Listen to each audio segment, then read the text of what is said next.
Hello, how are we all doing? Welcome to the extended night shift. I'm Teabag. I got Banana on the couch here with me.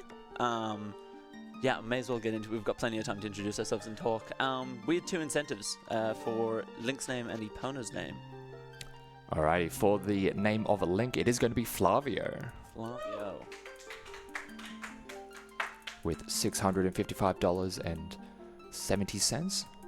I'm hoping I spelled this right. That look good? Correct. Yep. And then for Epona. For Epona, the name is going to be Worcester. Lovely. Let's go. Yeah. Worcester? It is Worcester. Yeah. That is correct. Awesome. No worries. Well, timing will start on the screen. There's one screen after this. And basically, if you're good to go, Absolutely. we can go in 3, 2, 1, go. Best of luck. Thank you. So, like I mentioned, this is Twilight Princess 100%. So, Twilight Princess is a long game anyway. So, if you do 100% of it, it does take a decent amount of time. So, what we're going to be doing is we're going to be trying to collect all 60 of the post souls. We're going to be collecting 24 golden bugs. We're going to be collecting all the hidden skills, all the items on your pause screen.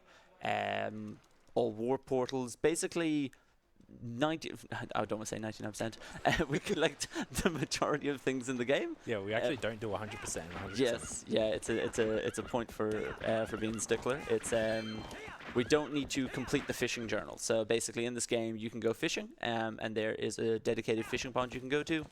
We don't need to complete that. It is just chaotically RNG. There is a category out there called 100% plus, which people do it in, but that adds about 2 hours to the run all up. Not just purely on that, on doing the fishing, but yeah, that category is over about 8 hours, 8.5 hours.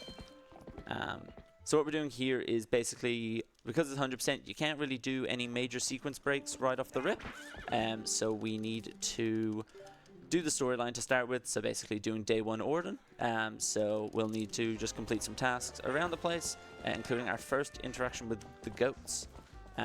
So goats we'll see 3 times in this run, each time more fun than the last. And basically they all start in the same position, but the way they respond is not always consistent. There's a chance he runs past the door. No, never mind. Nice. Yeah, so that is Goats 1, which is only 10 goats, and then you've got Goats 2 and Goats 3, which are both 20 goats. They are one of the most frustrating parts in this run. So basically, when you yelp at the goat, they basically kind of get like hypersensitized. So they just become super, super aware of your movement and how they respond to it. So what you need to do is kind of account for that, but it can be difficult. So now that we've done Orden day 1, we're going to head into Orden day 2. This early game is basically pretty similar to how you would do it casually. So we need to go and get our first item of the run. So we'll be getting our slingshot and our fishing rod.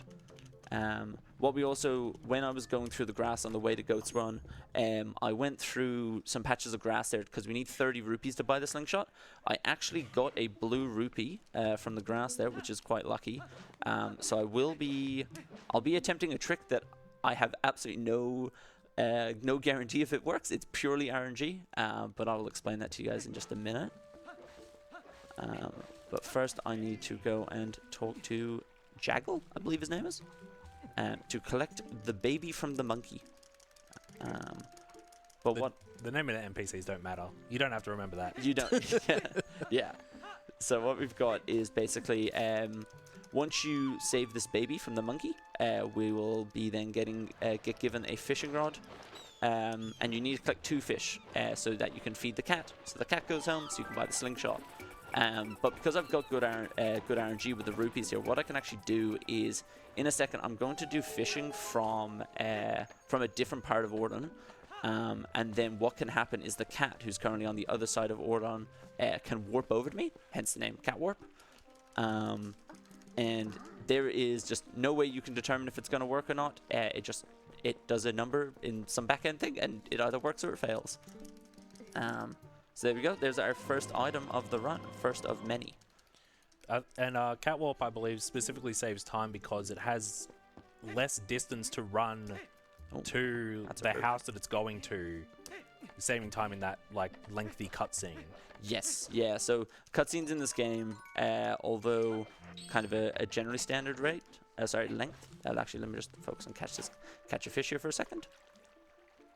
So I just want to wait till it bobs.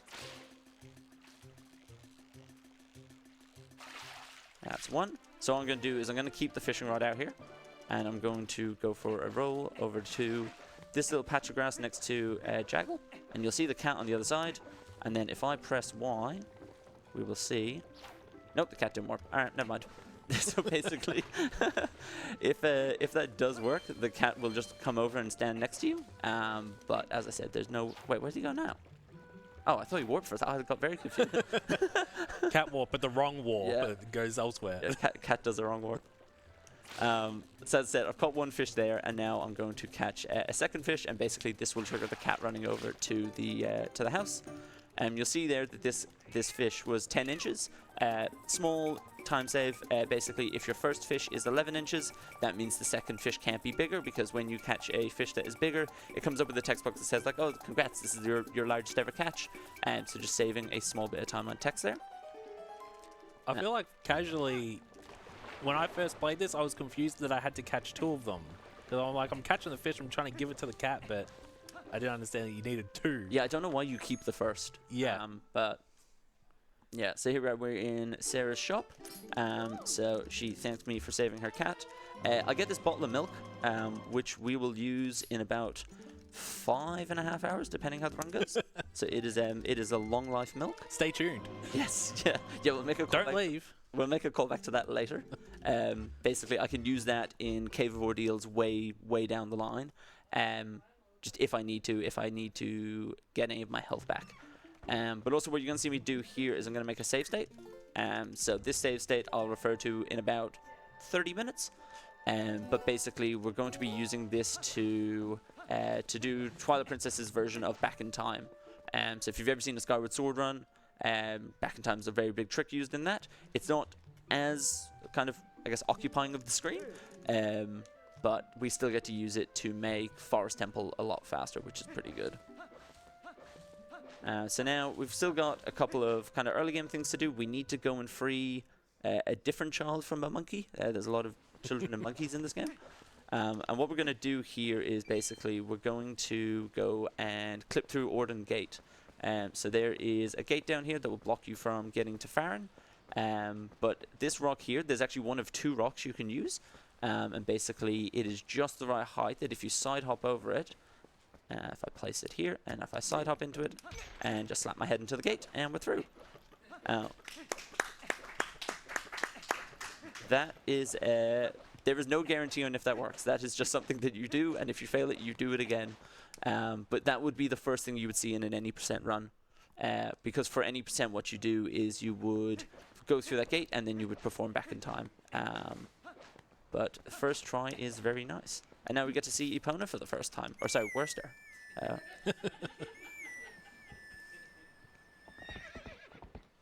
So yeah, as I mentioned, yeah, Twilight Princess is quite a long game by kind of all categories.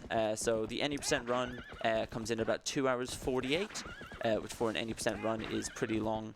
Kind of a bit of a sore thumb compared to the other 3D Zeldas. I'm just going to grab the lantern from Caro. We'll see him again in a little bit as well. And then, yeah, 100% comes in at about 6 hours 11, I believe the world record is. So quite a lengthy run, but it's a very nice paced run, and there's lots of content, lots of cool skips. That's unfortunate.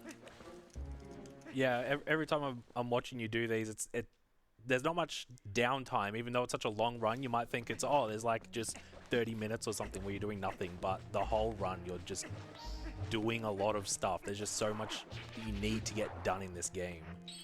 Yeah, there's a fair bit to get done. So even though it is like over 6 hours to get done, it is a quite optimized category. So yeah, Bull the Beast has the world record for it. It used to be about 6:22 around my PB a couple of years ago, but there's been a lot of kind of really good advancements, lots of rerouting, lots of new tricks discovered. So yeah, it's a really good run. Something you'll also see here, so the primary form of moving is rolling. Rolling is actually not as straightforward as just mashing A, unfortunately. So basically, you want to be frame perfectly chaining rolls. But then if you drop a roll, so let's say you just miss the frame, if you're going up a slope, you will not be able to get yourself back to the maximum speed. So you need to walk for a few frames on like an even or a downward surface to get your speed back up, and then you can start getting back to full speed. And here we have, if the piece doesn't hit me, or that's okay, we have our first heart piece of the run. So we will be collecting 45, if my maths is correct. So we'll be finding 2 of them in every dungeon and then a load of them in the overworld. Yeah, Twilight Princess is a bit of a weird one where it's 5 heart pieces for each heart container. It's very weird. Yeah. Don't like it. There's a lot of world to explore. But as you can see here, like when I'm dropping a roll, I'm like walking for a little bit. But if I drop a roll here, let's say, I just will never get back up to the full speed. So it can definitely, being able to chain rolls, you'll have a noticeable difference about how fast you're going compared to just kind of frantically mashing A. But what you'll actually also have noticed is that we don't have a sword to break, what was it? Tallow? Yes, to break Tallow out of the cage. So what I'm going to do is basically use the Bokos up here to break the cage, and then I'll kill them with the slingshot.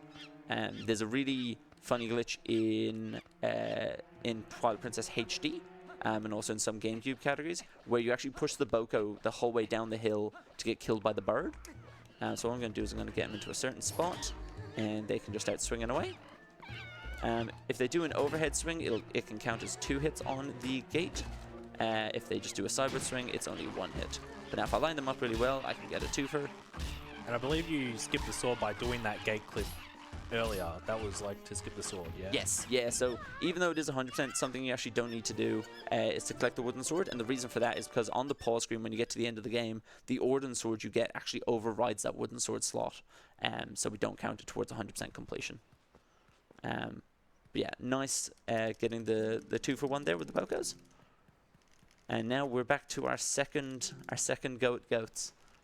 So I think the RTA world record for goats is about a mid-15. Task can get in just under it. If I get anything near a 20, I'll be pretty stoked, because it can go as high as 35, 40 very quickly. Is this a good opportunity to pop in with the donation? Yeah, absolutely. Go for it. Awesome. We have a $50 donation from a Dom H with no comment, but thank you. We appreciate all of the generosity that we've been having throughout this week so far.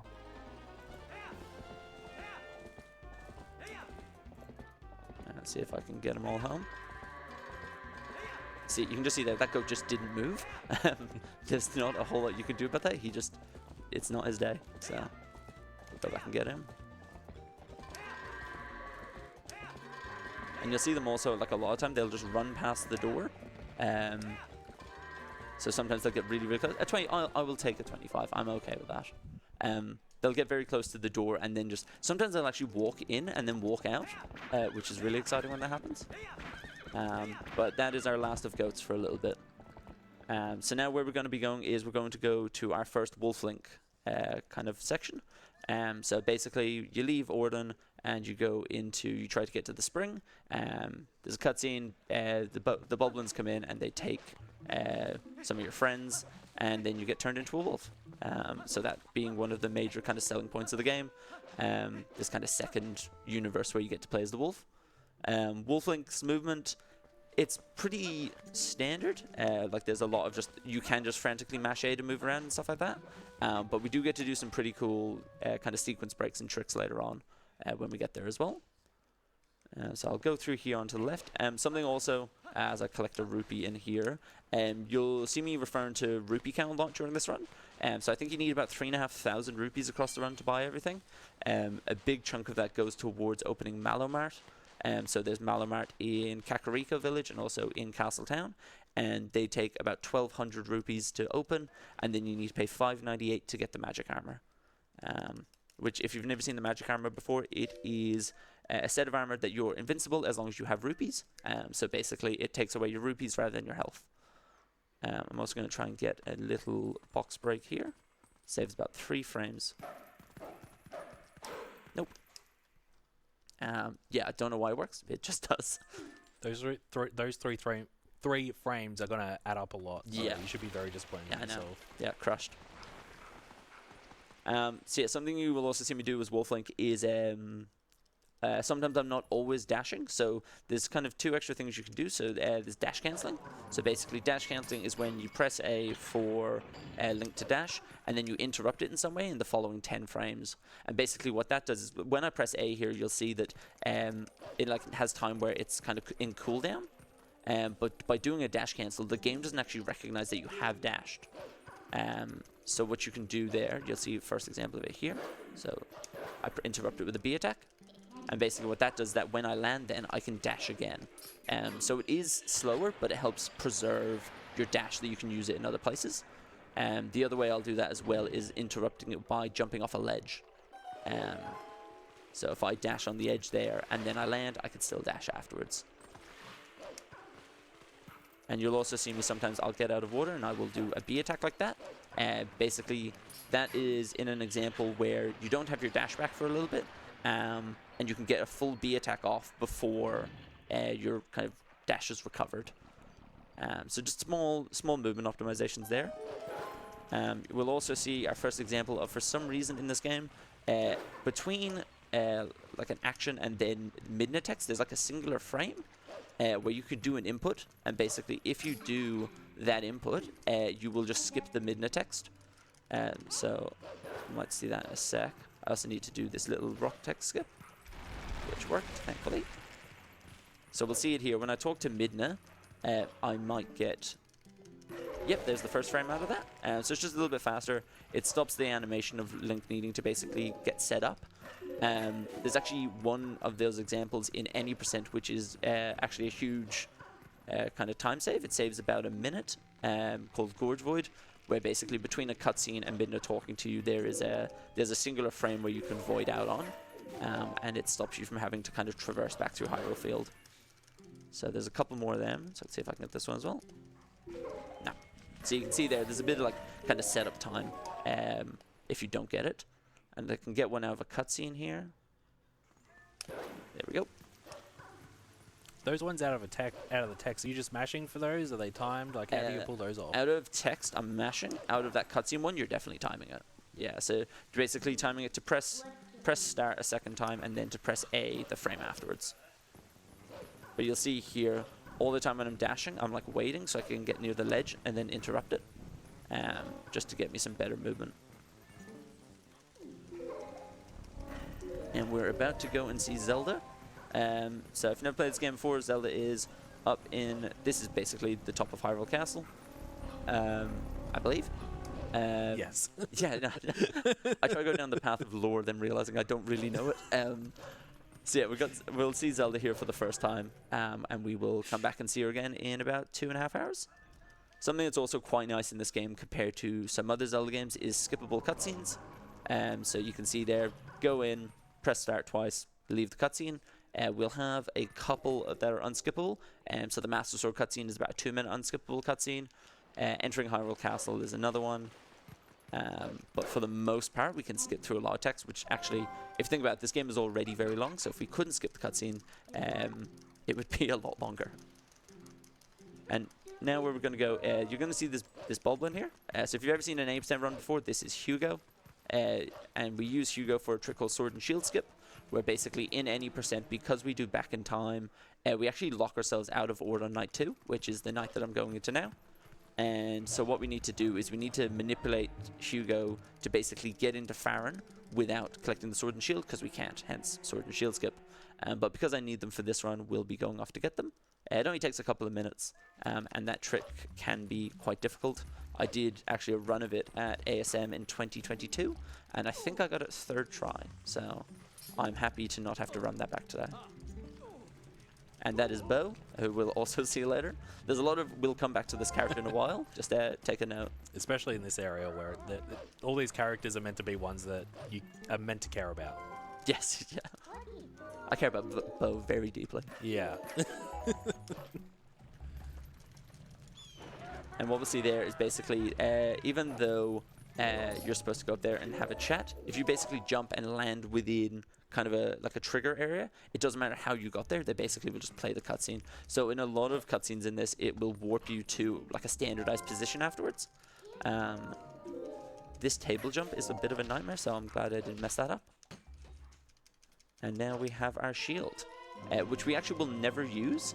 But what's really exciting is it can burn throughout the run. So if you get shot by a Bulblin with a flame arrow, it can catch on fire. And if that happens, I have to go buy a wooden shield from Malamart, which I've never had to do before. But I'm really feeling like today will be the day. Don't talk about it now. Yes, yeah, it's always the case. Also, you can see here, so Wolf Link right now is moving quite quickly. So Wolf Link has different dash speeds based on what environment he's in. For some reason, they made his dash speed in Ordon the same speed as Hyrule Field. Not too sure why, but we can fly around here pretty quickly. But we'll see later on, like Castle Town, for example, Wolf Link will dash really slow to the point that we actually dash cancel the entire way through Castle Town, which makes it just a bit funky. So now we're going to head off and do Farron. So if you've never seen this game before, basically there are 3 different Twilight segments. So you've got Farron, you've got Eldin, and you've got Lanayru. And basically you have to go through them first time as Wolf Link and defeat all the Twilight bugs to basically be able to go through them as Human Link. We're going to do a pretty big sequence break in a couple of minutes called Early Master Sword. Which will completely change everything I've just said. But that is the general premise of how we get through the run. So this is our first exposure to our Shadow Beasts. So these enemies are pretty easy. We're gonna get a skill from Midna in a minute, the Midna charge, and that basically one hits all of these, which definitely makes life a little bit easier. And that's also our first warp portal of the run. So I think there's 9 or 10 across the whole run. And basically what that does is it just helps you kind of traverse through it a bit easier. It also makes it so the console basically doesn't blow up. So they can kind of like bite size up the loading.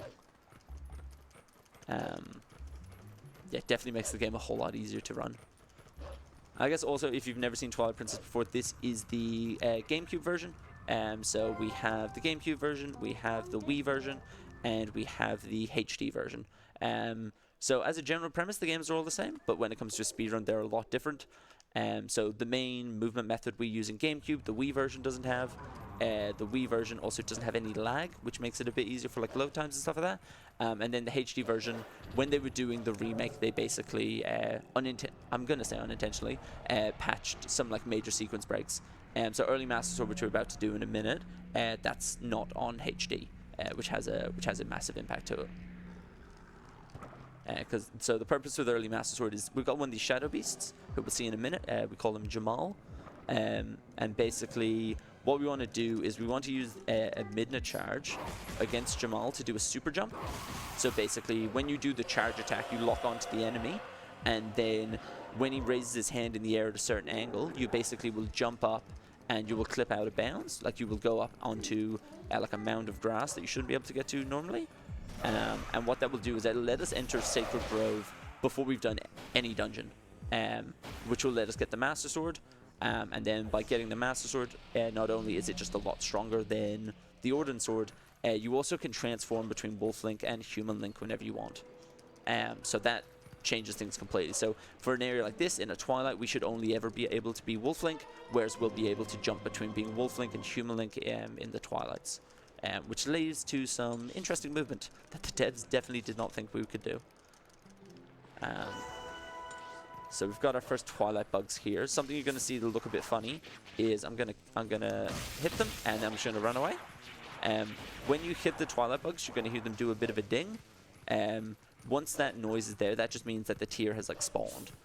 So what we can do, I'm going to have to come back through this area again in a little bit. So what we can do is we can just hit them, and then while they're in that kind of cooldown period, we can just go forth and keep doing life, and basically then come back and pick them all up later. It's actually a quality of life change they made for the HD version, where when you kill the bugs, the tier will spawn automatically, which is, yeah, just a little quality of life enhancement. I have to wait here. And they also decreased the number of bugs you needed in HD, I believe. Yes, they did. They got rid of, I think 3 in each of the Twilights. Because even though these like Twilight sections are meant to teach you about the area as Wolf before you can then play as Adult, you know, when there's 2 bugs in the same area, it's like, what are we doing? There's some bugs in this game that are very. Oh, nice! I didn't actually expect that to work. There are some bugs in this game that are just in really annoying places. There's a couple in Laneru, like they're the lily pad bugs, and basically they're just over a huge lake of water, which is just an absolute nightmare to try and get them. So we're coming up to early Master Sword, just about to get past this next load zone. Very exciting thing is if you accidentally kill all of the shadow beasts, it's basically, I think you're soft locked or you turn into a glitchless run. So I will try not to do that. Can I get a quick donation? Yes, absolutely. Absolutely. We do have a $25 from Bewilderbeast, who says good luck on the Master Sword puzzle. Thanks, Beast.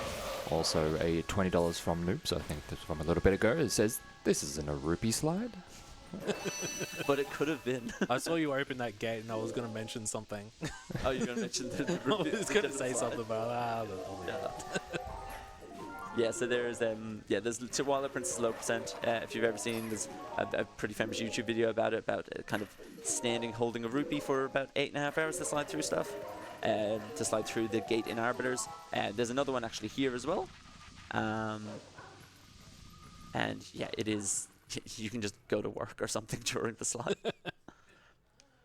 Alright, so this is going to be EMS. So basically I'm going to take Jamal here and I'm going to bring him over to a certain little pocket, give him attack, bring him over here. There we go. Nice, well done. So that will be one of 2 super jumps in the run. And then just going to jump down here and we're at Sacred Grove.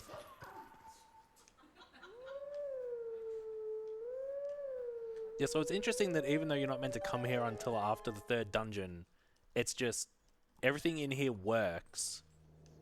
Well, they definitely didn't expect that. Like, yeah. Yeah, so I did make EMS look a lot easier than it is. I know when I started running, it took me about 3 hours to hit it for the first time. And so Jamal there can give you kind of 2 different swing animations. So he can give you a really fast animation or a really slow animation. We want the slow one. If it's a fast one, it's theoretically possible to do. Absolutely no one goes for it. It's just not worth it. But he can just keep giving you the bad swing for as long as he feels like it. But to get that first try is quite nice. Because it can get a bit hairy when you fail it the first time. But that was also our first Howling Stone of the run. So we need them for the hidden skills. So basically, you will always get Ending Blow as your first hidden skill, because that's actually how you need to defeat the game. So if you get to the end of the run and you never learn Ending Blow, and you've knocked Ganon to the floor, you actually can't kill him. He just basically lies down on the floor forever. Also, I'm going to make a save file here, not because I'm afraid of dying. I actually will need this again in about 45 minutes time. But yeah, if you get to Ganon and you don't have Ending Blow or the Master Sword, I believe, yeah, you actually can't defeat him. So we're going to get Ending Blow first as our trick, as our first hidden skill. And then all the other ones kind of play their role in the run. We actually don't really often use them for combat, because apart from kind of Great Spin and Mortal Draw, because they're not actually brilliant for combat, but they're really good for getting around places that we shouldn't be able to. So we got Skull Kid. So you saw me make a cutscene, a save file there, just before the cutscene. That's going to be used for a thing in a while called Early Boss Flags. So basically this kind of sequence to the game, when you do the Howling Stone and then the cutscene plays, the game basically says, okay, you're in kind of a boss fight. And basically what it does is it sets a flag in the code to say, okay, cool, you're in like a boss sequence. And basically what we can do by taking the save file there, later on, I can come back to the save, do the Howling Stone, and then go back to a different save and basically get to a fight in Lake Bed earlier than I should be able to. So it's a really cool way of getting... Oh, missed the A-press.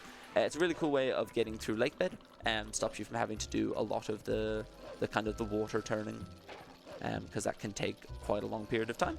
But it's the same premise that Back in Time will operate off of as well. So basically setting the flag to a high enough number that we don't need to save any of the monkeys in Forest Temple.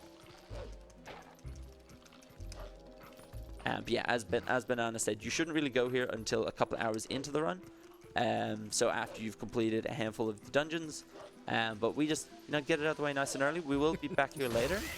It's just convenient. It's in the area, you know. Yes. It's on the way. Yeah, it was asking. It's not like there's anything majorly important over here that you were talking about 20 minutes ago. Yes, true. Yeah, it's there we go. Yeah, we'll be back here in about 4 hours as well. So we've got we've got a bit to do here. So this is the Skull Kid find. Shouldn't really be dying here, I think we'll be okay. But basically how this works is that you will it spawns in a bunch of puppets, and then once you kill the first puppet, basically it starts a timer for the horn to be blown again, basically. And so you just want to kill one of them and then wait around, get nice and close, and then attack them again. This game has a thing called hit stun, so basically when you hit an enemy, it's got a couple of frames of lag, basically. So what I'm trying to do is I'm trying to only kill one puppet, because I think it's like 5 frames per puppet, which isn't too much, but you just don't need to. Trying to save those frames you got by missing the box in the jail cell. Yes. yeah, trying to make a net time save. Yeah. Can I get a quick message in? Yes, absolutely. We have just reached that $39,000 mark. Yeah, for ASM 2025. And thanks to donations like a $50 from Arju says, Waterproof Teabag _ might not be my top 10 Twilight Princess speedrunners, but I sure do hate cancer. Let's go gamers. And also to push us over into that 39,000, it was a $10 donation from 631, pushing the total up to 39,000. Come on, 40k.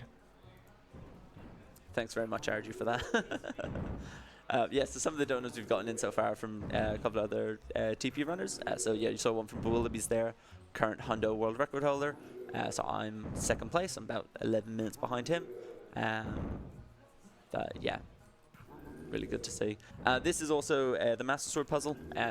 So I've kind of just switched my brain off when I was doing this. But definitely playing this as a child, this is a nightmare.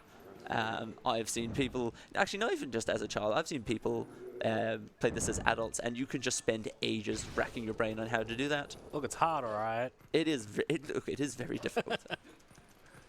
And then we've got the Master Sword. So basically, this is a 2-minute unskippable cutscene. But as I said, getting this, yes, thank you. Getting this will let us transform between Wolf Link and Human Link as much as we want. Also, the Master Sword is just a lot stronger, so basically we can one-cycle a lot of enemies. And there's actually, if you've ever seen this cutscene kind of in a normal playthrough, when it pans here to Midna, they're supposed to be like looking at something, but actually she's not there. So like they're supposed to be there, and she's supposed to be looking at the Twilight Crystal, and it pans to blank, which is really good. And there's also, if you get bored and go to YouTube and you look up the cutscene of picking up the Master Sword as human, you will just see the game just completely freak out and have no idea how to process that, which is really good. Is Midna missing from that initial cutscene got to do with, I believe she's meant to be riding Wolf Link through that section of the game? Yes. And so she's not loaded or something like that? Yeah, so you're supposed to, basically, there's two, so when you're in wolf form, basically you can have Midna on your back, or you won't have her on your back. So basically you get her on your back, I believe, after Midna's Desperado, MDH. Yeah. And there's actually a small time save optimization based on whether or not Midna is on your back. So basically, if Midna's on the back, you should go into C up before transforming, so flicking up the C stick, and it saves a few frames on the transform animation. But yeah, if she's not on your back, then you can just press Z as normal.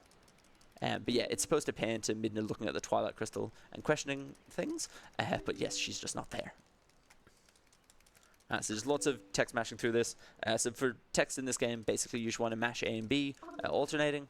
There's not too many kind of text sequences. We get through them pretty quickly. But that is one of maybe 4 big cutscenes in this game. A lot of the rest of the run is quite just going between places. So now also we'll be able to warp. So basically if I press Z and go to my warp, I'll be able to go back to Farron. So I can go back and collect all of the bugs that I'd killed before. And we can wrap up Farron Twilight. It's crazy that I don't give you like free warping until halfway through the game. Yeah, I don't. Yeah, because so there's two methods of warping. So you got Z warping, so basically talking to Midna, and then you've got map warping. which we'll get in a bit. And basically the difference being one of them you have to talk to Midna, the other one you can just warp off of off the map prompt. And it actually plays a role. So in some glitches you need to have map warping to be able to perform the glitch. So you can just see me here. I'm just going through and collecting all my tiers. But yeah, there's a couple of glitches. So there's actually there's a glitch called map glitch, where basically you use your map and also Midna basically at the same time. And what that'll do is it'll make the game effectively freak out and not know where you are. So it disables loading zones. So we'll see it in a bit because I'll be using that to go to Snow Peak. And also here, something that's a bit weird. Even though there's like toxic gas on the floor, if I can just like use my lantern and just run through it, the game doesn't fully know what's happening. He's holding his breath. He's just an underwater swimmer.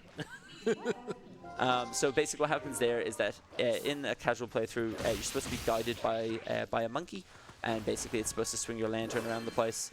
But what I've done there is when you swing the lantern, it does the same idea of clearing where the gas is, but you can't see it. So it's actually quite easy to void out there. And then we come back to Jamal, who helped me so much recently. Thanks very much. And I believe the monkey's not there because it's currently Twilight, and you're expected to go through the trees that you went through before. Yes, yeah, that's correct. Yeah, so normally you clear Twilight, you go back through, and a monkey steals your lantern. And then you'll see that in glitchless runs, it's actually quite an annoying sequence because the length of time the monkey spins your lantern around is RNG. And it's Of course just, it is. yes, there's a decent amount of RNG here. Nothing, in this game, nothing that will like stop me from completing the run, but definitely stuff that can lose you time.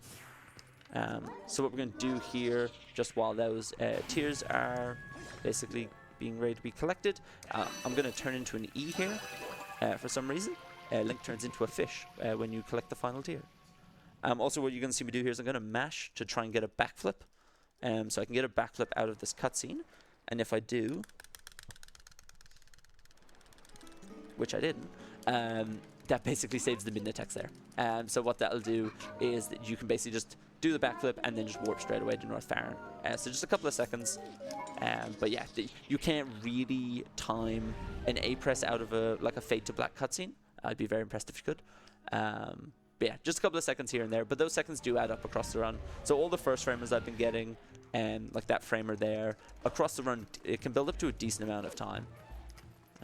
So definitely trying to get them. And we got our first hidden skill here. So this is our Golden Wolf. So it's something to do with the lore, Ocarina of Time link, something like that. And basically, I'm going to be taught 7 hidden skills. And with, as I mentioned, the first one being Ending Blow. And I believe, correct me if I'm wrong here, it doesn't matter what order you howl the stones are, the order you get the skills in will always be the same. Is that correct? I believe so, yeah. Yeah, so like in this run, we'll get Ending Blow from here. Whereas like in any percent, you'll get Ending Blow from outside of Castletown. Yes, I believe you're correct. Yeah, so you, basically when you do a certain Howling Stone, it'll spawn a certain Golden Wolf. And then when you go to that wolf, yeah, it'll teach you in a certain order. So like the second trick we'll learn is Shield Bash. And basically we need to know Shield Bash so we can learn the fourth trick, which is Helm Splitter. So yeah, it would be in a certain order. We do have a $10 donation from MSA. It says, "Hi Teabag, best of luck and good job on not dying." Thanks, MZ. I would never die in Sacred Grove. So what we're going to do here is basically a trick at the entrance to Forest Temple. So we're going to be doing Forest Back in Time. So what I'm going to be doing is jumping through the load zone. And then I'm going to be resetting my console on the same frame that I void out. So I'll just concentrate for a second. I might take out my lantern, just a little bit dark. Yeah, that looks good to me. So I'm going to save here. And basically then when I press A here, I'm going to trigger the controller reset combo. And we go through the back. And basically if all ended well, I should be on the title screen. So if you've ever played... One sec, actually. That's fine. He's just screaming. Don't worry about that. And then I'm going to just reset the console. I will explain all of this in a sec, but there's just a couple of things you got to do there. So basically, yeah, when you reset the console on the same frame, you can see here you've got Link on Epona with basically everything you want. And what you do is if you reset the console on the same frame that you void out, the game doesn't know whether to put you on the title screen or to basically respawn you in. And so it does the middle ground and it spawns you on the title screen. And what that does, it has a couple of cool properties. So basically Link has the Hero's Tunic, Epona is tamed. And what we can do there is also use that as a way to get into the King Boblin fight. So that cutscene that I just kind of reset out of was the King Boblin 1 fight where you get to chase him around Hyrule Field. And basically, in a similar way for what I had in Sacred Grove there, when the cutscene was on, then I've basically taken the boss flag that was there and I'm going to apply it to Forest Temple. So normally in Forest Temple you have to go through and free a bunch of monkeys and basically make a big monkey chain to go over to a bigger monkey. But what we'll see here is when I go to this door just at the end of the room, a bunch of monkeys are just going to spawn out of nowhere. And there they all are. And basically that skips the first kind of half of Forest Temple. So now we can just go straight to the mini-boss to get the boomerang, which is really cool. It's actually super important not to void here. So for some reason on this room, and no other room as far as I know, if you void there, it will actually clear your boss flags. So basically, if you do that, you will then have to go back and redo Forest Bit or to do the Howling Stone. But the Forest Bit and Howling Stone, even though they do the same kind of idea in principle, and they set it to different values. So the Howling Stone will only set it to a certain value, and the Back in Time will set it to another value. Alright, we've got Ook. Ook will jump around for as long as he wants. 2 is as good as it will ever get, so that is really nice to see. And then we can one-cycle him because we have the Master Sword. Nice and easy. Now it's time to get one of the most broken items. Yes, probably the most broken item. Yeah, so we're going to get the Gale Boomerang here. And so this is like our main kind of exploited movement method. So I don't know all the technical stuff in the back end, but basically I know that when you throw the boomerang, if you basically throw it over a void, or if you throw it over ground that's higher than Link's feet, you basically do like a super fire jump attack to where the rang is. It's not actually in the Wii version, which is probably the main reason why Wii and GameCube are different. But basically we can just do super long jumps that we shouldn't be able to do. You can't do it everywhere, as I mentioned, so it has to be over a void or ground higher than Link's feet position. But definitely saves us a bit of time across the run. I'm also, yeah, just there, sorry. I'm save warping to get back to the start of the dungeon just a bit quicker than having to kind of traverse through it. But we'll see my first LJA just in a minute or so. But yeah, we do a lot throughout the run. I believe the LJAs, they can be done with like enemies, but it's just the fact when you throw the boomerang, you're automatically targeting it. It's just a version of an LJA you can use basically anywhere as long as the terrain permits it, rather than depending on where enemies are. Yeah, you can do like enemy LJs. So I know like a P-hat, for example, you can basically use that to do like a really long jump attack. So like if an enemy is quite far away from you and you try to jump attack towards it, you can go quite fast depending on how far away it is from you. So I'm going to do a bit of a faster strat here for the bomb pickup. So if I roll up here, I'll also get my first LJ out the way. So I'm going to pick this up by throwing the rang off that. And then... And if I jump... Oh, I failed it. Never mind. Where am I? Hello? Okay, no, we're fine. That is why you should not talk while doing things. So you can see there, just a really long jump attack. And the gaps you'll cross with that are much bigger than the one you just crossed there. Yes, yeah, especially in any percent. So the one in 80%, Rupee Roll, you basically jump across Kakariko Gorge, which is it just looks really cool. It's very cinematic. And basically, so what I gotta do here, although I've already got the monkeys to basically get through the rest of the run, or sorry, the rest of Forest Temple, I still need to get the heart pieces. So there'll be 2 heart pieces in Forest Temple I need to get, and then I can just go straight to Diababa, who is the main boss of the temple. So I'm going to do something quite cool here with the bomb pickup again. So this was actually something that was discovered when the game got tasked about a year ago. If I throw the rang off here, I can pick up the bomb with just enough time. Perfect. Nice.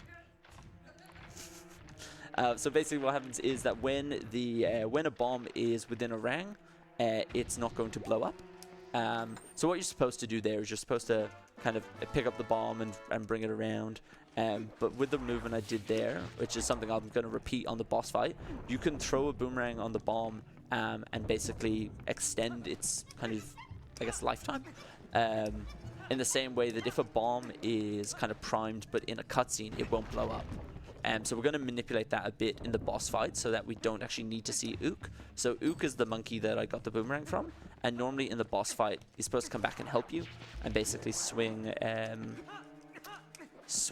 bombs out in front of you that you can throw at the boss. But let's see if I get a nice roll. Pretty good. Basically what I'm going to do is I'm going to use the first bomb and then kind of store the other one in my rang, and then use that one straight afterwards. So it takes a boss fight and saves about 40 seconds on it, because there's no need for the cutscene, no need for kind of the monkey to come in. It's pretty nice. So just something about the boss key. The boss key itself is not required for 100%, but unlike a lot of the earlier 3D Zeldas, the loading zone for the boss is not present. It's tied to actually opening the door. So you need to get the boss key in all but one scenario. All but one. Yeah, so basically, like Banana said, yeah, it is in... sorry, the boss is behind a door. But yeah, we will see in Lakebed that is not the case, because they decided to put the boss in kind of a hole in the ground. So yeah, we do not need to collect all the small keys or all the boss keys, technically as part of the rules to get through the run. But we'll see here another example of these LJAs. So rather than making my big monkey chain and going across, I can basically just do, let's go there. There we go. Nice. And we're across to the boss. Alright, so this is going to be Diababa, and there's normally a cutscene at the start to basically kind of introduce yourself to the fight, but because I have boss flags, when I enter this room, the boss fight's going to be immediately started. So I'm going to concentrate here for a minute.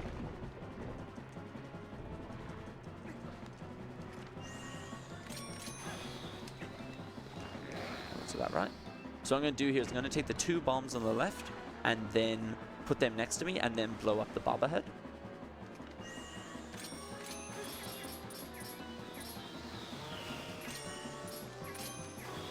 And what we'll see here is I've got these bombs here, and you can just hear them in the background in the cutscene, just kind of being stored. So what I'm going to do is now, I'm basically going to do a bit of movement to manipulate it, and then throw one bomb at Diababa, throw the other one to the side, and then blow them up. That looks like a good positioning to me. So I'm just going to listen for an audio cue for a sec.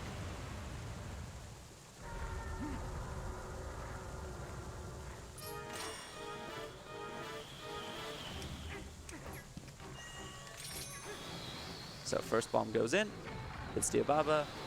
Let's throw one out that way. Hit Diababa. Oh, that was like, what's happening there? I thought that was going to That was miss. very strange. Oh, you can do it. There we go. And that's the boss fight. Woo!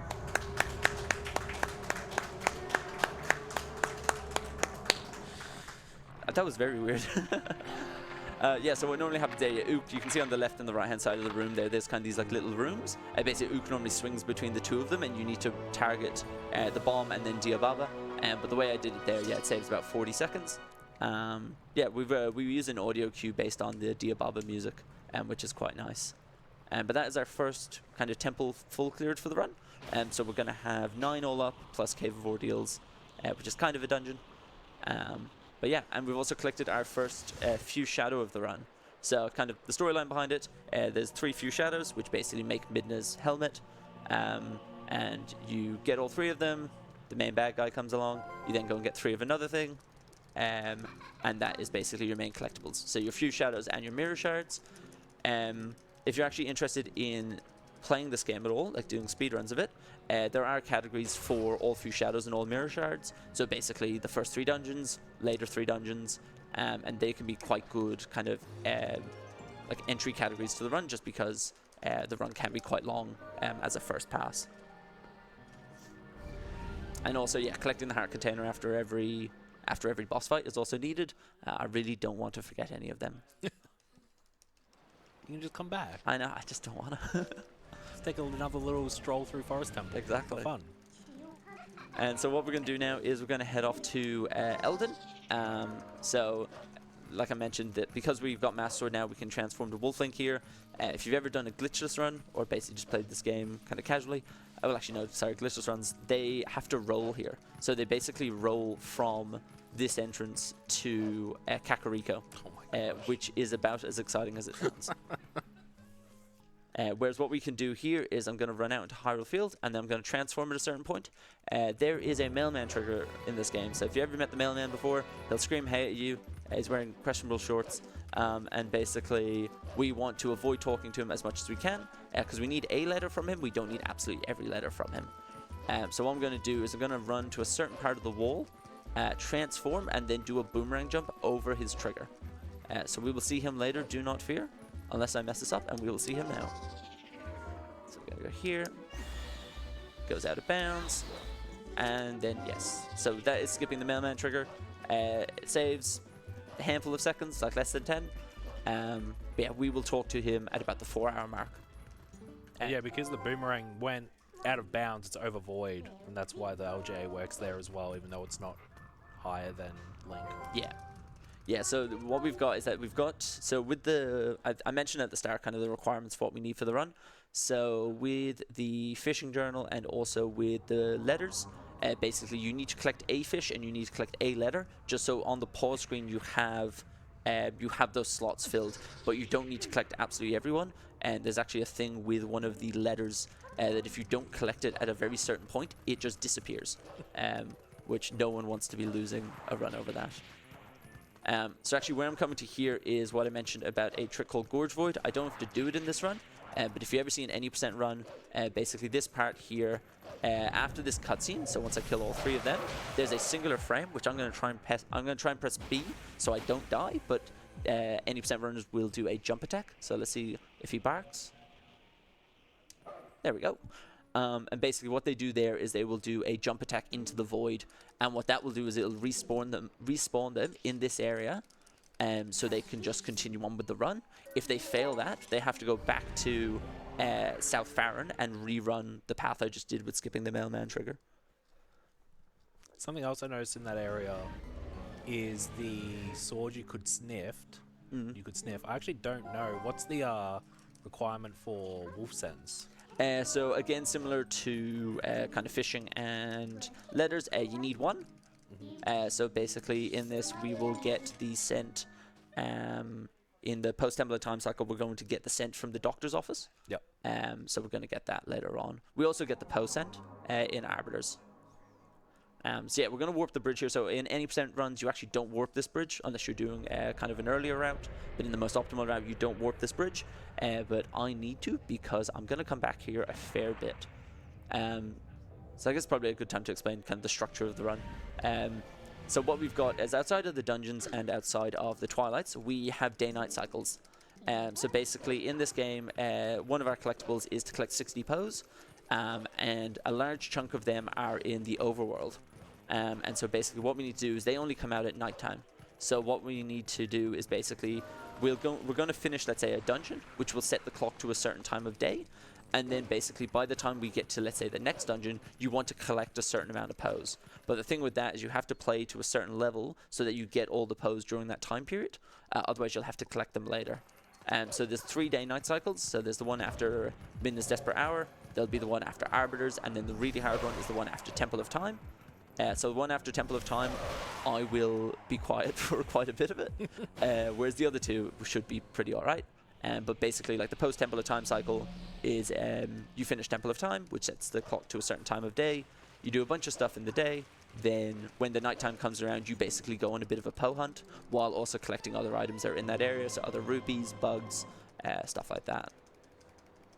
Yeah, and again, I keep talking about other Zelda games. This one, there's no way to change the time of day yourself. There's no, like, Ocarina of Time has Sun Song, for example, so it's literally the only way you have control over time is the dungeons you beat and then the areas you're in. Sometimes freeze time like Kakariko, but other than that, there's nothing to really play around. So if you miss a Poe, Oh, sorry, this is a bit of a fun one.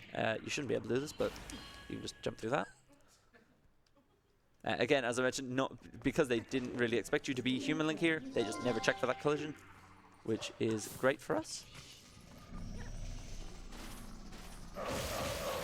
That's not the order I want to do it in, but that is all right. So basically, the way the midnight charge order works is that so if you kind of target the bugs in, let's say, order A, B, C, it'll attack them as CBA. So basically, it's actually really important which ones you target at certain points. Because let's say if you do the one in a wrong order, you could get sent into like a barrier or a wall, which will effectively break that chain. So it's actually really important to do it in a certain order there. But like Banana was mentioning with the time of day, so actually one of the more recent kind of major reroutes we had was due to the fact that when you beat King Boblin for the first time, it will always set the time of day to, I think it's 5 p.m. You'll come down to me. And basically what that lets us do is we can do a bunch of activities and then go and fight King Boblin. And we know the time of day will always start from a certain point. Which is really good for rounding purposes, because it's always a game of how much can you fit into a day-night cycle without making it too hard, but then also you don't want not enough in the cycle that you get to a Poe before it spawns. So we used to have it one of the earlier routes where you would get to a Poe and you would have to just sit around for like 20 seconds and like cut grass because there was just nothing else to do in that time. Something else also I don't believe I've mentioned is, yeah, with the whole idea of the bug making a dinging noise, as long as you hear the noise of the bug kind of entering your inventory, you can just leave the area. So you saw in Malomart there, yep, that'll do. You saw in Malomart there, I basically went out even though it just entered my inventory. You don't need to wait for anything kind of special to happen. Just wait for the noise and you can leave. Cool bong.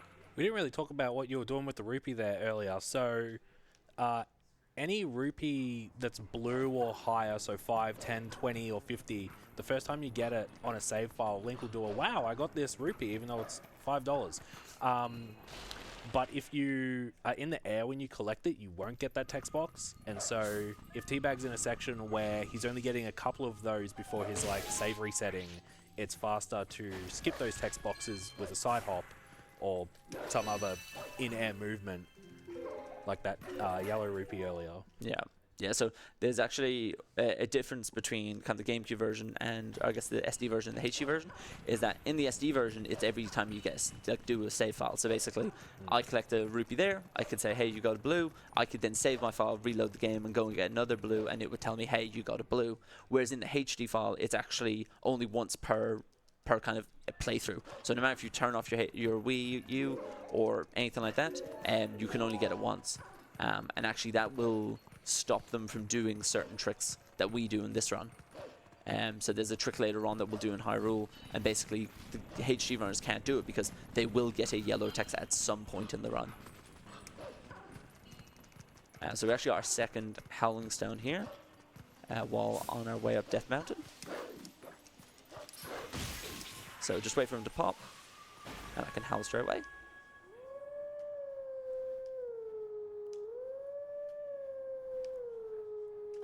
If that doesn't keep you awake at 2:30 in the morning, I don't know what will. I'm actually very scared I'm going to forget Howling Stone. I'm just going to be sitting here listening to it. So it's actually been really cool in the last kind of 12, 18 months in Twilight Princess. We've had a bunch of kind of tasks being done.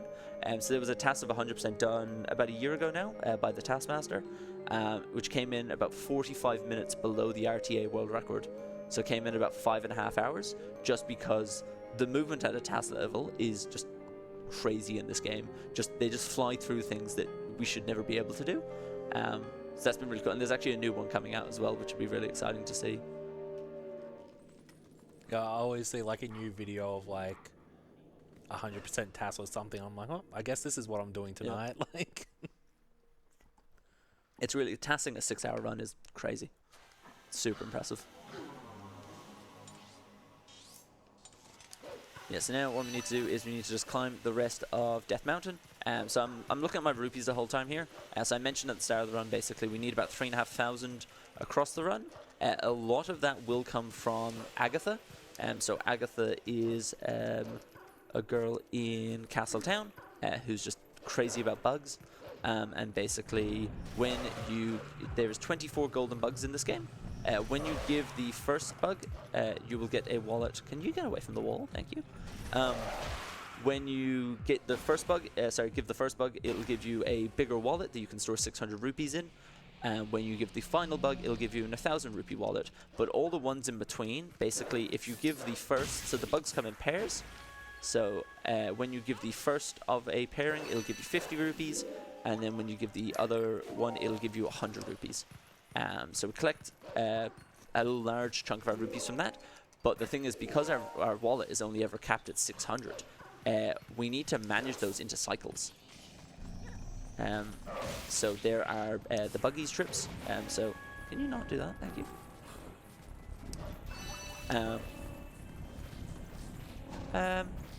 Oh my god, I forgot. Sorry, I didn't do Bomb House. Oh, Sorry, I was in my own. I completely went the wrong way. So basically, what I did there was after I did the abandoned house, I was supposed to go do Bomb House skip, and I just charged straight up Death Mountain. That is, yep. So basically, there's a couple of bugs I actually missed. So now the run, it's going to end at a weird spot. that's fine though, isn't it? Yeah, no, it is fine. It doesn't change anything. I was like, why is this so fast? I was like, I'm five bugs down. I was more like, why is nothing happening? Yeah, that's the other part of it. So I'm going to do a thing here called Bomb House Skip, basically where there's a bomb house which you're supposed to blow up. You're supposed to go into the house because a bug runs in there, and you will have to blow it up. But what I'm going to do here is I'm actually going to kill the bug before it enters. So I might concentrate for a second.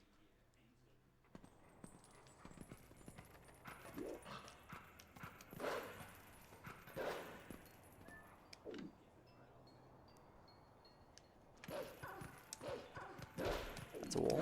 That's also a wall. Let's just climb it. So by killing this bug, the house will just disintegrate. Nice. Because basically what you're supposed to do there is you're supposed to the bug goes inside, and then you blow up the bomb house, and you get those 3 bugs as a result. But then if you kill that bug, the game basically goes, okay, well, you've killed the bug, you must have blown up the house, so let's just get rid of it. But what's actually interesting there is that the house itself disintegrates, but the collision still stays the same. So it's actually really easy to get crushed there. I've never seen someone finish Elden Twilight inside of this house, so this is going to be really cool. This is a first. There we go. Why not? Yep. I've never done that, but I'm really glad I did it here. Just one of those 2:30 a.m. moments. Yeah. Yep. I did sleep before this already.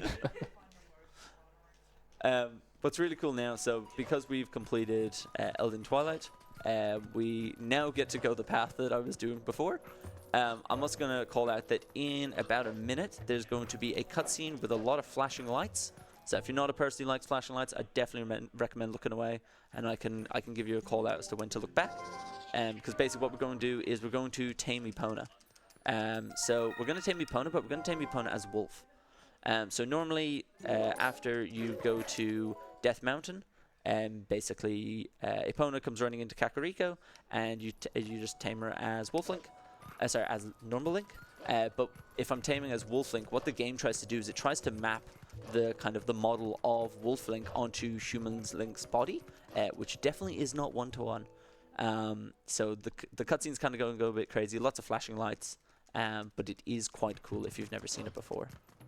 So I'm just going to go up, talk to the Scoron, say hi, and then warp away immediately.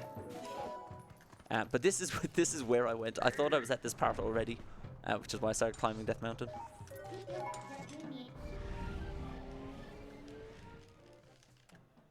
You could probably do a donation or something like that if you want to while this cutscene's playing.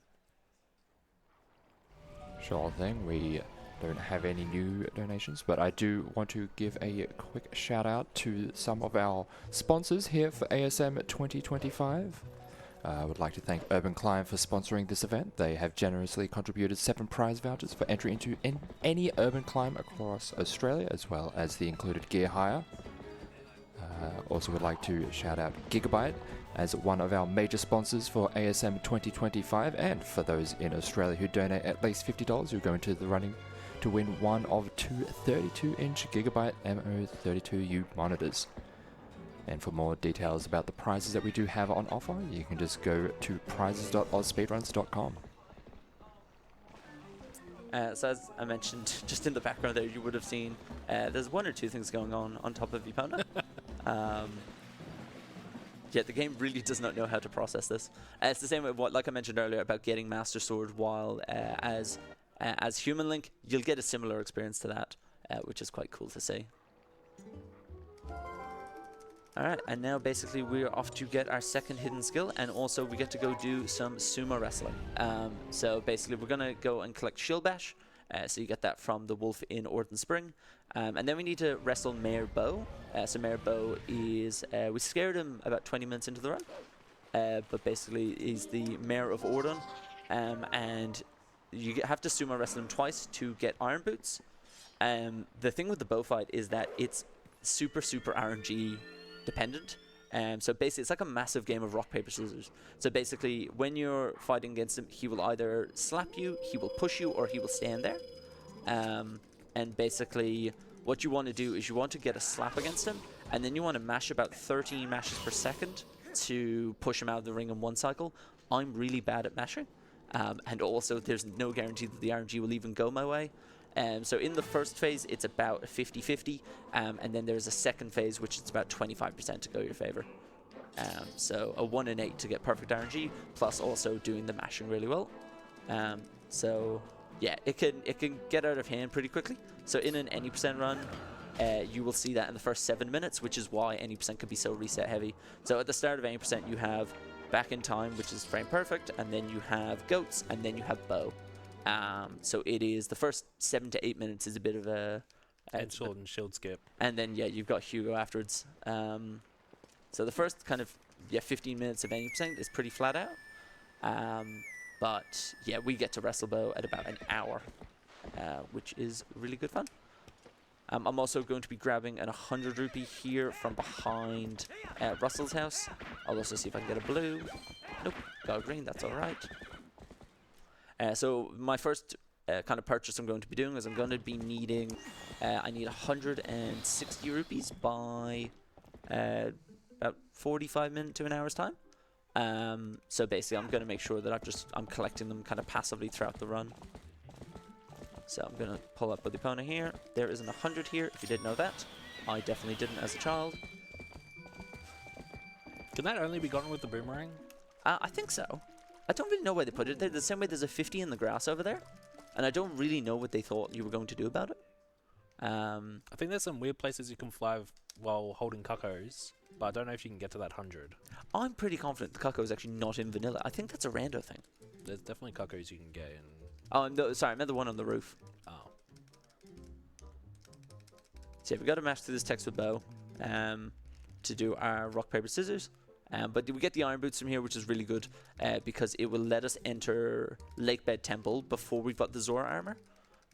So normally you get the Zora armor so you can swim underwater. I'm going to be doing a trick called Pillar Clip in a couple of minutes. And basically that will be entering Lakebed before we have collected Zora armor. I'm going to try and mash.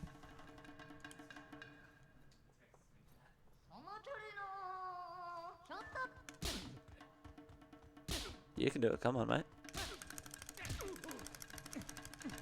Alright, that's 1 cycle. Nice, well done. The concentration that goes into mashing cannot be understated.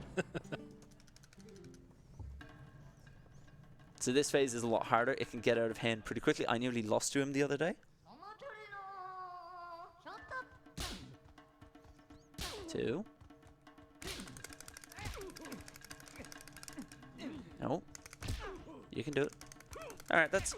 Honestly, I will take that any day of the week. That is way better than it can be. That was a pretty good bow, I Yes. feel like. Yeah, I have definitely lost a bow before. So that is really good to see. So now I get to go and do my third goats. So I've mentioned goats a bit this run. Yeah, I get to go and do goats 3 now to get a heart piece for it. I think the game gives you about 3 minutes to do it. Again, what did I get first time? 25? So we'll try and get under that. I'm also going to be hopefully on the way over to start Goats 3 to show you a bit of cool movement called an Epona slide. So basically, when you're on Epona, if you hold R and then press A on the frame afterwards, you will slide off of Epona holding the same speed as what you had on Epona. So I'll try and do it here. There we go. Whee! Oh, talk to you, please.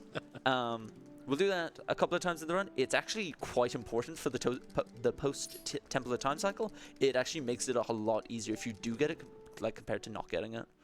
But let's try and get sub 25 this time. While you're taking care of the goats, may I get a quick donation in?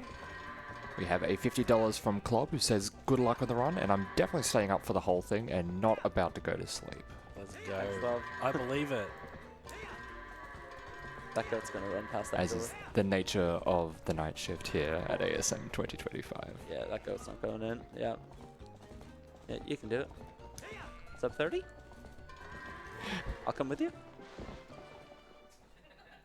Also, we did just get a $4 donation from Goat, who says go mad yourself. Alright, and now we have we've done our goats for the run, so that was pretty good. Like I think when I did ASM in 2022, I think I ran about a 50-second goats, so I'm pretty alright with that. But now we're going to be going towards Linear. So like I mentioned, we get to go into Lakebed Temple before we do Zora armor, and that trick is quite difficult. So basically, what we're going to do is I'm going to sink down to the bottom of Lake Hylia with iron boots on, and then try and clip through a little pillar in the wall. The air meter will get really low. It costs about a minute each time you fail it. So we shall see how we go. But we could do a bit of Epona movement over to there. So with Epona movement, you basically want to kind of space out your spurs pretty well. So when you kind of dash with Epona, I think your speed goes up to about 73, and then there's a couple of seconds and it drops back down. And basically, you want to get a balance between not dropping too much speed, but also not running out of dashes. So you can see I kind of just wait a little bit in between them. There is a heart piece up on this tree. And if I go a little bit slow here, actually, we can get a fun cutscene. There we go.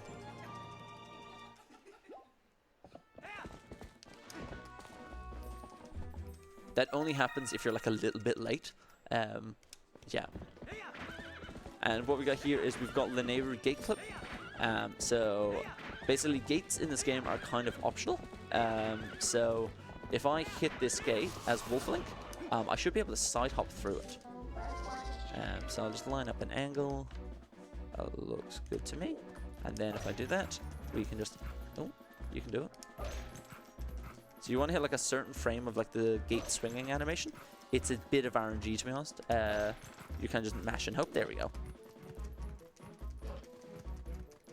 Yeah, so gates in this game are very optional. So if you watch like the tasks like I mentioned before, they just fly through every gate. It is just, yeah.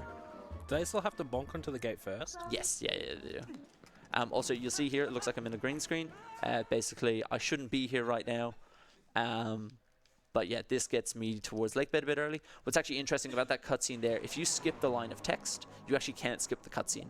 So it's actually really important to not be mashing through text there. And this will be pillar clip. So there's a pillar underwater that I'm going to be looking for. And I'm going to start sinking down to it. Just going to concentrate for a second.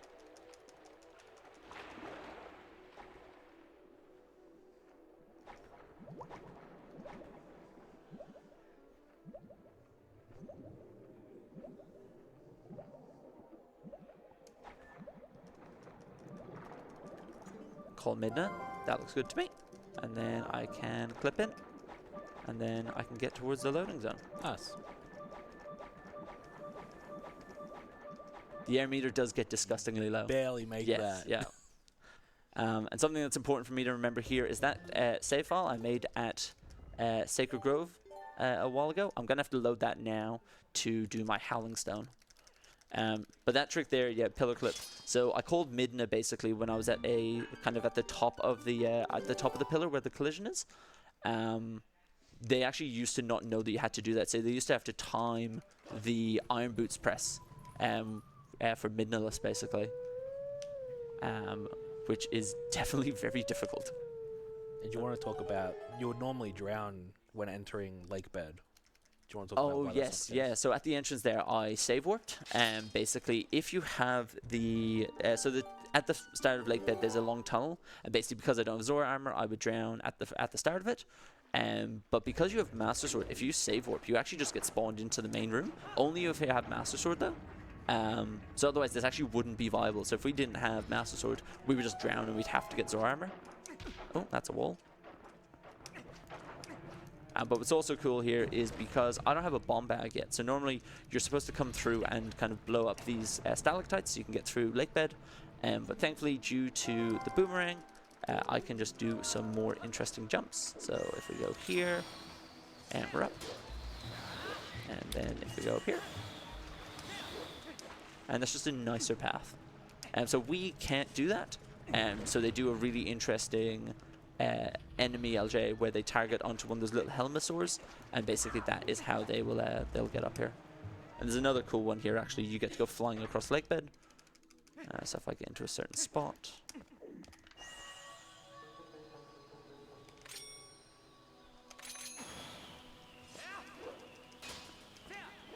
There we go. I guess it's also worth noting that you are in the third dungeon. Like, you have just ignored the second dungeon at the moment. Yeah, it's alright. We'll get there. And they're not too impressed. No, they're not thrilled. I will be completing the dungeons in the correct order, but I will be doing half of this in the wrong order. Oh, that's not good. This room is also expecting you to do a whole crazy water puzzle with, like, turning on water wheels on one side of the dungeon and, like, using the staircase in the middle to flow water into here to raise a bridge, but, you know, Teabag's not going to do any of that. No, we're just gonna go for a jump, and then a jump. I need this pot. That's very important. This is all for a heart pin. Hello. Go there. So what I'm going to do here, now I need to go back to the start of the room. But what's really cool is because I don't actually want to go climb that vine, if I go shield bash, and a roll, we'll just void out. And that will basically bring me back to the start of the room, so I didn't need to kind of make my own way back up. It's really fun getting stuck in there. It's really, really annoying.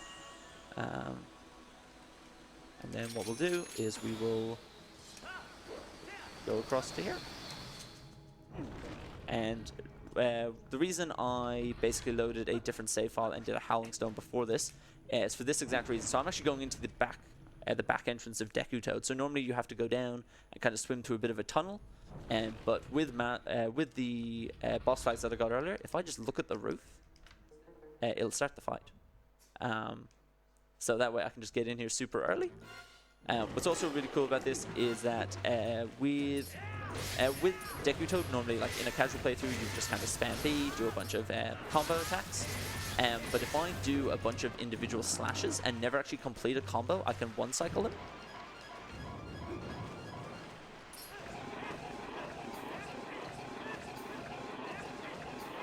Awesome.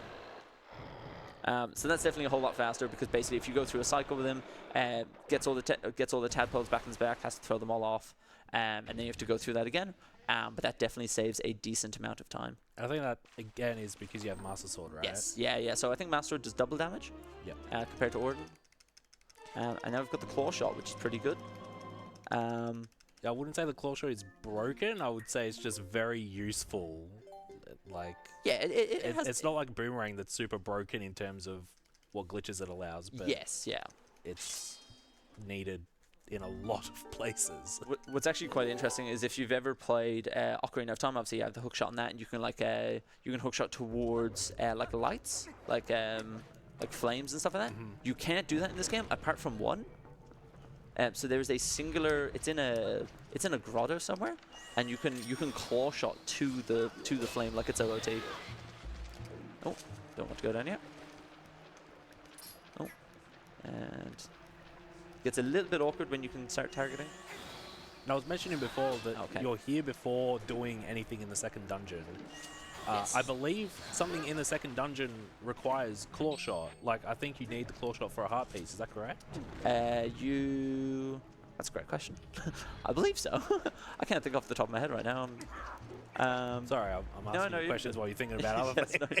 I believe you're right. Yeah. What's actually interesting is in the oh, sorry. Actually, here just to let you know what I'm doing. I'm collecting uku, which is this little chicken, and basically we're going to use this to leave lake bed, and then I can uku back into lake bed later, and that way I don't have to redo pillar club. But yes, no, you are right. Actually, in the HD version, because they don't have claw shot at the time they do Goron Mines. I'm not sure if it's still in the route now, but it definitely was in an older version, where basically, because on the HD version there's stamps, which are part of the 100% collectible, they actually need to redo a Goron Mines visit later in the run just for one stamp, because they now have claw shot. Whereas we have it early, thankfully, in this run. So yeah, Uku will basically warp you out of the dungeon to the nearby area, and then basically it will warp me back in. So I'm going to keep this Uku now until quite a bit later, and then that way I can just get back and do the Morphle fight really early. I'm going to do a trick here. So basically, you're supposed to fight this Kargarok, and this Kargarok will kind of trigger the flight sequence. But basically what I'm going to do is I'm going to do this as human by drowning the Kargarok. Really exciting thing, if I mess this up badly, the game will crash. So let's hope I don't do that. So what I'm going to do is basically go over here to the archer, and I'm going to run off into the distance. This is basically just to kind of manipulate its kind of fighting sequence. And I'm going to come back here, and I'm going to transform near the edge of the water. And I'm going to wait for him to get to a certain spot, and then I'm going to try and drown him. Where are you? Okay, you're there. It'll try and grab me, which it failed, and then it touched the water because Bulblins can't swim, and the fight is done. So if the Kargarok grabs you at the same time that it dies, it basically tries to play that cutscene of the Kargarok starting to fly with the grab cutscene, and the game crashes. So basically it just doesn't know which one to play. So thankfully didn't mess that up because it does lose you about 4 minutes. Let's go. It didn't crash. What?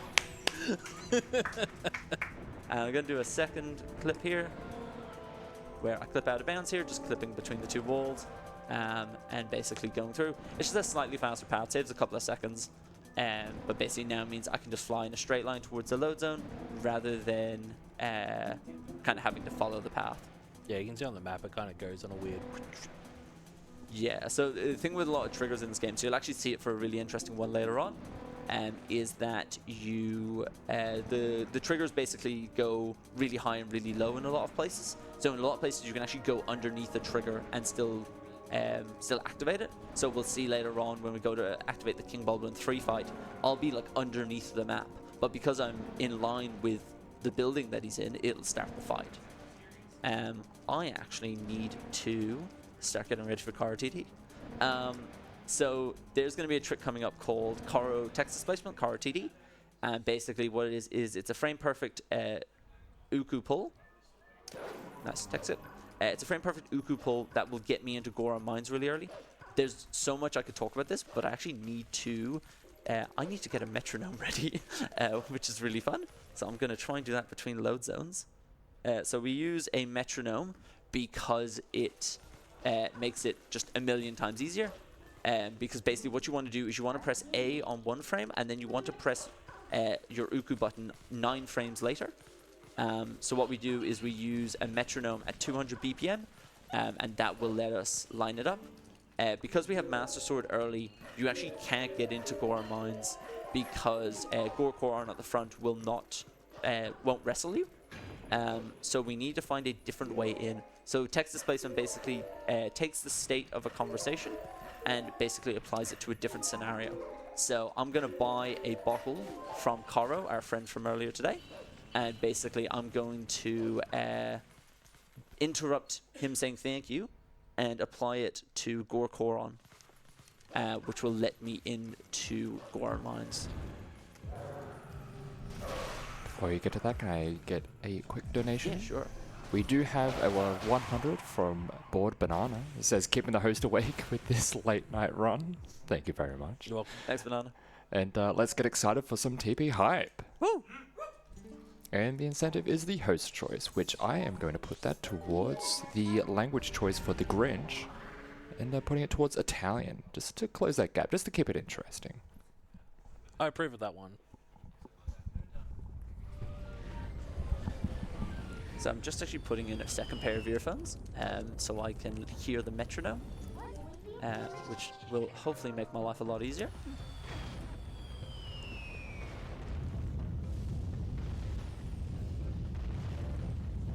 Yeah, okay, it's fine. That's cool. Yeah, so effectively we're using a metronome here. I'll actually use the metronome twice in this run. So I'm going to use once here, and I'm going to use it later on in Ice Puzzle. And basically that will be a faster metronome, which will do a skip, which is pretty cool, but it will make way more sense if I explain actually when we get there.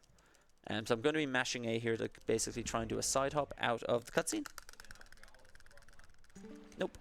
That just, again, skips a midna text. It is not the end of the world if you miss it. My earphone is actually falling out into my headset.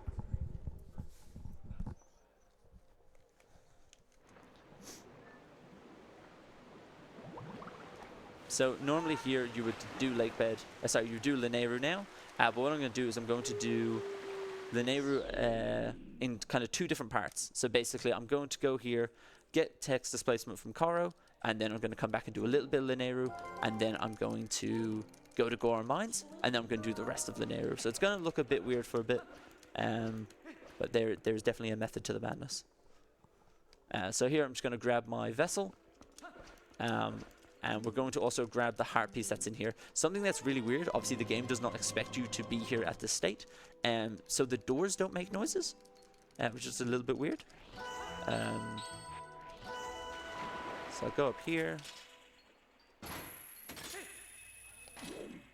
And basically this door just doesn't make a noise, which is a little bit ominous. So open this.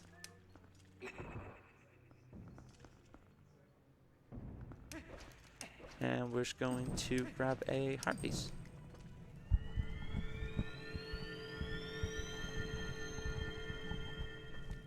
Trying to get this. There we go. Alright, and now I'm going to warp to South Farm. So I'm going to go quiet here for a second, but basically, yeah, this is going to be Koro TD. I will do a safety save before this, because basically, if you fail it, you soft lock the run, which is not ideal. Each time you fail in an attempt, it costs about 40 seconds. So yeah, we'll hopefully get it. But I have a metronome chipping away in my ear. So I just need to go over to Koro, and we'll give this a go.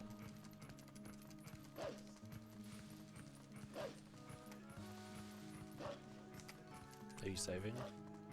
Yeah, I'm going to save here.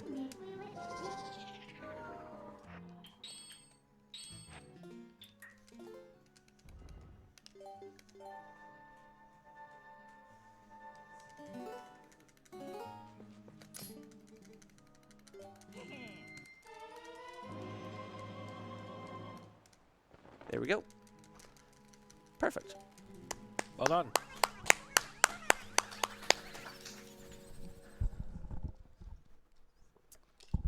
Yeah, I like how simple it looks. It's like, oh, just pull Koro, but yeah, the fact that that's like a frame perfect button press with no real frame indication sort of thing. It's pretty. It can be pretty awkward. I've been joking all week that I'm going to miss it here, just because it can get a bit awkward. Yeah, that's actually a huge. It's actually a huge discovery of getting text displacement that way. So we've had it for quite a while, but basically what we used to have to do was we used to have to get text displacement from a different part of the run. So we used to actually have to go to Snow Peak first, so we could get text displacement from Yetta, from the female Yeti. But now Koro TD is just so much better. So when we Uku there out of Lake Bed, it puts us back at Lake Hylia. So it makes sense for us to do the first part of the Linearu Twilight now, and then to go to Goron Mines, and then to come back and do the rest of Linearu Twilight. So it's going to look a little bit weird. Gotta go here first. So you can see here, like I mentioned, if I target this guy, and then this guy, if he comes over, just do it in the reverse. But yeah, car RTD is really good. It can be quite difficult. There are people who choose to do it without a metronome. I don't know how. It's definitely a whole lot easier if you use a metronome. So we're just going to click this last bug here, and then we're off to enter Goron Mines. It's not just as easy as walking up to Goron Mines and going in. There's actually going to be another frame perfect trick coming up. There we go. There's going to be another frame perfect trick coming up inside of Goron Mines. So basically what I'm going to do here is, rather than climbing up the outside of Death Mountain and going through the normal path that you should, I'm going to clip out of bounds and do an LJA through to effectively the back door to Goron Mines. And then I'm going to do like a transform clip. Yeah, I actually didn't know this path into Goron Mines existed at all until... So I'm out of bounds here. Nice. And basically... That guy wanted to be your friend. Oh, did I fall down? Now I'm up. So basically I'm going through this back entrance here.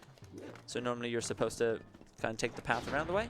But I'm going to take the elevator up here. And you actually can clip past this this Goron by using the spinner, which obviously I don't have right now. So what I'm going to do instead is I'm going to do a transform, and then I'm going to roll on the first frame after the transform ends, and it should clip me past him. So I'm going to get in this corner. I'm going to let the camera get a bit kind of wobbly. Oh, I went a frame early.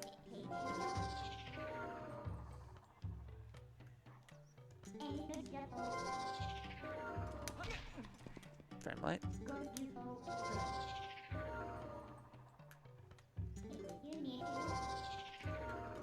There we go.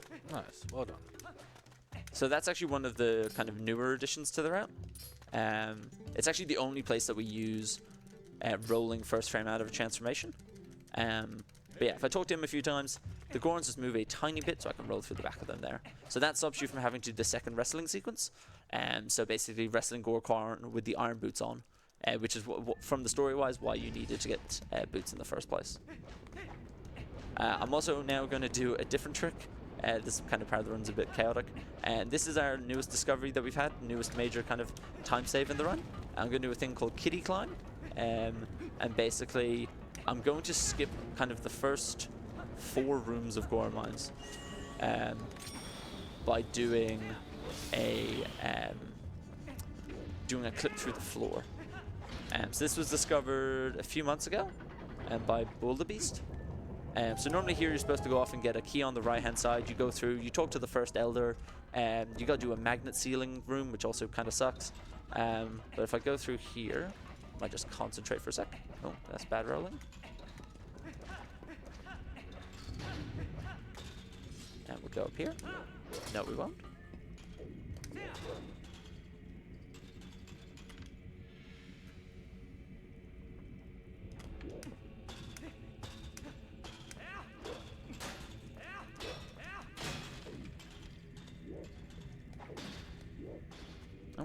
I hit the cutscene and now it falls down. Yeah, go do it again. But basically what this does is it lets you pop up through the floor here, which saves the first few rooms. It saves about 2 minutes.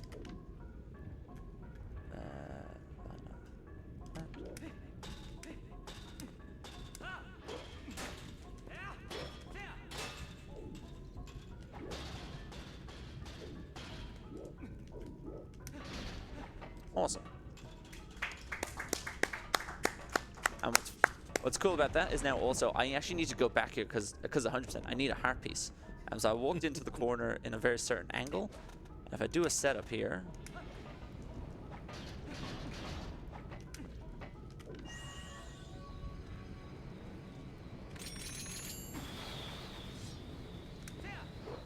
nice. Now I can go off and get the heart piece, which is this way. And basically then I can just go on with the dungeon. And so in categories that don't have to collect all the heart pieces, so stuff like all dungeons or Goron Mines RTA, basically you can just do that trick and continue on. But because I need this heart piece, I just have to come back here. But what that trick does is it lets you skip the rest of this magnet room. So there's, I think, 3 magnet rooms that you need to do. And it basically just skips them. So I can just void out here and just keep going on with the run. But yeah, it saves about 2 minutes in Hundo. It's really nice. Yeah, just a really good time save, to be honest. The reason it's called Kitty Climb, as in like a small cat, is basically there used to be a trick called Kitty Jump, which was a trick used in IL speedruns, so individual level speedruns. It is the most chaotic thing I've ever seen. I couldn't even tell you how to start trying it, apart from entering Goron Mines.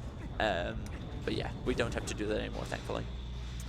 And you were saying that trick in that area that you skip is one of the Goron Elders, which the idea of this dungeon is you're going to visit the 3 Goron Elders who then let you go to the boss. But do you want to talk about why you don't even need to talk to the first few? Yeah, so I think kind of like a common trend in a lot of Zelda games is if you get the last of something, you must have got the previous ones. So that's actually kind of the premise that we use in the any % runs around. If you have the last mirror shard, you must have got the previous ones. If you have the last few shadow, you must have had the previous ones. So here, basically a similar thing. If you've got shard 3, it assumes that shard 1 and 2 you have gotten, which is not the case. We used to get shard 1 before the elevator. I'm actually going to do a clip here through the gate, just to save a couple of seconds. If you use a wrong angle for that, you actually will void out. And also, Wolflink is super weak against Tektites, so it's just a bit of a nightmare to fail. But yeah, if you get Shard 3, which we will get after fighting the mini boss of the dungeon, you will then basically be able to go to the boss. There's just a heart piece in here that I need to collect.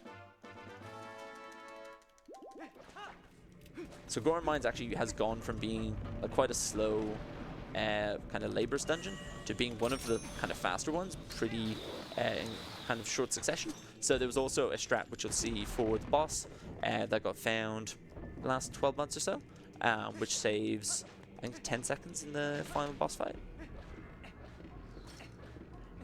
Oh. So Goron Mines used to take about 15 minutes after entering, and now I think this split is about 6.5 minutes, and the second half is like 5 minutes. It's like an 11-minute dungeon. That's crazy. Yeah.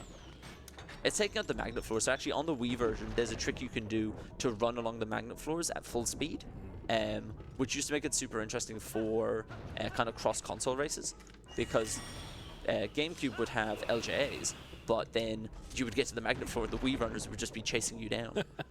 So we had there's been some community tournaments based on Goron Mines RTA, which is basically the start of the run through to the end of Goron Mines, and they're really good to watch, kind of cross-console. Alright, so this is Dangoro. So I'm going to try and get a fast 2-cycle with him by manipulating it so that when I go to throw him, I fall off the edge. Might have been late. Nope. So I fall off the ledge there, which basically gets him to just bounce around a lot. And he's not coming over to me, so I can't get a really fast cycle, but that is okay. But basically there, what I did was I spaced it so that when I throw him off, I successfully throw him, but then Link falls into a hanging animation. And so what that does is that when Dangoro then, what's supposed to happen? He's supposed to fall in the lava, bounce around a bit, come back up, throw him off, and he does it again.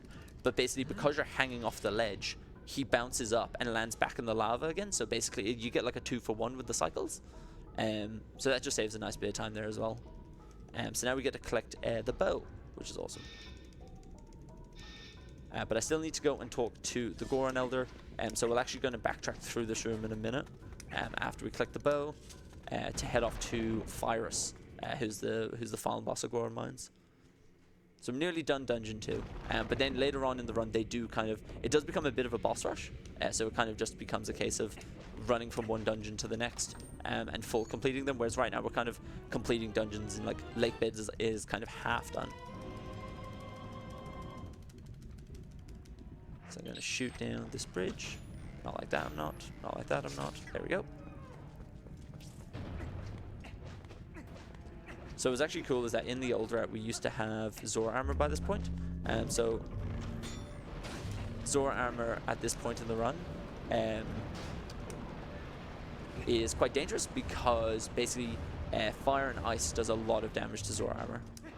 So we'll see later on in Snow Peak, if I take any damage, I'll probably end up changing out of my Zora armor because I just don't want to die. There we go. There's our third key shard, so that way we can just go to the boss. So that is the minimum requirement. So the game will only ever check the last one. So like I mentioned in 80%, we only need to complete Lake Bed because the game kind of assumes, okay, you've gotten the final few shadow, you must have got the other two.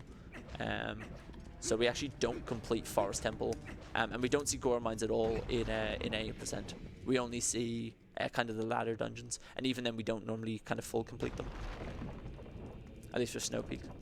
You don't even touch Temple of Time. Don't touch TOT. Yeah, you don't touch Gore Mines. You don't fully clear Snow Peak. Snow Peak in 80% is 2.5 minutes. Like it's you go in, you get the ball and chain, and leave. Because you need the ball and chain, because when you fight Zant later in the run, it's the only way you can kind of inflict damage on a certain state. There's a cool LJ I can do here. Oh, landed the water.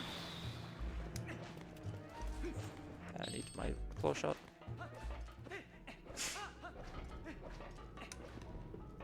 So this is actually what we mentioned about having the claw shot here. So normally you're supposed to go over there and shoot the beam mouse to basically get around the level. I can just go straight up here. And then equipping iron boots on falling, so basically I just fall a lot faster. But that is, yeah, that's where HD has to do the second Goron Mine strip. So over every gap you'll see me just kind of equip iron boots to fall a tiny bit faster. Just saves a couple of frames here and there. Oh, can't aim. Nope. There we go. And we're going to head on into Fire. So as I mentioned, Fire's had a bit of a discovery kind of in the last, I think, 12 months or so.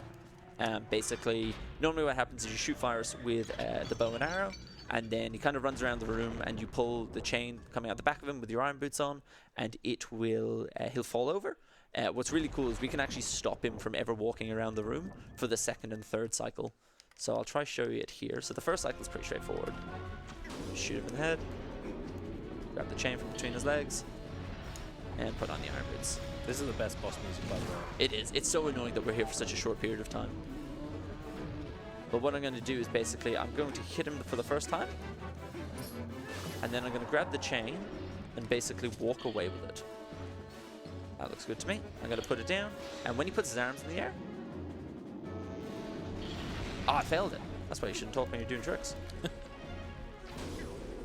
Basically, what you could do is that when he puts his arms in the air like that, you can make it so he immediately falls over. He doesn't do any walking whatsoever. I'll try to get it on the third cycle.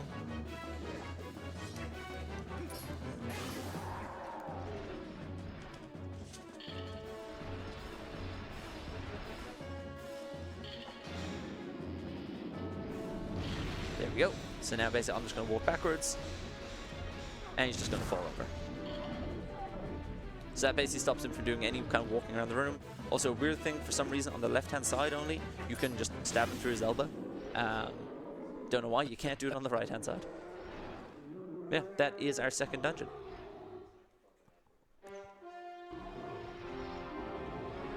And what's really nice about this now is that we have to go back and do the rest of Lineru.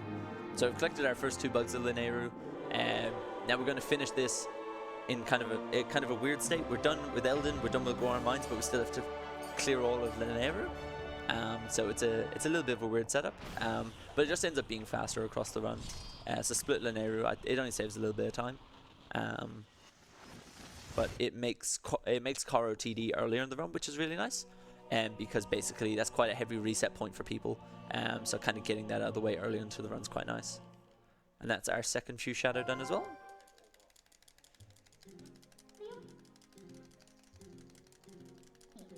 So this is when we're going through the storyline. Minister is telling you about Zant, who's basically supposed to be the main kind of enemy of the game. Zant actually has a really, really cool, if you've never seen this game before, Zant is a really cool boss fight that we'll have in a while, kind of a dungeon rush setup. It is a really fun fight.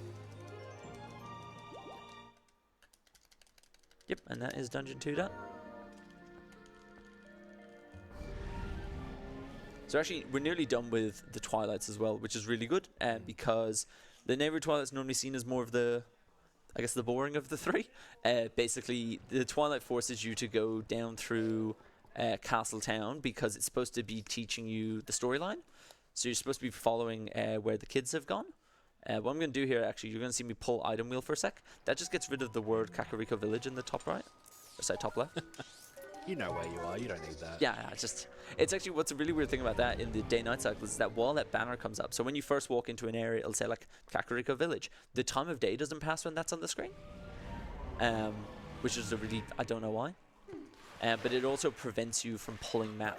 So basically, you need to clear it by pulling the item wheel. Where have you gone? You've gone on my right. Yeah, so like T-Bag was saying, this is probably one of the bigger Twilights because they want you to go do a bunch of story filler as well as learn There's a cool trick. even like the central part of Hyrule as well as like the lake area. What do I need here? I need a lantern and rang. Cool. Nice, well done. I was questioning what my equips are there because I know I've been messing it up recently. So that was the trick there called waterfall side hop.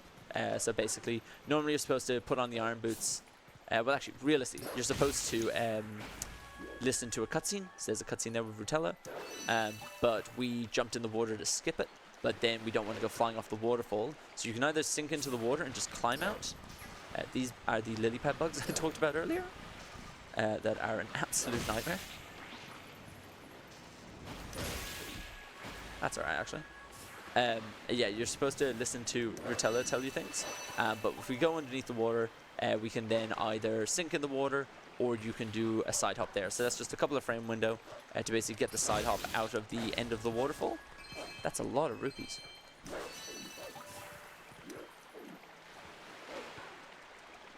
We're already up to 50 rupees, which is actually really good. Because that means I only need to get to, I think I need 160 by the time I finish MDH. And we'll pick up at 100, so that's a big chunk of it. Yeah, those lily pad bugs there, basically, the way bugs work is they will, when they first spot you, they kind of attack you. But the problem there being you're just swimming in water half the time. And they are consistently voted as the worst bugs in the game by the community.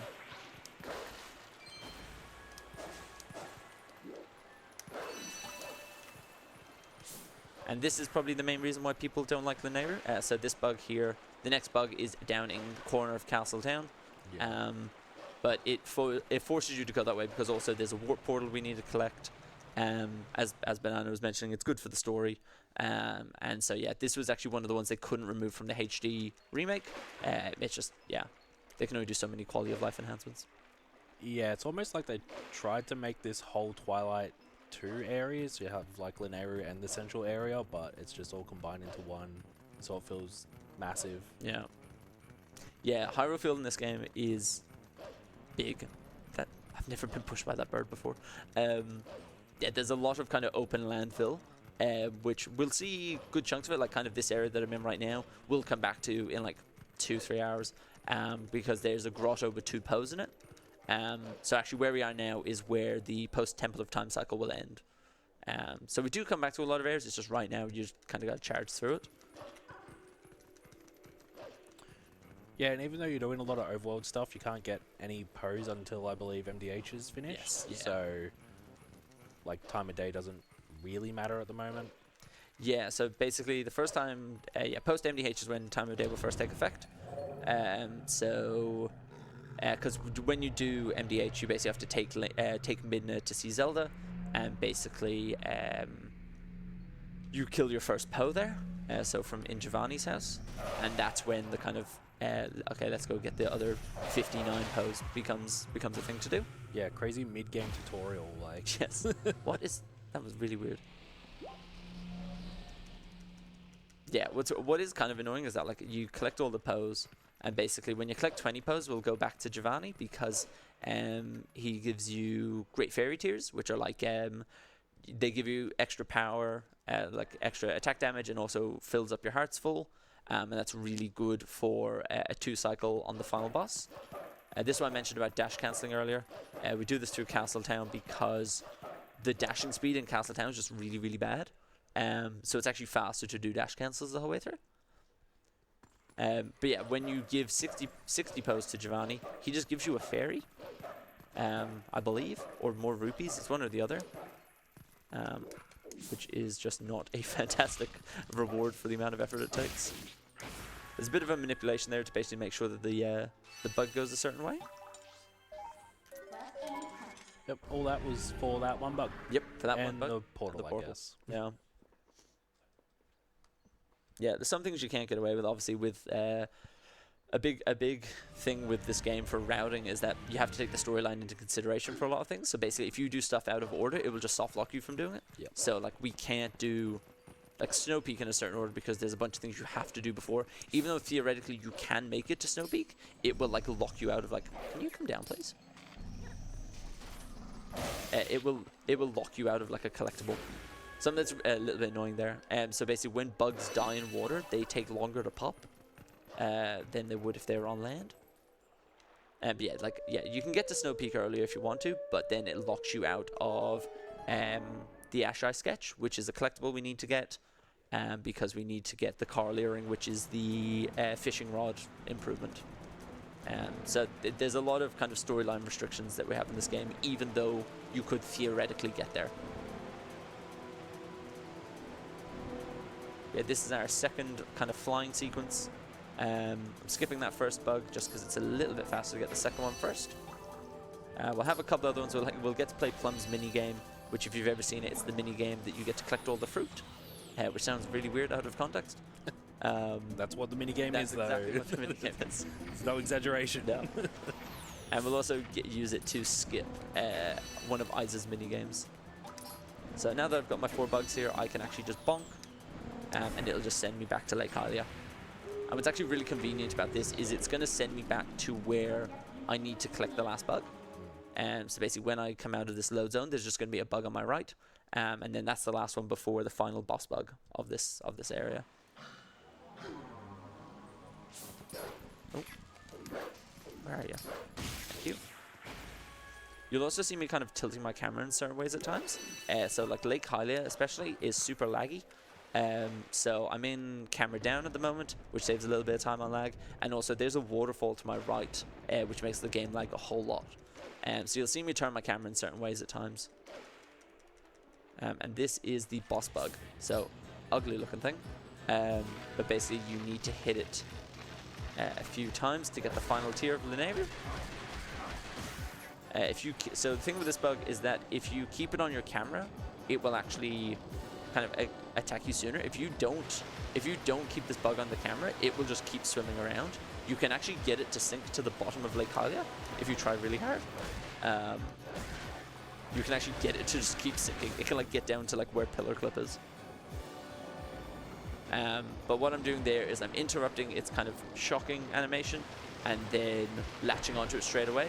If you latch onto it too early, you'll actually get bounced off it because you're effectively in collision with the planks of wood below you. And then also here, you'll see me kind of cut the charge animation. If you walk just to the edge of the bug and release the charge attack, you hit its first tentacle, but also you kind of bonk off of its like abdomen, I guess, and it breaks the charging animation.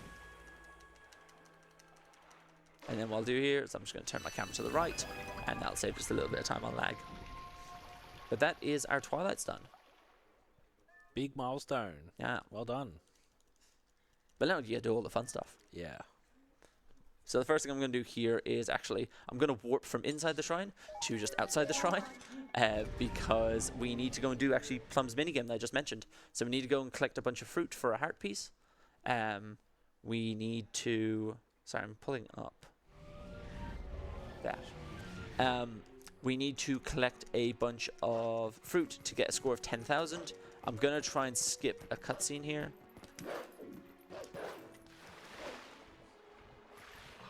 I went too far right. So there you can actually grab the howling kind of grass before triggering Plum's cutscene. And if you do it that way, you actually never need to hear Plum tell you, hey, do you want to know how to play the game? It just saves a couple of seconds, but you need to do it twice. So here, this is the minigame.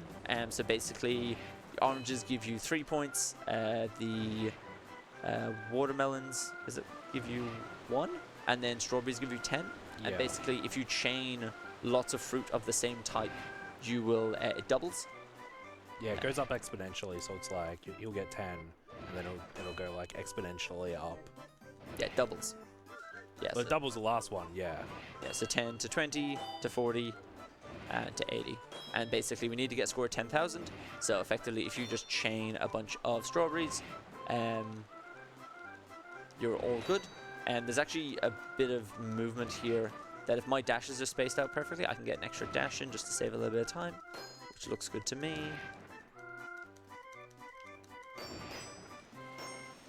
Yep, and we've cleared our 10,000. Oh, that's a wall.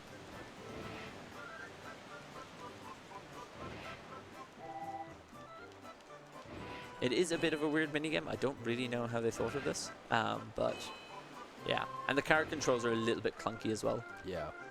Getting through that hole where there was 3 strawberries is actually harder than it looks, really hard. I swear. Yeah, that's you kind of just did it, and I was like, oh, yeah, you just do that. But no, I don't know, it's difficult. It's kind of difficult because of the weird controls. Yeah, if you get a consistent amount of dashing since the start, it'll always work, and you kind of know based on how far into your dash animation you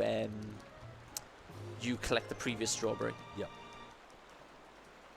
A running theme of this run is just Teabag making things look way too easy. Oh yeah, that's the idea. It's been surprisingly alright so far. That's why he's here. Famous last words, but We've still got a few more hours to go. I mean, don't do that to me.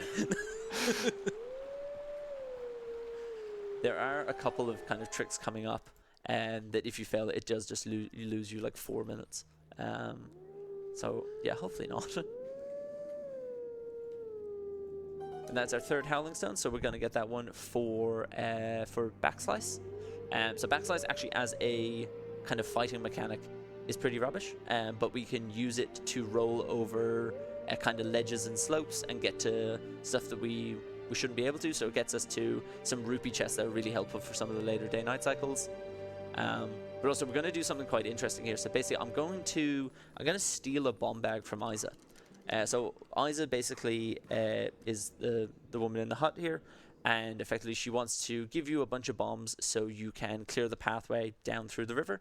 But there's a thing in this game where if the first bomb bag you get isn't the one from Kakariko Village, you can never get it. So I'm just focusing on that bug. Yeah, so what we want to do here is I want bombs for the route, but I don't want to lock myself out of the Goron mines. The Kakariko bag. So what I'm going to do here is I'm going to steal the bomb bag from Isa. So when she asks me if I want to help, I'm going to say no, and then I'm going to open my map and warp on the same frame that I talk to her. And basically what that's going to do is it's going to steal the bomb bag, and that bomb bag will only stay in my inventory as long as I don't kind of save the game and like turn it off. Or if I go through MDH, for example. So you'll see me do it here, and the way you'll know is because it'll make a little bit of a funny noise just after I talk to her. So it's important for me to say no the first time. And then if I press D-pad and A, nope, missed the frame. There we go.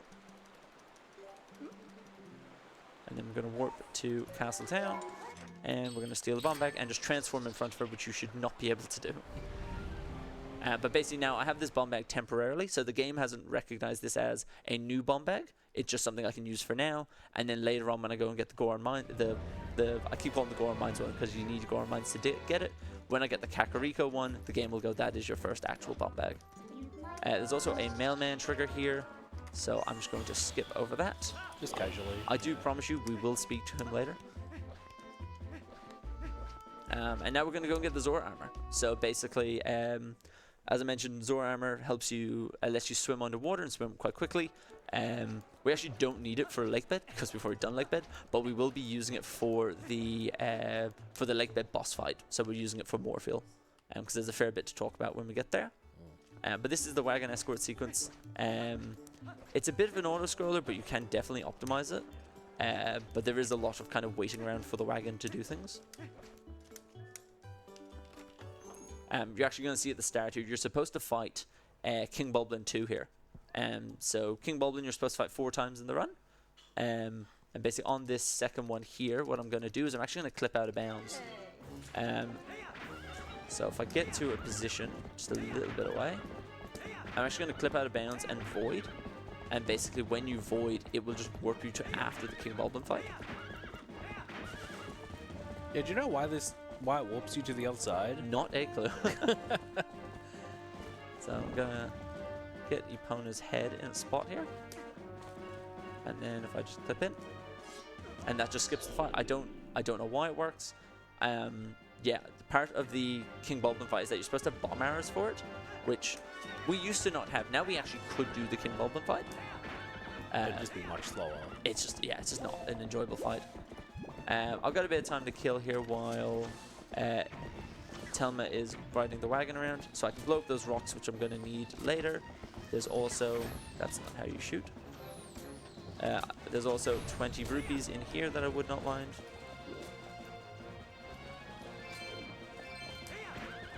And now they're going to light the wagon on fire. So basically, while the wagon's on fire, you can't get too far away from it. But once then it has been extinguished, you can basically just keep going. This second sequence here, I've got a bit of time to kill, so I'm going to go and collect an 100 rupee. So there's a really nicely placed 100 rupee underneath this bridge.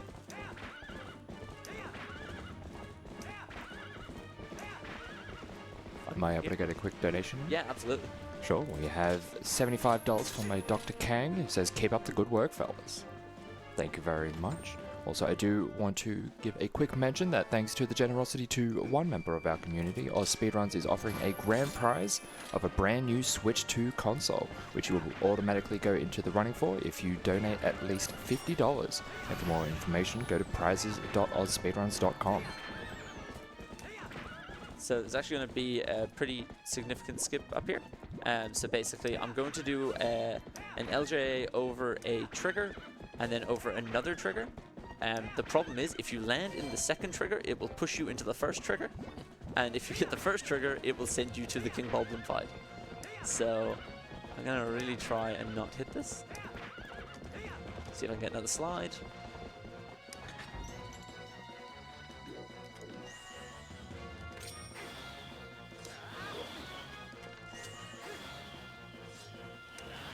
Awesome. That was the one I was really scared of. That's the 4-minute time loss if you hit that. Yeah, so basically there's 2 triggers there. There's one that is the King Bulblin 1 fight, and there is one there that is Midna basically telling you should go back and save the wagon. And if you hit the wagon one, it will send you into the King Bulblin 1, which is just really inconvenient. And basically what you need to do there is you need to redo the whole wagon escort segment. So basically redo King Bulblin 2 skip, just redo the auto-scroller. Yeah, it is quite annoying to do. So now we're going to go and get our Zora armor, which is really good. So that'll play a role in a couple of minutes. There's a bit of collection stuff we need to do between now, but then we're actually going to go back and finish off Lake Bed. So we left Lake Bed kind of in a half-complete state. We have done the mini-boss, and we have the kind of the item from there. We got the claw shot, but we need to fight Morpheal. We also need to get the heart container there. And what defeating Morpheal does is it triggers Midna's Desperate Hour, which then will start our day-night cycle. So there is our Zora armor.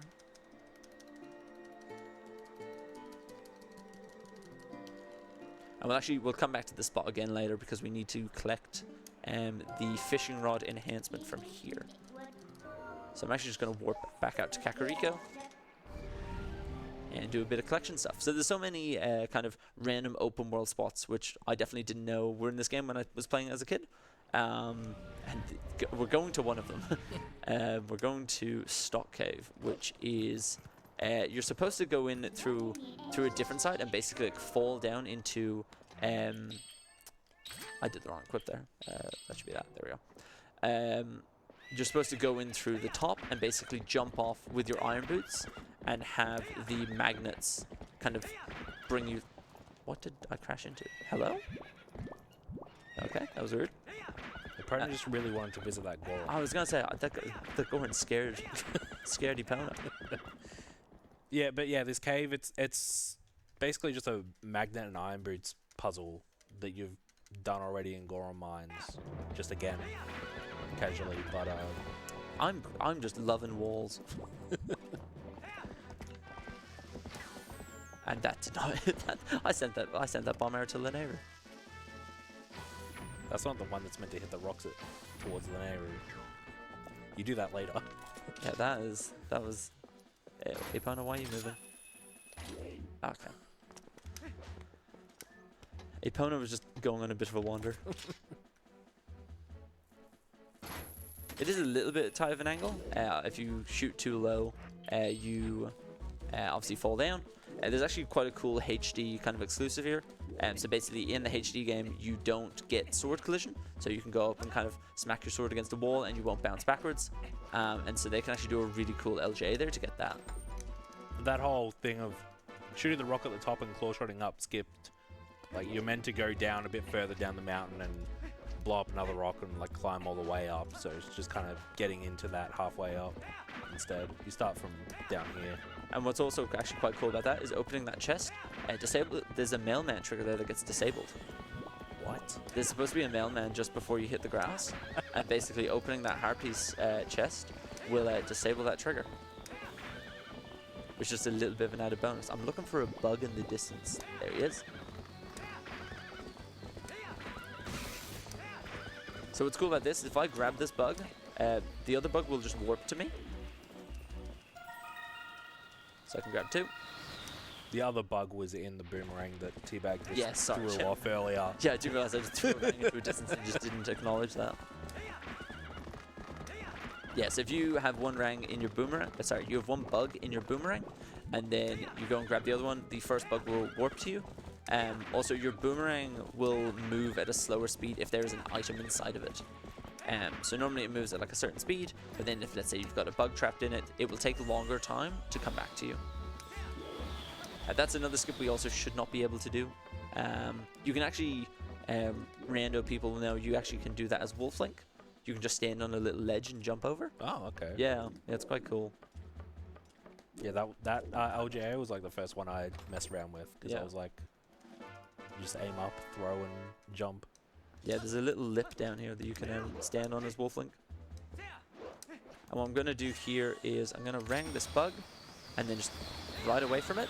Because there's a cutscene here that's about to play when I shoot these rocks. And basically then the bug can travel to me during the cutscene. So I'm going to park Epona in the corner. That looks good to me. And basically now you can hear the bug is on its way over to me. Because we need to basically warp away this bridge. So this piece of the bridge basically gets taken from here and gets thrown into Gerudo Desert. And we're going to come off and get it at about the kind of 4-hour mark, 5-hour mark. And also then, when a warp portal opens, comes with it 3 shadow beasts. So basically, I'll need to kill these. But also the bug here should be at my feet. There we are. I guess one thing we never explained about Shadow Base as well is a core mechanic of them is you have to kill at least 2 of them at the same time. If there's one left, then it just wakes all the other ones back up. So you'll always be killing at least 2 or 3 within like 1 spin attack or 1 minute charge. That's kind of the idea behind them. Yeah. Also those rupees there, yeah, I blew up that rock to get some rupees. I will be back for them later. They're there as kind of backup rupees, that if you need them after Cave of Ordeals, they will just be there ready for you to pick up. It's crazy that they stay there. Yeah, I actually didn't know. I was watching a Wii Runner and I noticed it. But I think it's if you take one of them, so if you take like 110, let's say, the rest will disappear. You have to leave like all 40, I believe. Yep. And what's nice about this is a bit of a dead end. So what's nice here actually is we can basically just Uku back out. And this will take us to Lakebed. This is the cave we were talking about, by the way. You can see like a magnet over there. Yeah. So Teabag came in from the exit with some LJAs. Yep. And also what's cool here is, as you mentioned, the boss doors in this game are always hidden behind like kind of a locked door, apart from this one. So what I'm going to do is I'm going to do a bit of a setup, because I need a heart piece here anyway. And if I do a setup correctly, I should just clip down into the boss fight.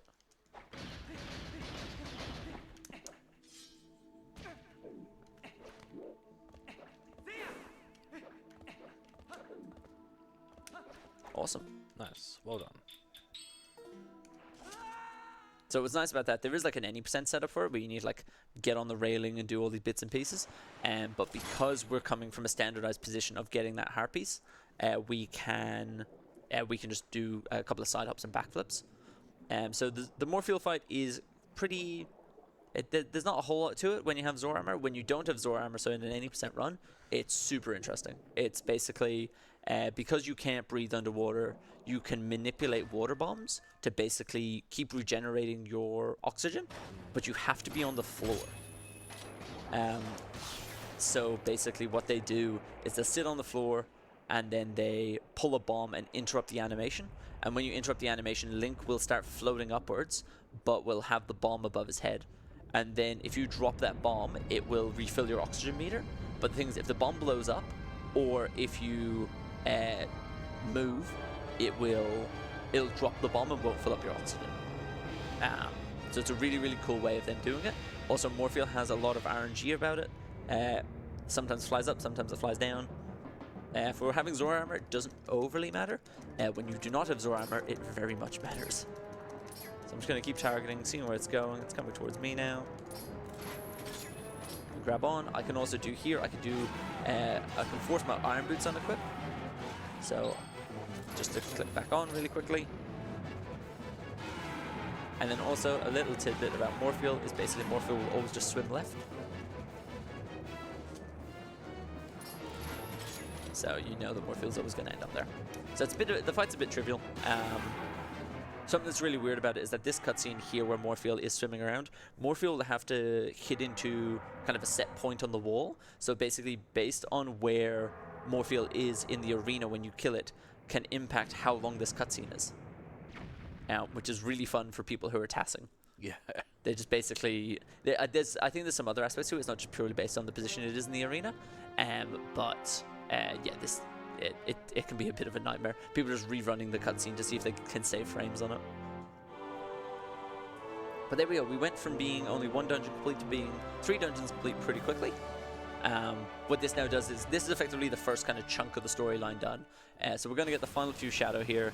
And basically, on the storyline, it's like, cool, we can go and defeat everything now. And then it gets stolen and Midna gets sick. Which then plays...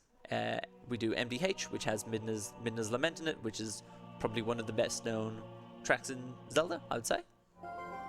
Yeah, it's definitely up there with like remixes and stuff that everyone loves to mess around with. Yeah. Until it gets interrupted by a Bulblin getting within like a square kilometer of you. Yeah. Yeah. So the thing, a common criticism people get for this game when it comes to the music is that the music is really, really good, but then when you get near an enemy, it cuts off the music. Which obviously people do not love.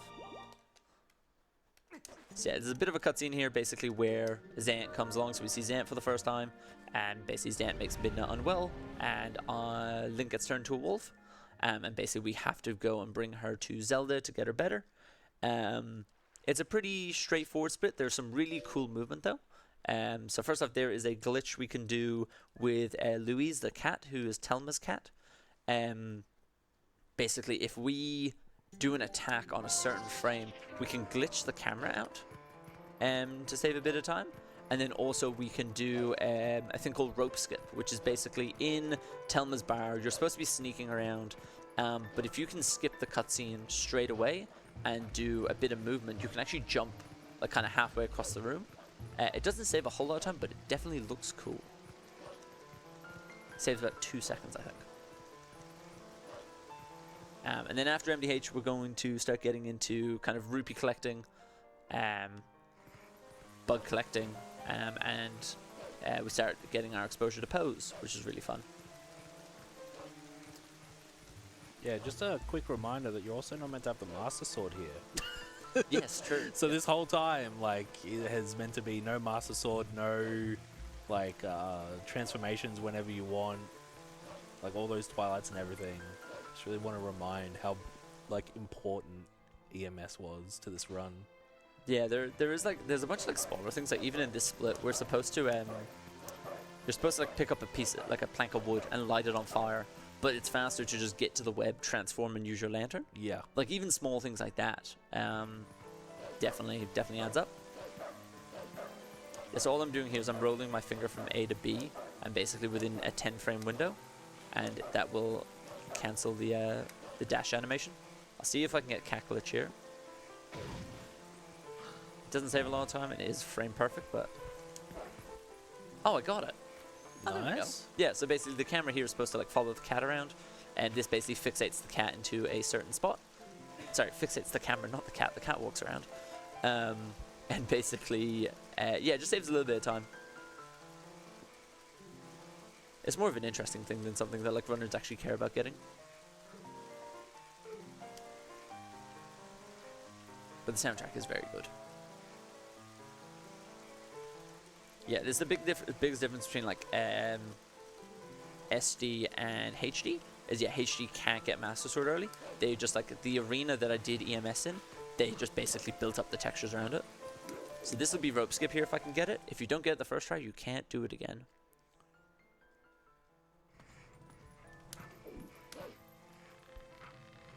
Nice. Well done. So basically, the reason you can't do that again is because the Goron kind of walks around the room, and even if you do make your way to the over to the rope, the Goron will spot you and kick you out. But that is our first our first of 60.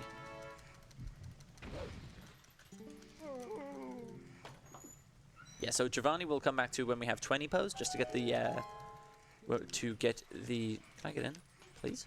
To get the rare chew jelly. But we won't come back when we have 60 pose because you don't need to. It's just a fairy. Jump across here. Yeah, so basically here we're gonna go back through the sewers that we kind of started the run with. But this time there's going to be a bunch of bulblins in the tower, and the one at the bottom, like you could skip him, but it's actually really funny. He will shoot you down from the tower if you do not kill this first bulblin. So yeah, here, I can get a quick climb. Yeah, you're supposed to bring a stick up here and light it on fire. I can just take out my lantern. Oh, that was cool. Yeah, something I haven't mentioned is quick climbs. So basically, they're only used in a handful of spots. But basically, if you go to climb between kind of like two walls that are kind of perpendicular to each other, you can basically clip upwards and just save you the climbing animation. So this Bulblin, I'm going to get him to miss and then knock him into the water because they can't swim. And then that's just a small time save there, so you don't have to take the rope across. I'm also going to do some jump attacks to some of the other ones. But yeah, that Bulblin there, he will just shoot you down from this rope if you do not kill him.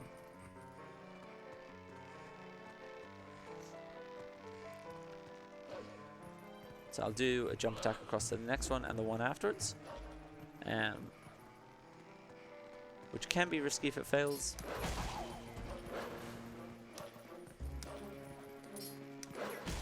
Nice. And here we've got a wind cycle. So basically from the moment this loading zone starts, there is a wind cycle. And basically I want to get across to the other side on a certain cycle. So what I'm going to do here is I'm going to be spacing my dashes correctly.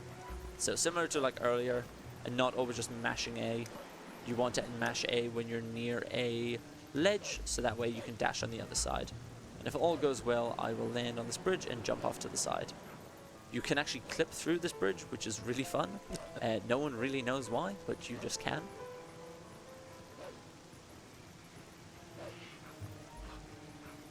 That was a pretty good MDH. Yeah, it's pretty interesting coming through this area again. Like a couple of things have changed, like the wind, and specifically the fact that you're not allowed to use Midna in those areas, even though that's where like the Midna jumping and everything was originally taught to you. Yeah. Yeah, that is the Midna jump area, and now it's like, cool, let's just put a bunch of ropes there. Yeah. So yeah, this is technically the start of the first day-night cycle. So now that was MDH, this is the post-MDH cycle. So we're going to be collecting some bugs. But as I said, the thing that's nice about this cycle now is that because we have the King Bulblin 1 fight to kind of standardize the time, how I play at this moment doesn't really matter. Obviously it matters for the context of a speedrun, but in terms of in-game time, it does not matter. No. You can, when you claw shot onto something, you can either get a one-handed grab or a two-handed grab. there's no rhyme or reason why you do or don't. But obviously two-hand grab is just a lot faster. And now we've got backslice. So in terms of like story-based stuff, they would now want you to go get the Master Sword, which you've already done. I believe they're just now waiting for you to go to Snow Peak whenever you're ready. Arbiters. Arbiters, yes, of course. Yeah. My bad. Yeah, so you go. So basically, you've got your 3 mirror shards. You'll go to Arbiters, which is supposed to be like this prison off in the desert, and then you'll go there, and then you realize that the mirror is broken, and you have to go find the 3 mirror shards, and basically that will send you to Sacred Grove. So we've already done that. We will go back to Sacred Grove, but not to get the Master Sword, to like return the Master Sword, to be able to do one of the dungeons. But my point being, like, there's not really anything going on at the moment, which is why we're able to do, why Teabag is able to do this whole overworld collecting stuff at the moment, and it fits in quite nicely. Yeah. Yeah, we've day-night cycles are like the main thing we've like always rerouted in terms of our run. I nearly went back into the mailman trigger there. But yeah, it's kind of a case of what can you get done. So right now we want to use like big time sinks. So like climbing Snow Peak used to be the thing to do. Also, we're going to talk to this guy here. This is Charlo. Charlo will take 1,000 rupees from me across the run. And there will be a point where I just give him like 800. And we will just mash text for a little bit. And I've got our first minigame. Oh, cool bonk. So this is the star minigame. This is what you do to get bigger quivers. So the first one's super easy. The second one takes a little bit longer. But this will let me carry more arrows, which is really good. Because we don't actually use arrows a lot. We use bomb arrows a lot. But we'll see how fast I can get it. I'll try and get it to kind of 9 seconds.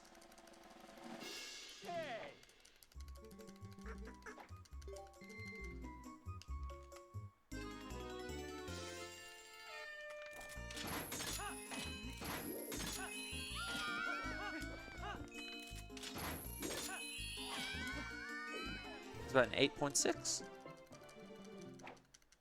It's pretty good. For some reason also, every time you leave Star, there are these 3 girls outside that will scream at you and ask if it's you. And it is always you.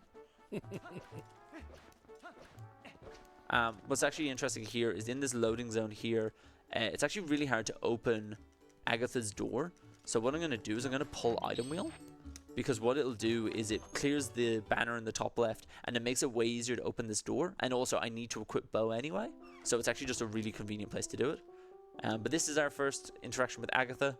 As I said, she is mental about bugs, so I'm going to give her all of my bugs right now. So I have 8. I have 8 all up.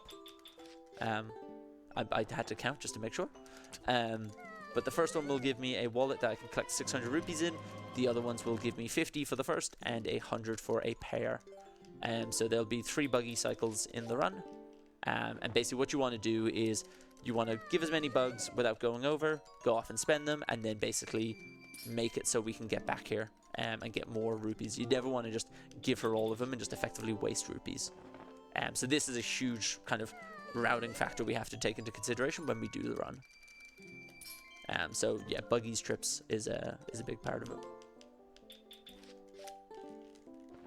But it goes by surprisingly okay. If someone someday could figure out a way to bulk give them, like kind of tag them or something like that, I would much appreciate it. It is a lot of text.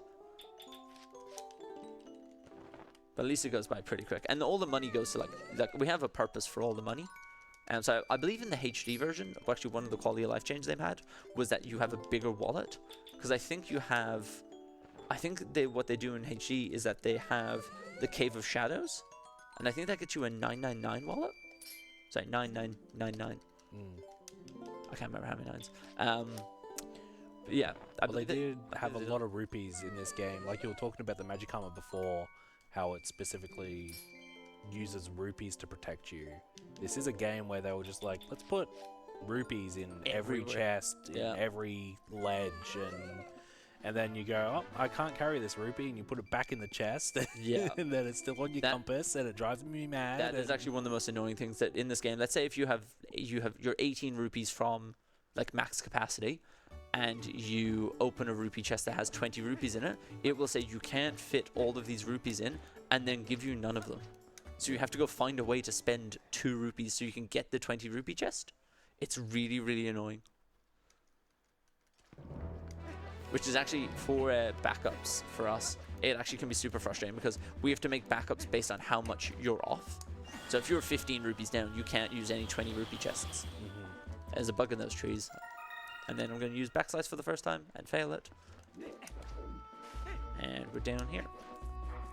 So that's actually why we like having backslice, because it gets us to do that roll, which is really nice.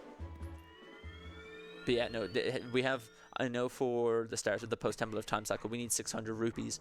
And so it's like, when we were writing the route for it, you have to be like, okay, if you need over 20 rupees, do this. If you need between 10 and 15, do this. If you need less than 10, do this. Like, it is, because you can't just say, open the 20 rupee chest. Yeah. Yeah. And what the problem is, for stuff that's so small, like let's say you need 4 rupees, the answer is like cutting grass or like digging up some, or like breaking like a wooden crate or something like that. So this one here is Helm Splitter. It looks pretty cool. Doesn't really get used in the run, but it'll get used twice in Temple of Time for something really cool. We'll get to do some flips in Temple of Time. Yeah, but in terms of a combat thing, it's actually not that great. The main thing we're trying to wait for is the final hidden skill, which is Great Spin, which is a really big spin, basically. I need to remember, this is actually one of our more recent route changes. So from here, I want to go to Cack Gorge. So now we're going to go fight King Bulblin. So if you've ever fought King Bulblin before, you basically chase him around on horseback, and you kind of swing at him and try and hit him. I'm going to completely cheese that by shooting him with a bow and arrow. Also here, you'll see me take a really steep right. There's a mailman trigger there that is massive. And if you hit that mailman trigger, it will transform you from wolf to human. That bug has ran away from me.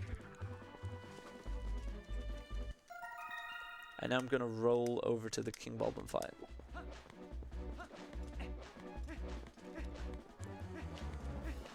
You can see here, like, I'm dropping rolls on the hills, and it's just hard to build back up my speed. But yeah, the King Bulblin fight should be, like, it's supposed to be this, like, epic horseback battle where you chase him around Hyrule Field and you kind of, like, joust on the bridge. But And it is. Yes, and it is. But because I already have the bow and arrow, I'm just going to shoot him a lot. So when this loads in, I'll basically shoot him with 3 arrows, and then I'm going to just dodge his Bulblins and go again. So go 1, 2, 3. I can just rear the horse there and it'll do that. That went through him. So what you're saying is you're cheating? I am entirely cheating. Wow. Yeah, you can shoot him before he's like done. Oh, sorry, this is actually quite a cool thing also. There's a hole in the bridge. So if you watch King Bulblin after this cutscene, and actually Link as well, we just kind of run off the edge. So what happens if you reach the edge before hitting him twice? You fall through? You soft lock. So Link turns around. If King Bulblin goes off the edge before you hit him, there's like a little bump on the bridge that you need to hit so you void out. It's almost like a soft lock. Wow, okay. Yeah. Yes, but yeah, hole in the bridge is we didn't even know it was going to happen. Here's another slide. Whee! We didn't even know it was going to happen when the route happened. And I think Beast did it for the first time and then just noticed, oh, there's actually something missing. And what I'm going to do here, so as I mentioned before, I stole the bomb bag, but that bomb bag is actually now cleared because I finished MDH. So now that I've bought this is my first official bomb bag. So that's why Barnes will sell it to me. So this is also something that's really important when it comes to routing. We want to use bombs, but also we don't want to like jeopardize them being our first bombs. So now we get to go and do some of the kind of the fun mini games. So we're going to go and do the archery mini game, which basically the whole reason for the archery mini game is so Mallow can try and sell you the Hawkeye, which is like a scope for your bow and arrow.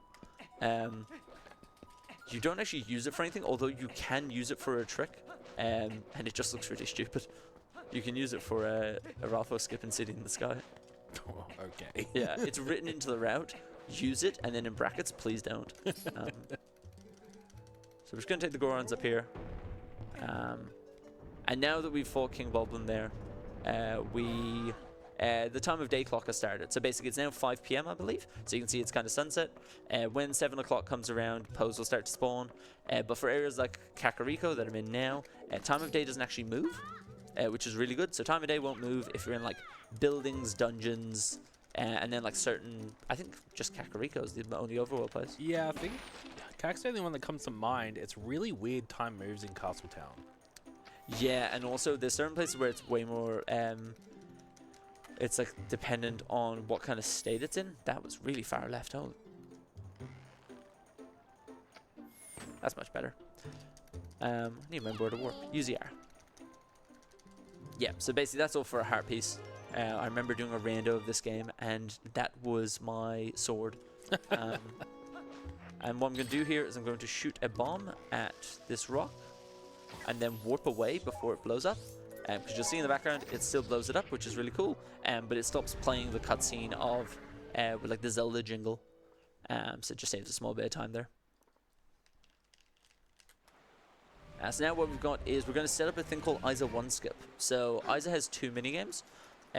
So ISA 1 is basically you're supposed to go down the river and blow up all the rocks. And basically we don't want to.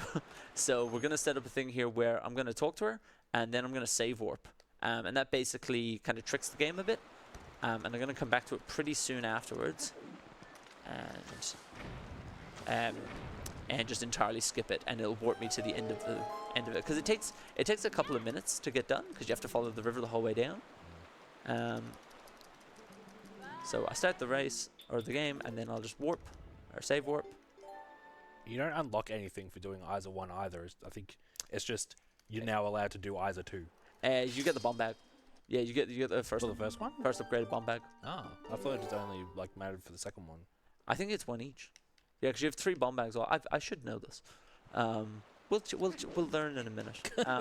We'll find out together. Yes. So what I'm going to do here is I'm going to the fishing hole. If anyone's ever been to Henna's fishing hole, you can basically ride around in like a canoe and do a bunch of fishing. It's really fun. And there's also the little board game, which name escapes me. But basically, we're not going to be doing that. We're just coming here because there's actually a heart piece on the hill. And also, in the fishing, you can fish out a bottle, which I need to collect. So you can actually use your claw shot while you're in water here. And then there's a bottle over here that you can fish out. It's entirely RNG. It's basically 50-50. And the way I'll be able to tell if I've got the bottle or not is because I'll see it briefly for a couple of frames at the bottom of my screen. So you may not see it, but I'm just going to look for a sec. That's a fish.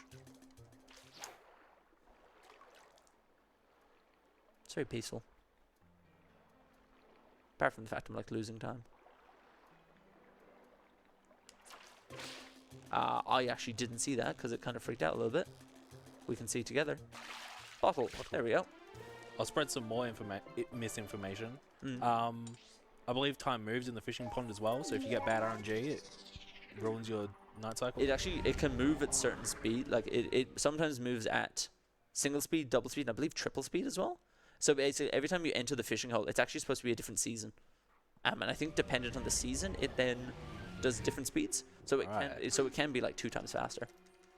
So now what we're going to do is we're going to finish up the ISA 1 skip. So because I talked to her before, the game basically thinks I've started it. And what I'm going to do is I'm going to void out in the middle of the Kargrok flight by clipping out of bounds. And what that'll do is it's going to warp me to the end of the race. To the end of the game. So I've just got to concentrate on a little clip here. So I'm going to do 2 dashes and then a particular timed dash. That's clipping through. Let's just hit the back up. Nice.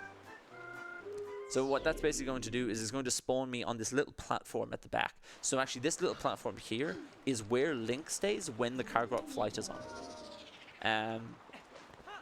So it's going to spawn me there. And now if I just swim ahead into the loading zone, because I'm at the bottom of Lake Hylia, or sorry, bottom of the end of the river, then it's just going to complete ISIS 1 minigame for me. So that saves us a decent amount of time. And basically I'm just going to spawn in a canoe. And we can see here, you can look off into the distance, there's the Isle of Riches there. You'll see that there will be a PO on it because we've basically ticked past 7 o'clock. So now the nighttime cycle has started. So now basically you have to play relatively fast just to make sure you get through it. I'm 99% confident I'll get a bomb back here. I think you're right, actually. Yeah, there we go. Yeah, I'm just lying to the people. I was like, I've definitely played this game before. So what's good about this also is that it actually starts us, there's a PO behind us, which is just a little bit out of the way. Like, there's no good way to get to this PO. So the fact that this all lines up is actually really, really nice. So this PO is always the start of start of the MDH cycle PO. What you'll see me do with POs is basically, you'll see that I charged up my charge attack before turning on the senses, because effectively the POs will start coming towards you until then, like you turn on your senses and then it'll try to fly back up.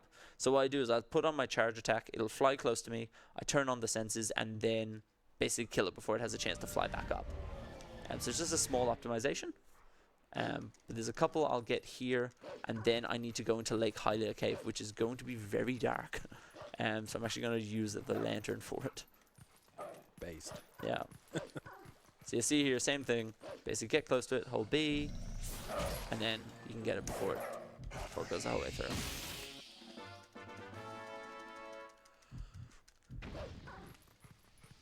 Yeah, so Lake Hylia Cave is it's got the name Hype Cave in Rando, because basically it just has a lot of checks in it.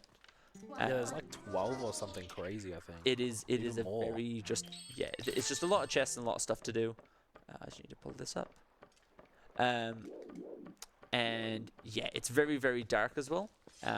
But you can find a lot of items in there in Rando. So I'll show you how dark it is when I go in, but then I'll actually just put on my lantern. So yeah, it's pretty, yeah. So let's just do that. Yeah, I've tried Rando a few times and I always end up in a situation where I'm like, oh, this cave is in logic, okay, and then I go in there and I'm in go mode. So it is, yeah. Oh, there's a couple of POs in here, so there's a couple I need to get. There's also a heart piece at the end, and this is very dark. So I just need to put on my lantern. The problem here also is that if you fall, you get warped back to the start, which I would like to not do.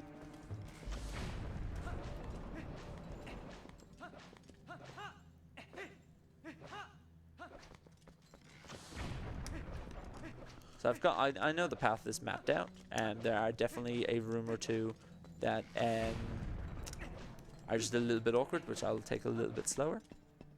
yeah, these hallways with like the big chasms and the bridges. Yes.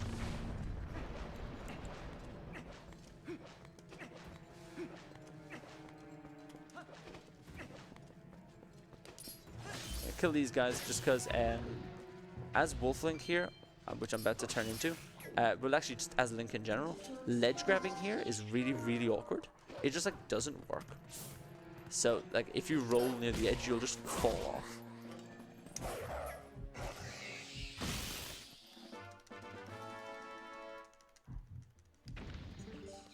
I keep pulling out my lantern while doing a backflip.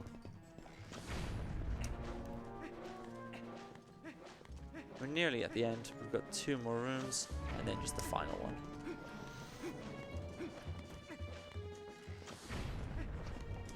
Just gonna take this room a little slower.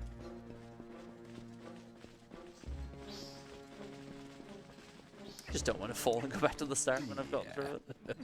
Oh, missed that. There we go. Didn't fall. That's like my biggest concern out the window. That is okay. And we have plenty of lantern fuel. We actually, because we did car TD, we actually bought one there. Not that I should need it anyway, but we're covered in case of emergency.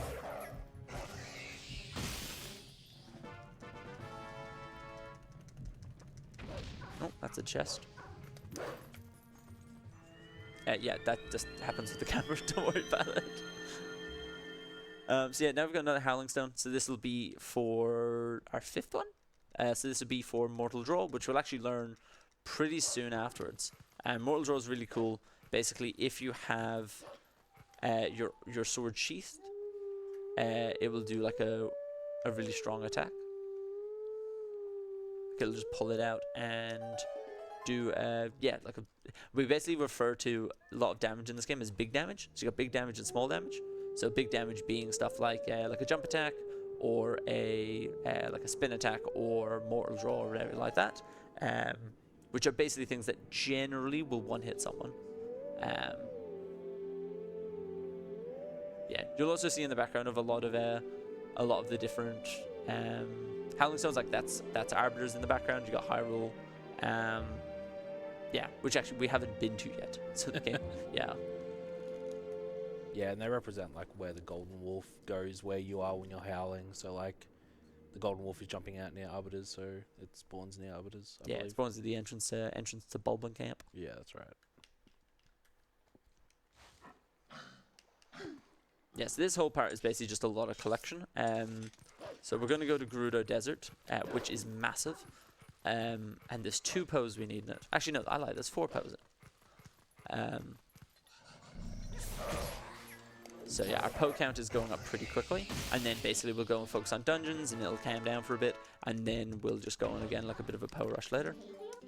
There's everyone's favorite 18-second ladder climb here. Yeah, this ladder sure does exist. It's one of the quality of life changes they made for HD. You climb ladders a whole lot quicker, and I think everyone's very happy for it.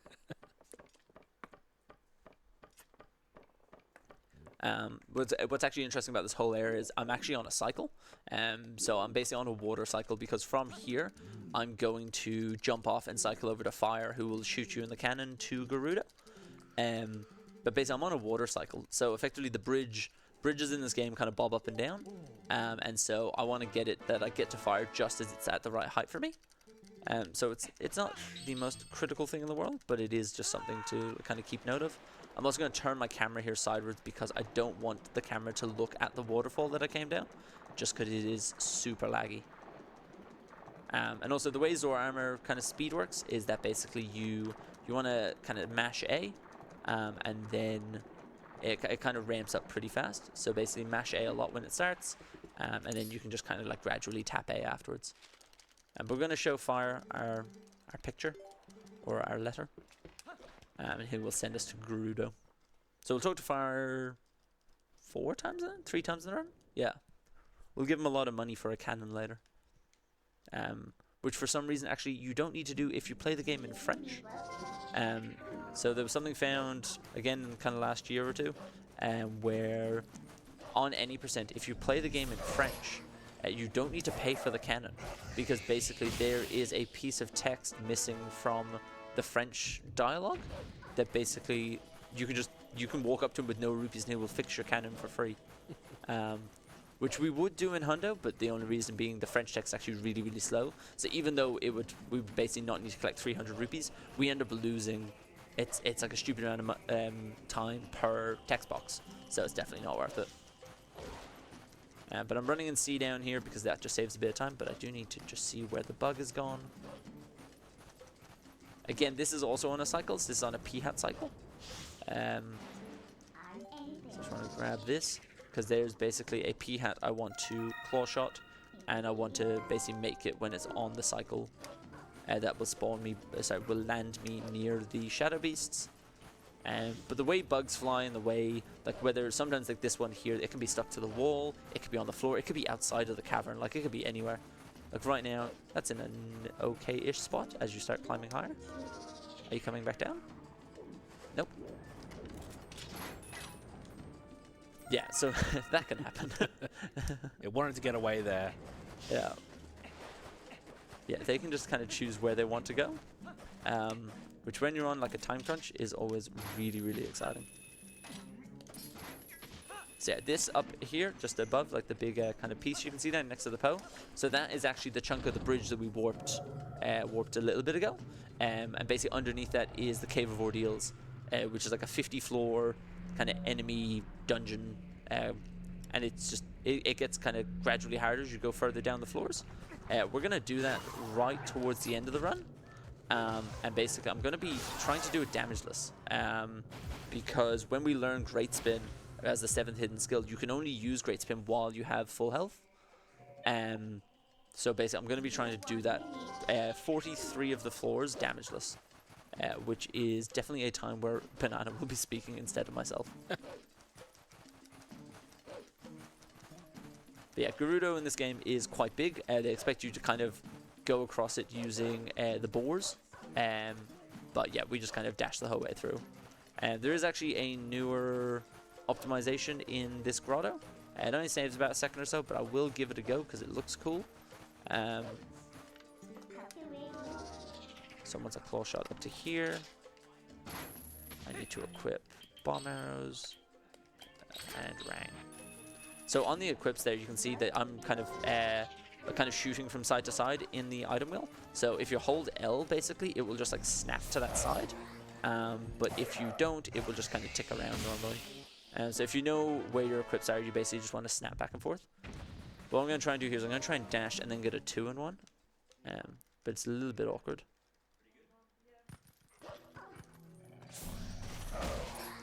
Okay, I've got the kill.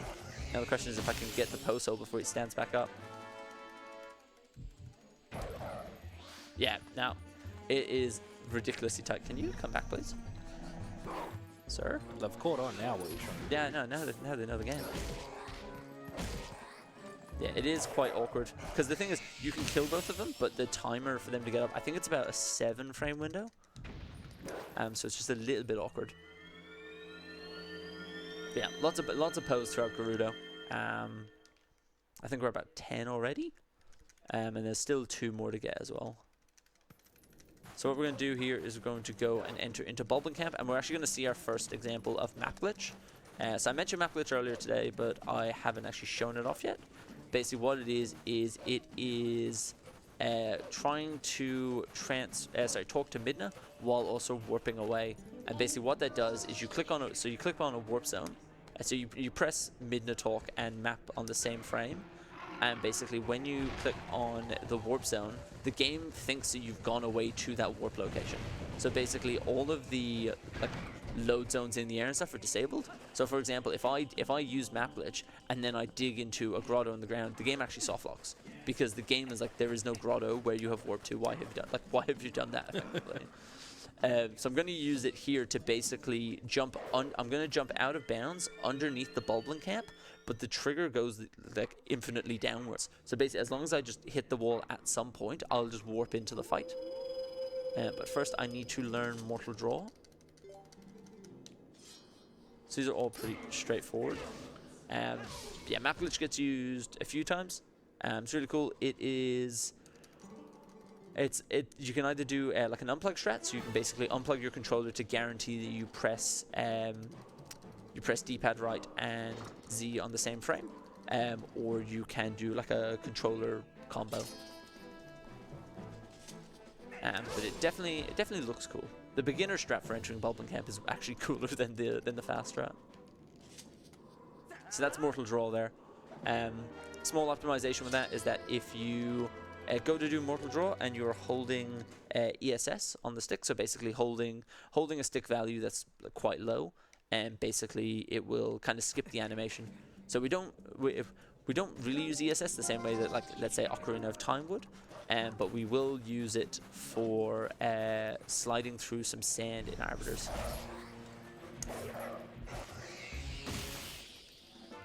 Yeah, somehow ASS keeps like popping up in Zelda games, and it's got a little representation here at least. Yeah, so I'm going to do a controller combo here, and basically when the load zone has finished, I'll release start, and basically I'm going to click warp, and it shouldn't warp me away. So now the game thinks that I've warped to Mesa, and so now what I can do is basically if I go and climb up on this hill, I can jump in underneath the Bulblin Camp to start the fight.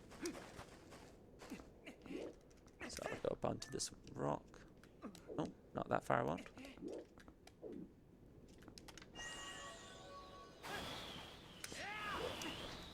And basically, if I just roll over here, I can just jump off the edge. And then I'm just falling infinitely, but then you hit the load zone.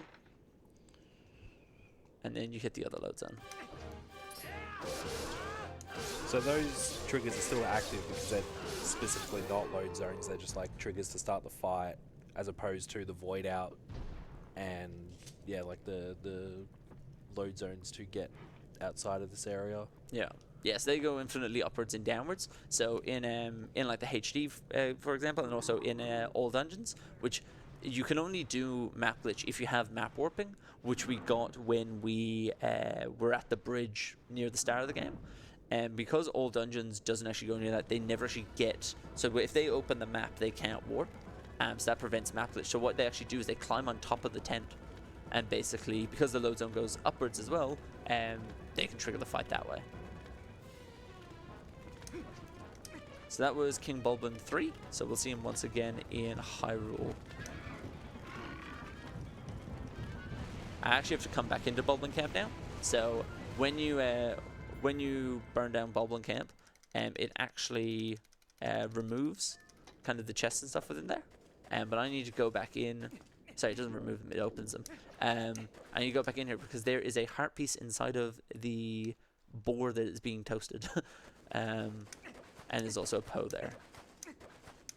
So what I'm going to do is I'm just going to quickly shoot a bomb arrow and throw my rang.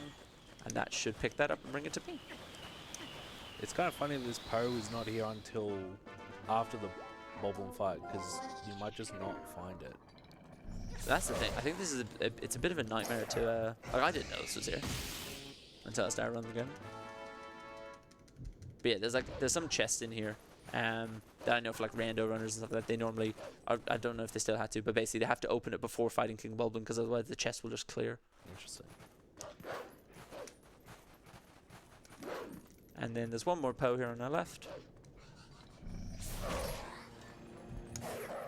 And that is the day-night cycle. So basically that's where the day-night cycle ends. So definitely when I was new at the game, basically trying to make sure I get here before it turns to daytime was super important. Now it's gone, like now it's quite comfy.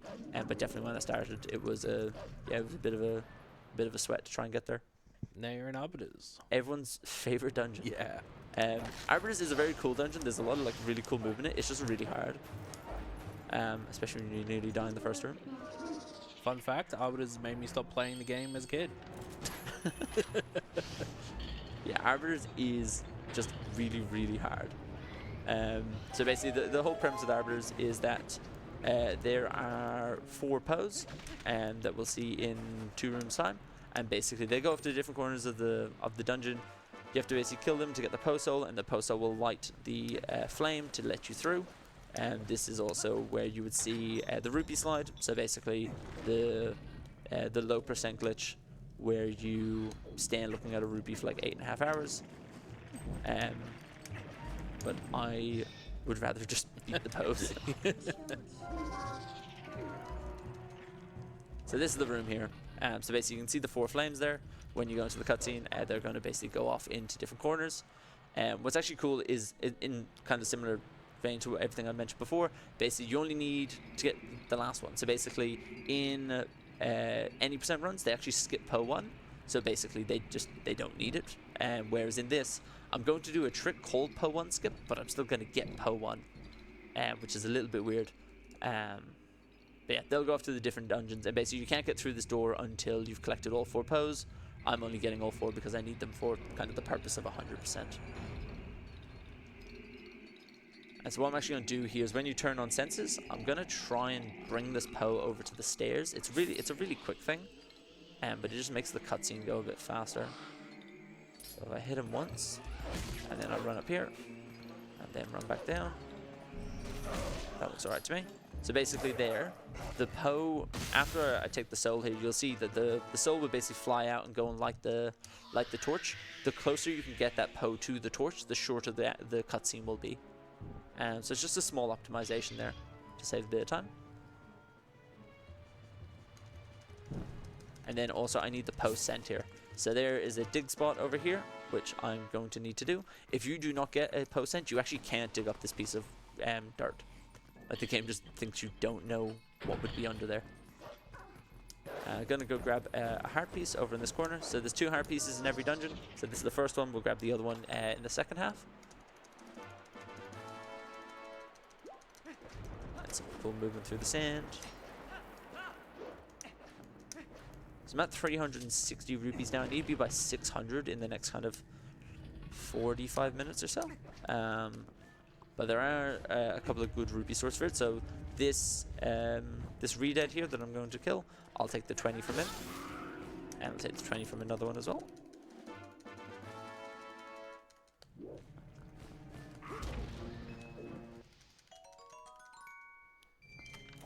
And if you go up here. So I've already got Poe 1. I did not need to kill you.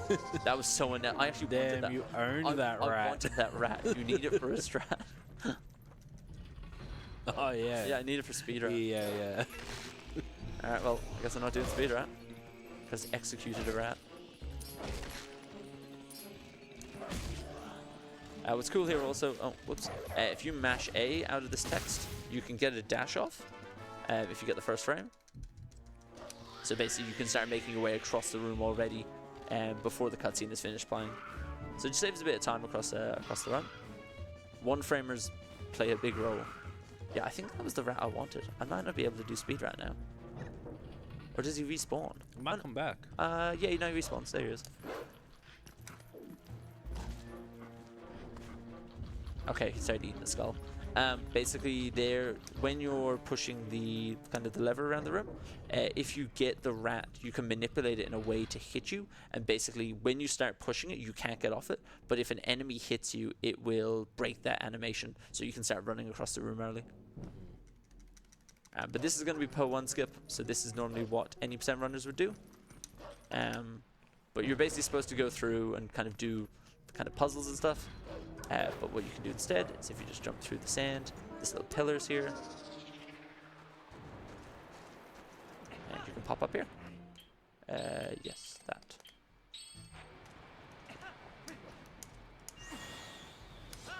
So it saves a lot of time, especially having LJs as well.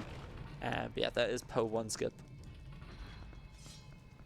Am I able to get a quick message in? You absolutely are. I have a quick look. Just as we are closing in on the 3-hour mark, I would just like to remind everyone that for ASM 2025, we are raising money for Game On Cancer, a charity which funds early career cancer researchers who are working across all areas of cancer research to make sure that this is the last generation to die from cancer. And if you would like to donate, you can go to donate.ausspeedruns.com. Also, it is also that time of the night where we are going to be doing a bit of a host switch, so thank you for having me and hope everyone enjoys the rest of the event. And take care. Thank you. Alright, we've got Poe 4 here. Poe 4 is there's a bit of RNG in it, but basically what you're going to do is when we do the first kind of cycle of it, these Poes are going to spin in a circle, and based on which Poe it is, we will respond to the RNG in a certain way, and basically that will manipulate how many... I don't need to do that. It will manipulate how many spins they do.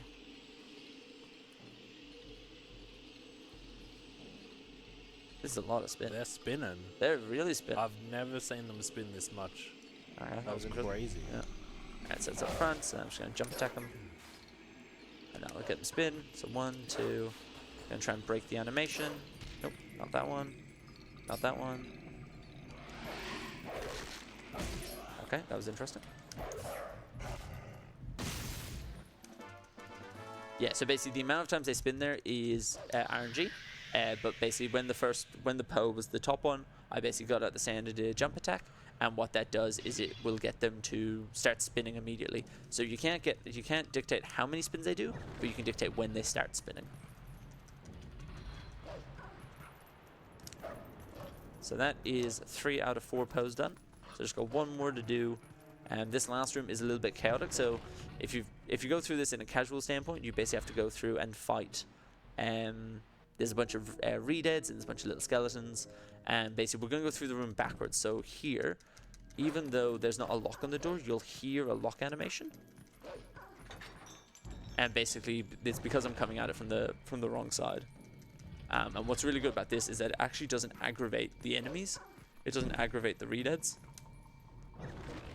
So if I go along here, he's not even going to know I'm here. So I'm going to try and get a charge attack set up. That's pretty good. So what you want to do there is you kind of want to set up like a triangle. So basically you want to charge through the redead, charge across, and then charge through the redead again. But you've got to give it enough time to get through its invincibility frames.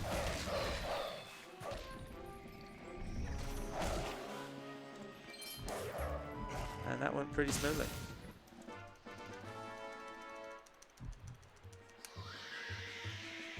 So now that we've got our four pro cells, we're able to basically go through to the second half of the dungeon. Second half of the dungeon it's actually got some really cool movement. It does have brake sliding, which is what I mentioned is the whole idea around using ESS. I'm not brilliant at it, but I've actually done wrong movement there. But we will see how it goes. There's also something that I found in one of these rooms 3 weeks ago, which is a really cool out of bounds, which I'll try and get as well. And now the door opens. So that corner there on the right hand side is where from the infamous rupee slide is. But yeah. Also what's interesting here is the boss key. So the boss key here is on the left hand side. You can see it from ages away. But actually you can just clip through. So if you just jump around this pillar, you can just get the boss key really early, rather than having to do like all the different side rooms.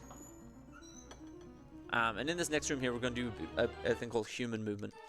So if I jump at particular angles, I'm able to basically just jump over the wall.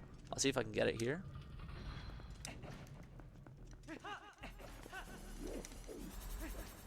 Yep. Cool. Nice, well done. And I messed up the second half a little bit, but that is okay. And yeah, this room is meant to be, you're meant to have the spinner, and it's a whole series of spinner puzzles to get this heart piece and also get up to the boss key that you're coming behind from. Yeah, and then because I have backslice there, I can just kind of cheese it that way. Yeah. I'll try and get the brake slide here. So basically doing a bit of a setup.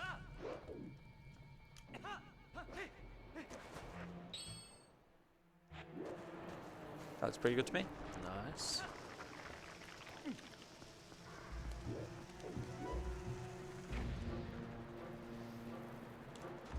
I failed that.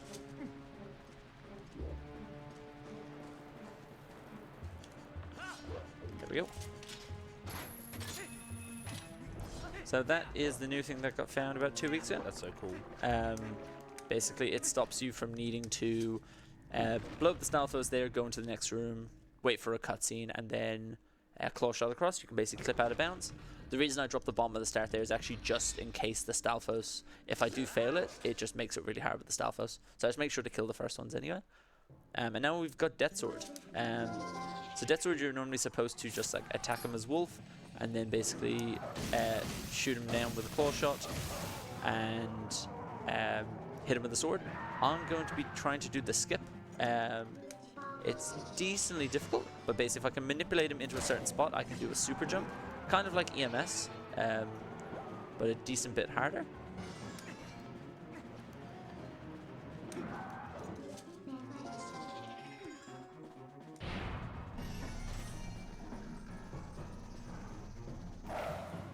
Nice. Nice, well done. I made that look a lot easier than it normally Yeah, you got over very cleanly, yeah. Yeah, so that saves about 25-30 seconds over the fight normally. But you're trapped. I am trapped, I know. What are you going to do? I'm just going to go back and fight him. So yeah, that was a trick. I think it was TAS only at first. But then what was really cool about Arbiters is that Arbiters, both bosses you can skip. So basically you've got your mini boss, which is Death Sword, which you just skip there, and then there's Stallard, and Stallard skip got found a couple of years ago. We don't do it in Hundo, but basically Stallard skip is just the most insane trick. It saves about 1:40 in any percent. It was definitely TAS only for the longest time, and then there was a setup that was made for it. Basically using, I'll give it in the simple terms because it would definitely be easier to watch it. but basically it uses a thing called claw shot active displacement, so a CAD.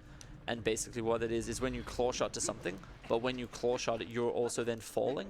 And so what it does is it pulls one of the style troops that are in the room towards you, and you use it to clip it out of bounds. And there's like frame perfect slides, there's insane like claw shotting, you got to manage Stallard the whole time. I think it's like a frame perfect bomb boost. It is, yeah, the whole trick is just mental. So if you've not seen that, I would definitely recommend. It's pretty crazy to watch. It is, yeah. And it's like become a standard for like top level aim percent. But because I need the heart piece from Stallard, or sorry, the heart container, I won't do it. And not that I could. So we get to use the coolest item in the game, the spinner. It doesn't really get the love it deserves, but definitely a very cool item. Lots of people here think you need to like frantically mash. I think it's like 4 mashes a second. Like it's something really, really low. And yeah, Stallard has a bit of RNG to him. Basically, there are skeletons that will pop up around the arena and that will block you. And basically, you just kind of need to adapt to it. And the idea is that you go around the perimeter of the arena and you attack Stallard with your spinner. And once you've done it 3 times, you'll fall over, and then you'll do phase 2. And phase 2, I'll do a fast knockdown strat, just with a kind of a precisely timed spinner attack. So we'll see how he goes. The first hit is always free. It's the second and the third one you got to worry about. So the first one's always straightforward. You can just walk straight and basically just hit him.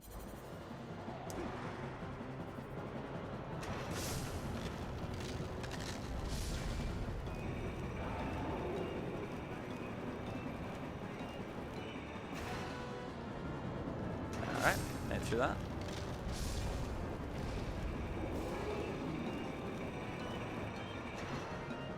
Yeah, this is when you just kind of become a pinball.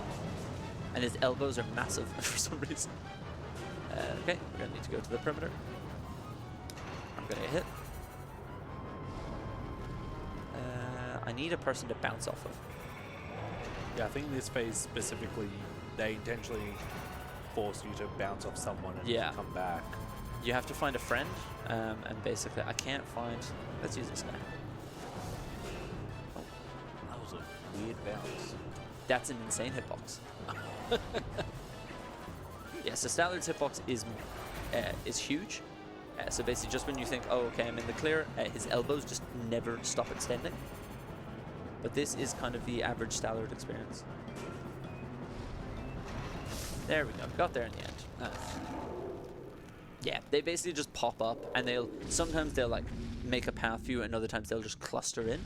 Yeah, it's just luck of the draw, really. It's how you respond to it.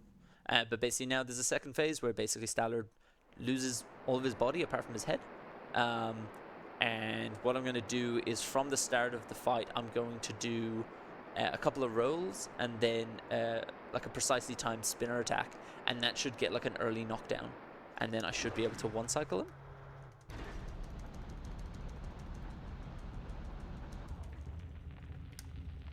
So there's a little bit of an audio cue. I go somewhere between the audio cue and the visual cue.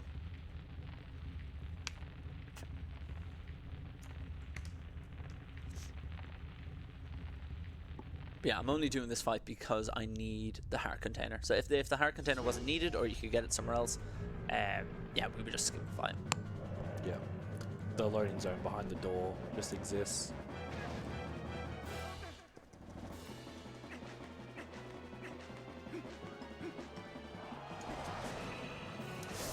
Nice. And now just gotta get the one cycle.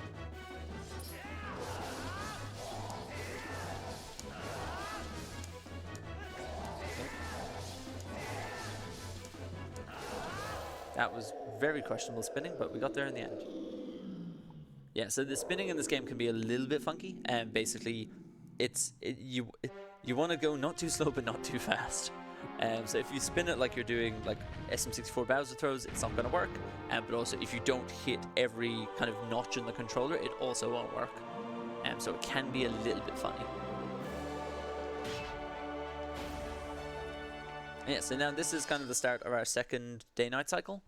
So basically this will take us from Arbiters through to Snow Peak. It's a pretty short cycle, and there's just a little bit of kind of, I guess, life admin we need to do. But this is probably about the halfway point in the run.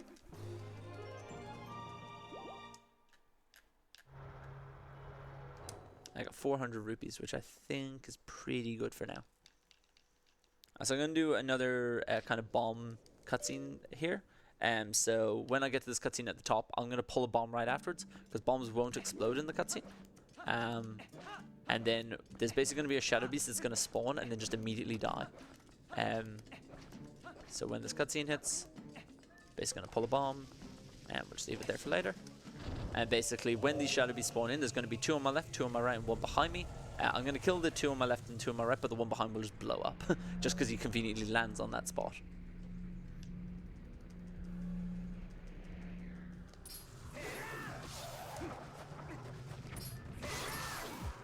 Yeah, we never even see him. You could have just said you dropped the bomb for fun. Yeah, and I would have believed you. Yeah. So now what we gotta do is we gotta raise the mirror. So this kind of storyline related stuff. So basically you finished all the few shadows and you've completed Arbiters. This is basically supposed to be the mirror that will get you to the Twilight. And then when you raise it, there's a big cutscene that explains all the lore. But basically the mirror is broken, and now you need to go and find the mirror shards. So this basically kicks off the second half of the game. So the mirror shards will be in Snow Peak, in Temple of Time, and in City in the Sky. So if anyone was interested, I mentioned earlier how we have all few shadows, we then have all mirror shards as a category, which basically does kind of this part of the game, minus all of the collection stuff that I'm doing. I'm going to grab a bomb bag. So there's a bomb bag underneath the water here. There's Goron's hanging out here. This Goron used to be a part of the 80% run quite a few years ago, but we don't get to see him anymore. That was interesting. What's also cool here is basically after I talk to Goron, I'm too high up, I'm going to basically shoot up to the top of the water. Am I doing a pickup slide? What is happening here? So basically that's a thing called Rocket Link. And effectively what happens is that, well, without Zora armor, basically if you press A within the first few frames of pulling a bomb, with Zora armor you can make that super consistent, but basically it just stops you from having to swim up. But yeah, I think I was doing a pickup slide there. That was really weird. I'm gonna drop down here because there is 2 Poes and a bug.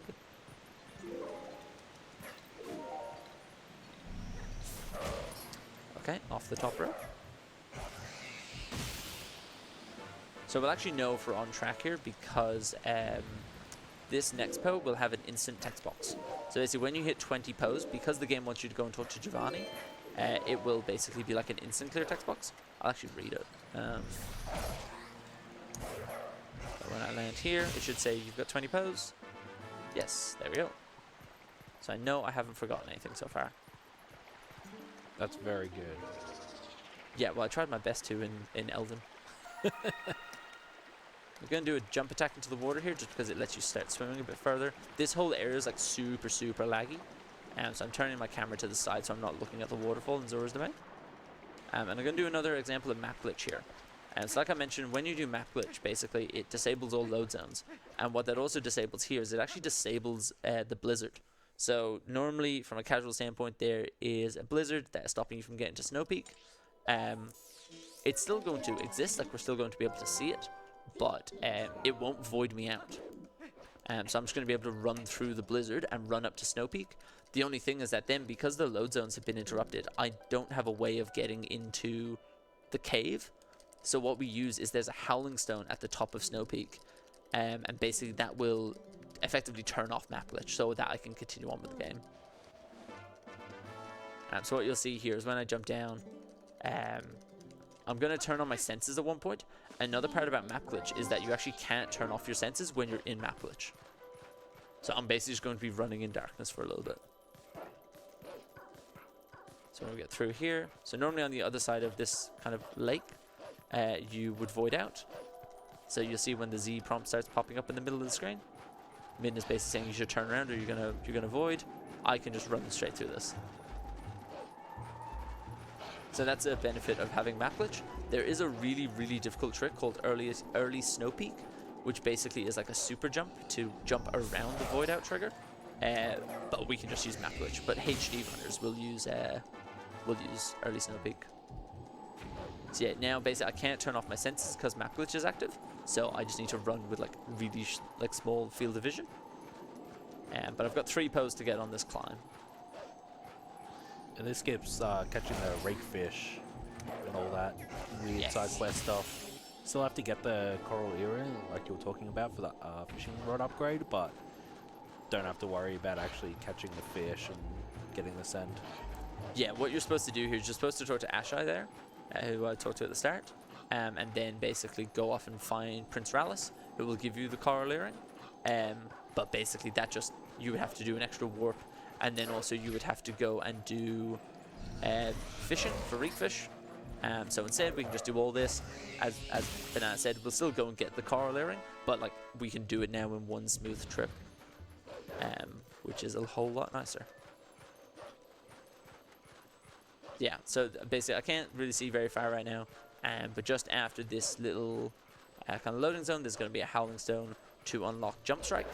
And now what I can do then is go and learn Jump Strike and also get the coral earring and the pose all at the same time. So we kind of group a trip in together. So it should be over here on the left somewhere.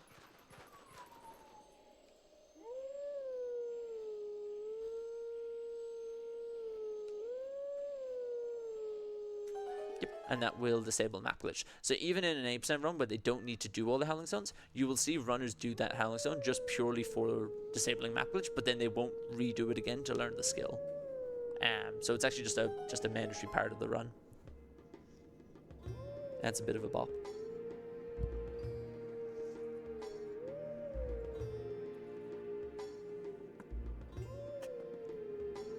So this will spawn the wolf in Kakariko Graveyard. So basically we're going to get the warp portal. So we don't want to climb Snow Peak twice. That takes a whole lot of time and effort. So basically we're going to go up and get the warp portal, and then we're going to go to Kakariko Graveyard, and then we can come straight back to Snow Peak, and we get to do a bit of snowboarding. But I think the run's gone pretty smoothly so far. Famous last words, but yeah. So now, if I hadn't done that Howling Stone and I'd gone straight here, the game would have just blacked out and basically just would have soft locked. So it's actually really good that I didn't do that.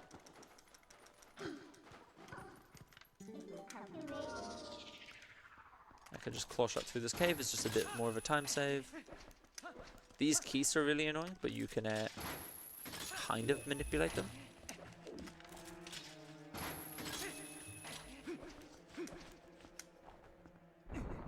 This here is the top of Snow Peak. So what's interesting in any percent is that you don't have to do this messenger fight. So this messenger fight here will basically get us the warp portal, and also it will clear the blizzard. In any percent, you don't need the warp portal because you never come back to Snow Peak. So they don't actually do this fight. So when they do the snowboarding, they do it through the blizzard. Whereas at least we get to clear it, so I can see the course. But in any percent, you can't see the course. You basically just go off feeling. Well, they know where they're going, but yeah. But then we have Yeto hanging out at the top of the tree. My goat, Yeto. Yeah, we'll get to do 3 rounds of snowboarding. So we'll do snowboarding the first time to go to Snow Peak, and then we'll do it once against Yeto, and then once against Yeta, to win a heart piece. And the opponent just kind of hangs out here for a bit. We'll be back for her.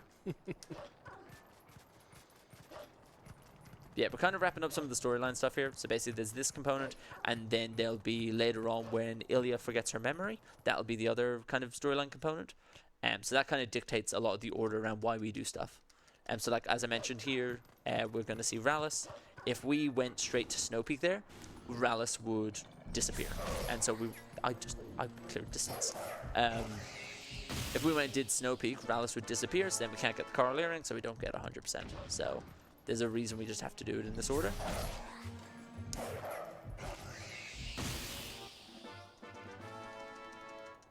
And there's also like there's a fair bit in Cat Graveyard. So you got the 2 Poes there, you got a bug here, you got a Golden Wolf, and then also you've got Rallis. So there's a fair bit to collect. And this will teach us Jump Strike, which, look, as a fighting thing, it is quite rubbish. But it basically gets used for a trick that you're going to see a lot in like Temple of Time called Moon Boots. And basically what that is it's triggering a Jump Strike and then... Sorry, it's triggering a Jump Strike while wearing Iron Boots. And then basically you take off the Iron Boots 2 frames in or 3 frames in, depending on what you need it for. And what that'll do is that the upwards momentum will think that, like, it will be based on the fact that you were wearing Iron Boots and then you've taken them off. So you jump really, really high. So basically you're just going to watch me jump places I shouldn't be able to get to. It's a really, really cool trick. What I'm going to do here is I'm going to do a spin attack on the back of this, just because it resets his animation. Yeah, Moon Boots are really, really cool, but they are all frame or 2 frame perfect, which just makes it a little bit difficult, but it's, if it goes well, it goes really well. If it goes badly, it goes shockingly. So it'll get us into Temple of Time quite early. And then we've got to go show Ashai's sketch to Rallis. And then we actually have to go off and collect a couple of Poes first as well. Actually, we need, well, 1 Poe, 1 bug before we go. Here's Rallis.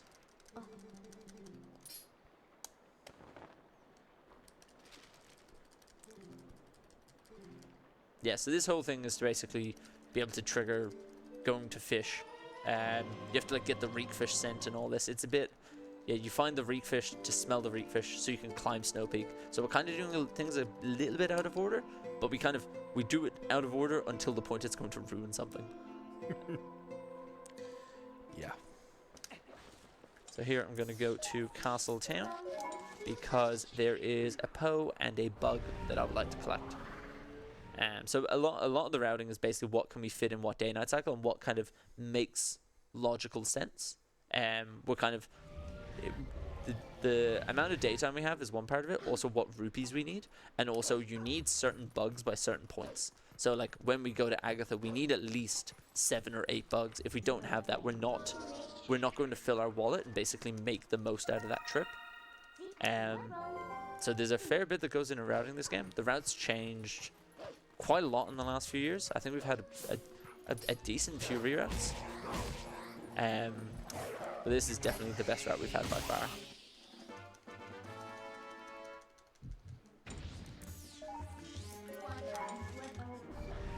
I do love that he tries to swing at you while you're warping away. I was going to say, yeah, every time I seem to tune into your stream, like every few months, it's like, oh yeah, we got a new route. Yeah, we changed something. Completely changed this section, and now I'm doing this. I'm like, okay.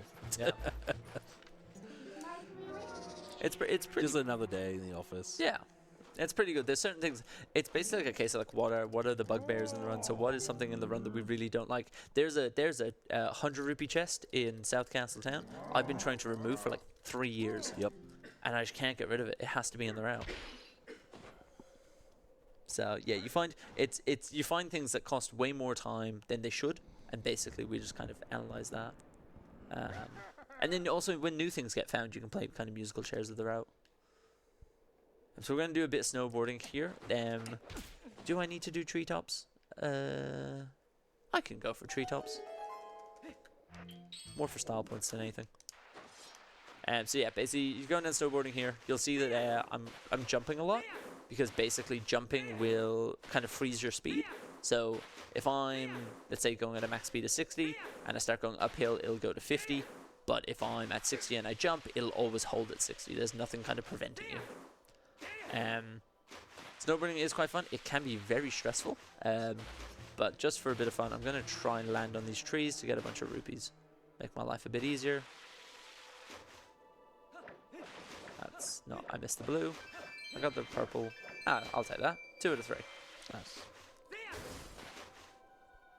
You don't need to do that, but it definitely makes rupee routing a whole lot easier. Like I missed that 20 there, and I'm okay with that. You got the other 20, so it's fine. Yeah, it's fine. So we'll do snowboarding 2 more times, as I mentioned. But those ones I don't want to do treetops in, because treetops say like loses you a few seconds. But in those snowboarding games, in-game time matters a lot, and I don't want to waste in-game time there because the cycle is already very tight. And we are into Snow Peak. Snow Peak is a really, really cool dungeon. We're going to completely just gut it. So normally the idea of the dungeon is it's based on the idea that Yetta is sick and Yetto is making her a soup, and you basically go off and find all the different ingredients for her for the soup, and the soup gradually gets better. But we're basically going to do it kind of backwards. So I can just jump across this gap here and grab a heart piece. Normally you're supposed to destroy the floor above me to get down here, but because you're supposed to destroy it, it means I can go up it. If I can find where the spot is. Hello? There we go. And yeah, about like getting the ingredients for the soup, it progressively unlocks more and more of the dungeon as you go through. So, you know, Teabag's just kind of going to get to the final section much earlier than he's meant to. Yeah. Yeah, there was a floor clip, and also I'm going to do a thing here called LFC, Ladder Freezer Cancel. I'm just going to concentrate. 1, 2, 3, 4, 5, 6, 7, 8, 9, 10.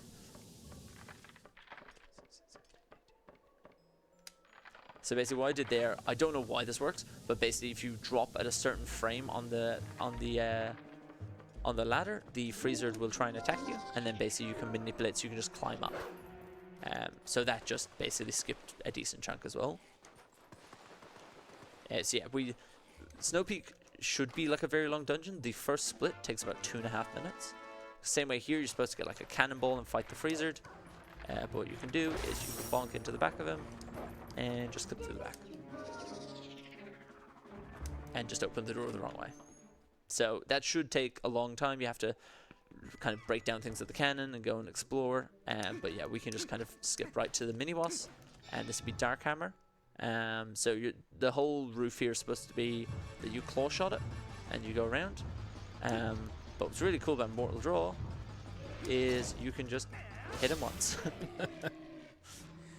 So we definitely kind of have a laugh in any percent here, because the only reason you come to any percent, come to Snow Peak in any percent, is to get the ball and chain, because you need it for inflicting damage on Zant at the end of the run. There's no other reason. So you have to climb Snow Peak, do snowboarding, and then get here, basically just to leave. Like there's not a huge benefit to it.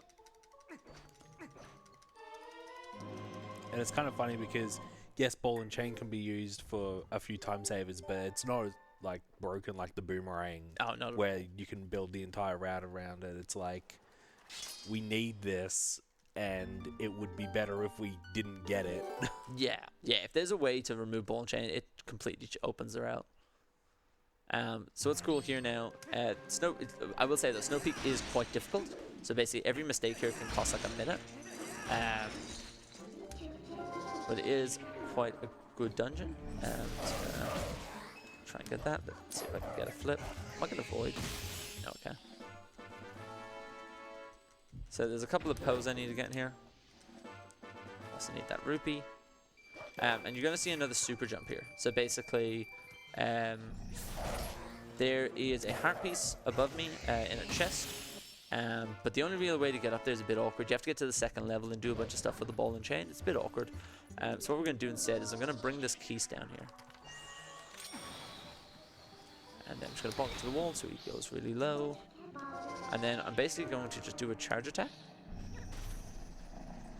And hope he brings me up. Thank you. Nice.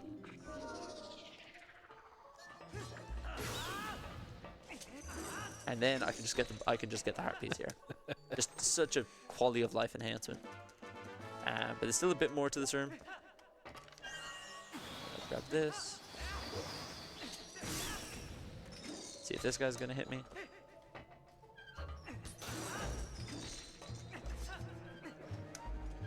Okay, he really didn't like me.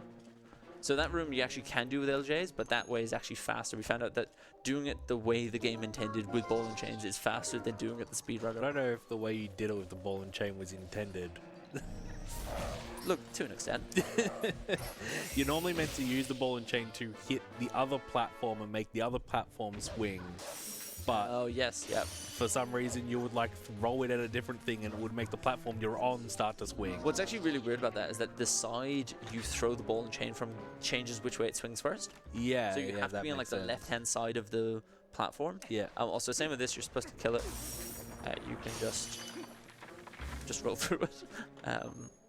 But you'll see I'm taking a lot of damage here because I'm wearing Zora armor. So that is not preferable. There's a cool LJ here to get me over to the boss key. What's actually nice, before we learned LFC, so the ladder thing, if you failed that LJ there, the fastest backup was to actually die. So you would just sit there and basically like blow yourself up with bombs, whereas now as a backup you can just do the ladder thing again. It sucks to fail, but it's nicer than having to just die. There's a cool bomb arrow strat in this room. Not like that, there's not.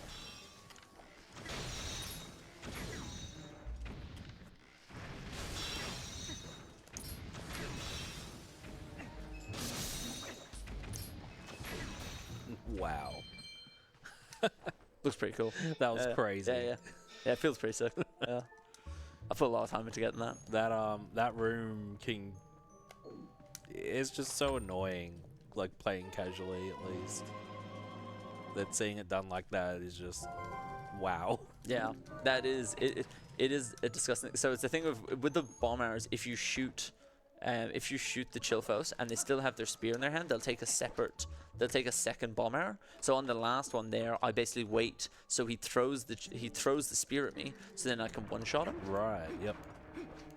So it's like a deliberate wait. But yeah, no, that's probably one of my favorite rooms to practice. Yeah, so because when they spawn in, they don't spawn in with the spears; they make the spear afterwards. So if you bomb arrow them just as they land, they'll all just die instantly. But if you let them all get their spears, it just becomes manic. So now we've got Blizzetta, who is a little bit awkward sometimes. Just a big ball. And also managed to traumatize every kid who played this game. Yeah, they went pretty crazy with the cutscene. Yeah.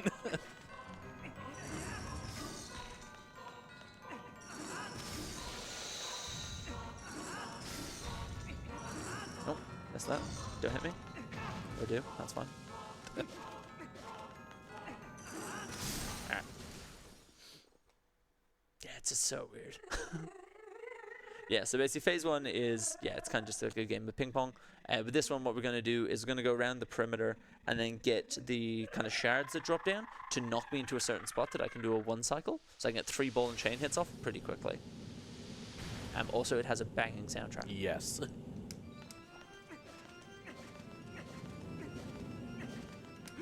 I'm just going to go around for a minute until all the shards drop down.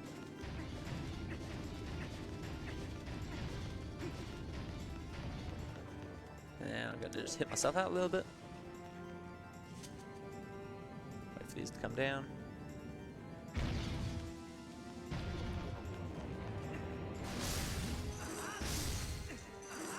Nice. Nice.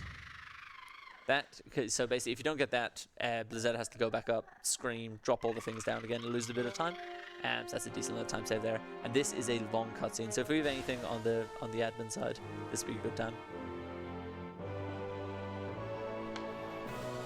Alright, so just want to remind everyone of the upcoming donation bid wars. So the soonest one that's coming up soon is in the Pizza Tower run, that is like right after this speedrun, where we have a bid war to kill or spare Snotty. Where at the moment spare is leading at $70, but kill is not that far away from like at $35. So and if you want to see Snotty get killed, donate right now, because it's going to be ending real soon. And we also have a bid war for the team choice for the 2014 FIFA World Cup, where at the moment Australia is leading at $185, but the other choices aren't that far off. Brazil at $141, Argentina at $120, and Germany at $110. Also, the final one will be the Grinch language bit war, where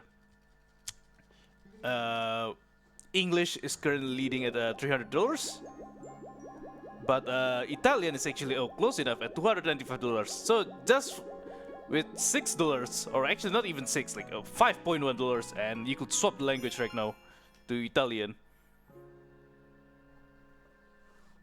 So what I did miss there is actually I missed a one-framer during the cutscene, where you can do a really cool backflip that sends you forwards. So instead, I just have to throw the ball and chain there off of Yeto's butt, just to pick up the heart container. I actually don't know why that works, because if you throw a ball and chain at the heart container, normally it actually just pushes it. So I actually don't know why that works. But now we're getting into some of the cool movements, so some of the kind of Hundo-specific movement. So we're going to start doing the moon boots here. So I'm going to click this Poe first, and then we're going to go off to Temple of Time. And the way you're supposed to get to Temple of Time is you're supposed to talk to Russell, and Russell gives you like a golden chicken, and then you like fly over to Sacred Grove. But what I'm going to do instead is I'm just going to kind of jump up a wall, which will make more sense in a sec, just after I grab this Poe. My rupee count also is like really, really good. Doing treetops just guarantees it's going to be fine. Yeah, even if it lasts a couple of seconds, it's good just to be safe with it, I reckon. Yeah, but the last thing I want to be doing is running around putting rupees back in chest. Yeah. You know. So what I'm going to do here is basically I'm going to go to North Farron. It's the same place I did EMS, and it's going to be basically like a human version of EMS. But because there's no enemies there or anything I can do, I have to use Jump Strike, so Moon Boots. So what I want to do is I want to charge a Jump Strike and then unequip Boots on the second frame. So if you get the first frame, it won't work. If you get the third frame, it won't work. So I'm going to go line up with this texture on the wall. Gonna go do this. That's the second frame. And now, same way we did after EMS, we can just head off to Grove. And by force unequipping, he means like equipping something over Iron Boots, like forces the game to take off the Iron Boots, even though you're in a state where you're not meant to be able to take off the Iron Boots. Yeah. Yeah. So now what we can do is basically we're back to Grove, and there's a second Skull Kid chase. We don't want to complete the Skull Kid chase, because basically when you do, it sets it to daytime, which isn't what we want, because there's two Poes in Grove that we want to go and collect. So I'm going to do a thing called Grove 2 skip, where basically I'll have to chase him twice.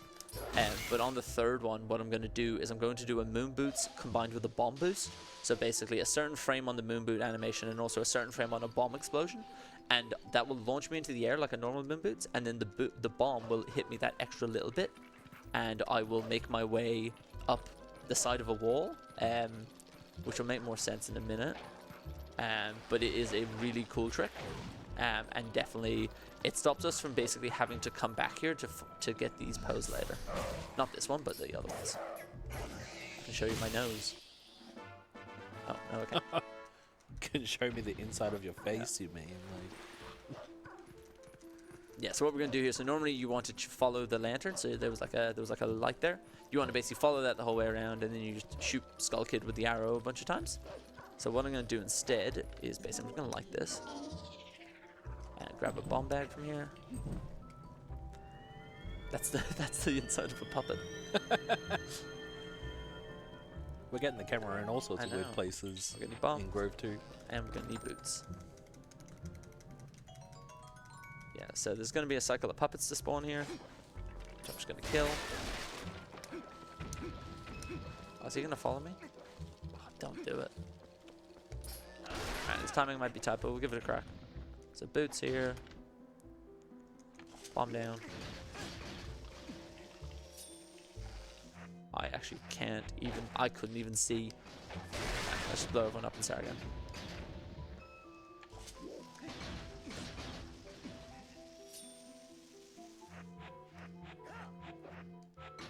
There we go. Nice. So I'm up here now. And then basically just need to kill all them.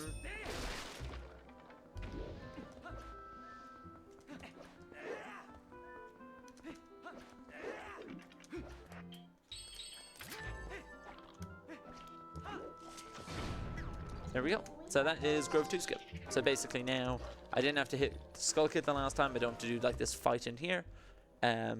So yeah, that's kind of two single frames that you're combining to get together. Now I just need to clean up this grotto. Oh, this is the best grotto. It sucks so much. Babas, for some reason, just like you go to swing your, like, you slash them, and their like stalks don't cut. Yeah. Let me get off me. Yeah, this is probably, it might be the worst grotto. Also, really making that Grove 2 skip look easy. Yeah, yeah, no, It's yeah. really hard. Some stuff's gone really smoothly, yeah. Do you know what's gonna happen now? I'm gonna miss the bug. The bug I was practicing yesterday, I'm gonna miss that. Ah, that's fine. Yeah, so basically this Poe, there's a Poe inside the rock that I just blew up that I'll get when I come out here.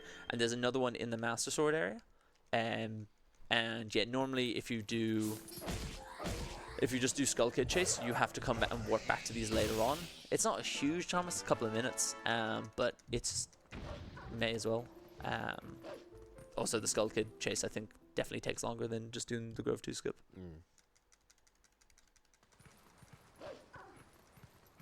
So there's another Poe hiding up here.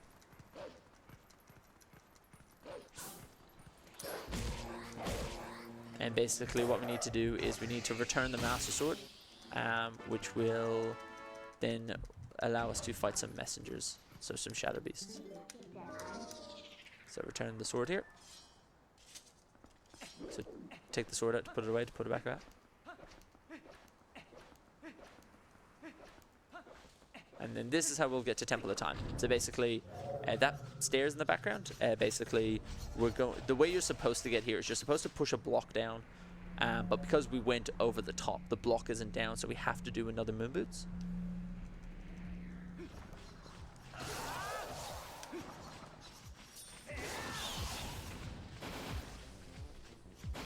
I didn't mention this earlier, but the shadow beasts, they kind of have like zones that you need to get them in. So like they like pick a friend, and basically they will always stay near that one.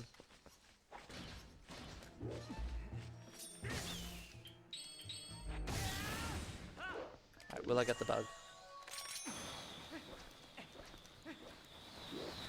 Oh my god, I actually got it. And you can open the door from this side. Nope, not by that you can't. If you walk backwards, you can you can open the door from that side. I've never gotten that bug in the rank. Yeah, that before. bug is... Yeah. It's like in a cave on the left. And so he threw the boomerang. The boomerang grabbed the bug and brought it over to him instead of him needing to go into the cave himself. And now we've got Temple of Time, which has our own version of dot skip. But I think ours is a little bit different to OOT's. Just a little, yeah. Yeah, that segment actually went surprisingly well. Yeah, Temple of Time is awesome to Temple of watch. Time is sick. I love watching Temple of Time. Yeah. So normally in Temple of Time, you basically go through the first half and you get the Dominion Rod, which is a rod that basically will like power all these like statues. But we don't want to do that. We don't want to bring the statues back through the dungeon. So instead we're going to do a Door of Time skip after the split, which basically clips us through the door behind me, so that we don't have to bring a statue with us the whole way through. Yeah, it's meant to be like you learn it going up and then do it again but different coming down. Yeah, so HD Run actually have to do it. So HD Runs take, they call him Greg, I think. They take Greg the statue the whole way through Temple of Time. But we'll basically get Dom Rod. I'm actually going to trap myself in the Dom Rod room, which you'll see. There's also an Uku here, which I just don't want to talk to because it's just a little bit slow. So we're just going to not do that, is what we're going to do. Nice. So that trigger is actually quite big, but for some reason on Wii 1.0, the triggers are really, really small. You can just walk around them.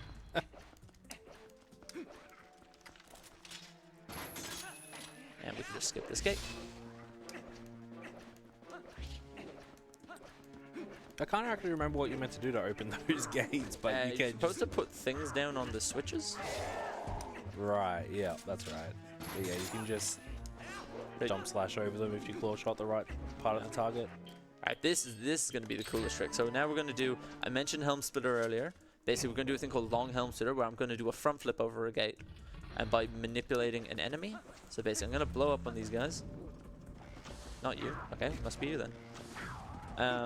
And then what we're going to do is I'm going to boomerang him and get him into a helm splitter state, and then do a front flip. And basically that gets you over the gate. It's just the coolest thing. I can't remember who found it, but that gets us to this Poe. Because what you normally have to do is you're supposed to get this Poe later. I'm in a wall. You're supposed to use the Dom Rod to pull a statue down. And so basically do this in the second half. But because we don't want to come here in the second half, what we used to have to do is to use the ball and chain to knock the statue down from the top. But now that we can just do a front flip, it's way better. Yeah, there's going to be a lot of that kind of stuff in Temple of Time where the idea is you're meant to use the Dominion Rod to solve a puzzle on the way down, but that's just slow. Yeah. Because we're not coming back here. Yeah, like same way with here. We're supposed to set up the two statues. Just do this, wait for the cutscene, and just jump off. So there is a lot in Temple of Time. It's probably, I'd say, tied hardest dungeon to probably do well. That and Arbiters.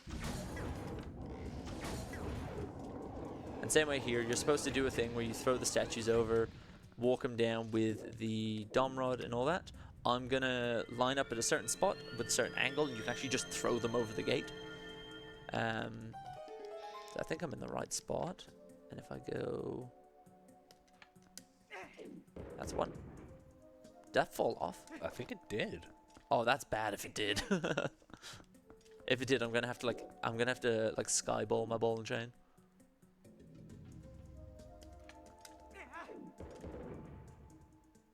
Oh, it did. Okay, yep. So either I can leave the room or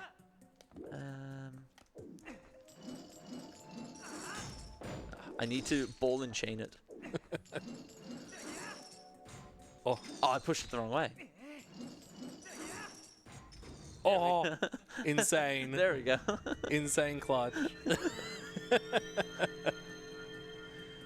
That's so unfortunate. I haven't had that happen to me in forever. But know your backups. Yeah, for sure. Yeah, there was more part of me that was like, if I don't get this in the next like 15 seconds, I'm just going to leave the room. Like, this is just a little bit faster than climbing. Unless you fail it, then it's definitely not faster.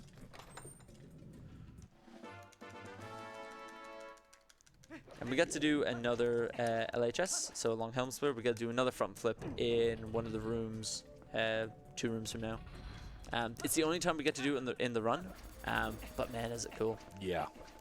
And it actually saves a lot of time over, yeah, the way we did it. So what I did there with the ball and chain, we used to have to do that to basically pull a statue down off of like a level, and it was a nightmare because the ball and chain collision with those statues just does not work well.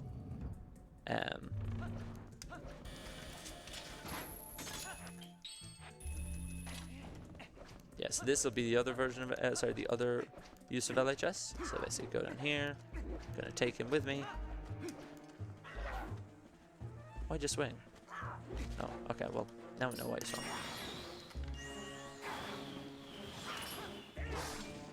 It's so Nice. cool. So now this way we don't need to basically keep changing the switch back and forth. I can jump attack through this, which is really nice. Oh, I'm supposed to have bomb arrows equipped. Oh, because I don't, because I failed. I don't because of the ball and chain situation. And it makes this room just so much easier. And now I get to actually do another moon boots. So what you're supposed to do here is like go across the scales and basically like kind of go around the room. What we're going to do instead is we're going to jump up on the railing, and I'm going to take that one bug out. That one bug in particular was very annoying, so it deserved it. And we jump up here. And we go up here. And we're making it over to boss key. So yeah, Yeah, that is not how you're meant to do that. no, Temple of Time is just the moon boots arena. Like, we'll come back for that Poe, don't worry. The amount of times people have asked me, hey, did you forget that Poe number? Yeah. Don't worry about it. Minor time save doing it later. Yeah.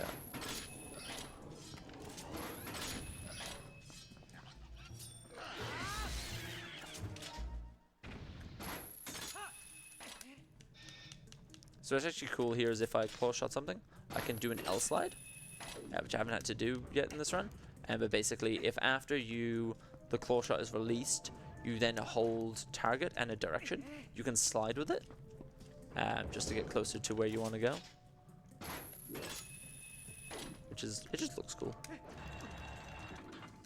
We actually use it in Palace of Twilight to skip an enemy trigger, because basically the way it works is that the enemy trigger will only activate if you're holding the item that we need in Palace, and you walk past a certain zone. But what we do is get to the edge of it and slide through the zone so the enemies don't spawn. Get this Poe.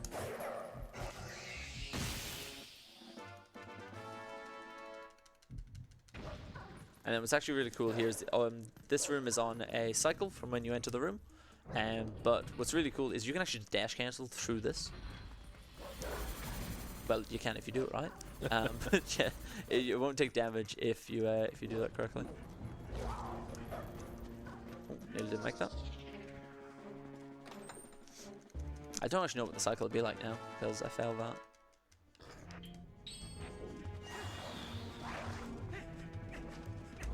Oh, just barely missed it. I'm off it.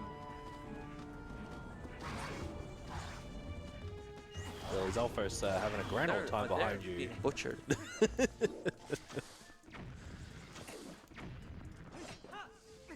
Get some backup arrows.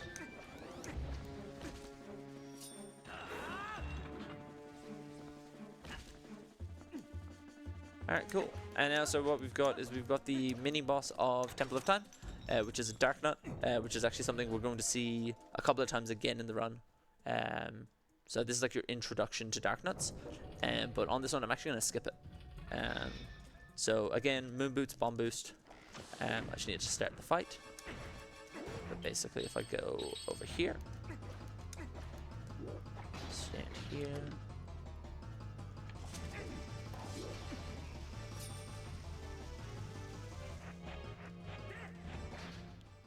Frame early.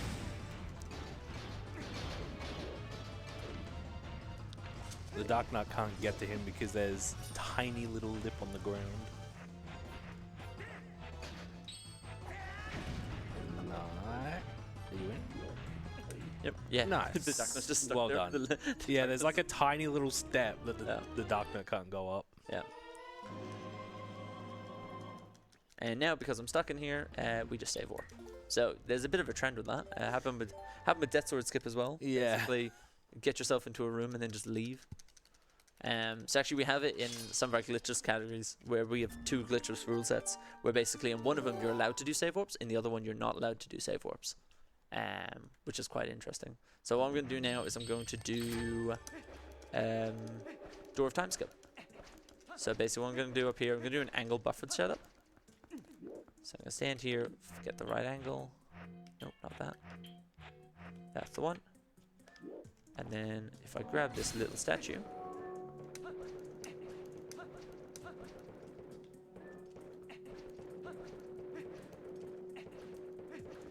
there we go. Straight in. So basically, we line up with a certain queue because the reason we use the item wheel is because you will move a certain amount of units based on your how many frames you've buffered on the item wheel. So it's always going to be consistent. So that's a really cool setup. We didn't have a buffered setup for the longest time. We used to have to use like looking at like anti-aliasing on the door, and it was an absolute nightmare to do. Whereas that's actually really easy to do. And now we're into Armagoma. So Goma is purely RNG. There's not really much I can do. I need to be under the light that Goma comes from when it chooses to attack. But that's kind of it, really. There's not too much else I can do. It will choose at least 3 lights. It's choosing 6. And then you just need to hit it with the dom button. It's a bit of an auto scroller. It's a good time to refill your arrows. because all the little enemies will drop you arrows when they come through. But this is kind of like a little bit of a break before you get into the post Temple of Time cycle, because post Temple of Time is going to be really, really hard and quite stressful. So basically, post Temple of Time goes from obviously when you leave Temple of Time through to effectively City in the Sky. So we need to complete the entire like Ilya memory quest. We need to complete like a bunch of side missions and stuff like that before it turns to daytime, and it is very, very tight. And also, just a little thing about this fight, sorry, when Goma shoots a laser, if I'm wearing Zora armor, I'm like 99% dead, because it takes down like 10 hearts or something. It is, yeah, because I think it does half a heart of damage, and then it gets doubled because you're in Zora armor. I have definitely died in this fight before, which I'm not proud to admit. Got some arrows. Oh, you would be over there.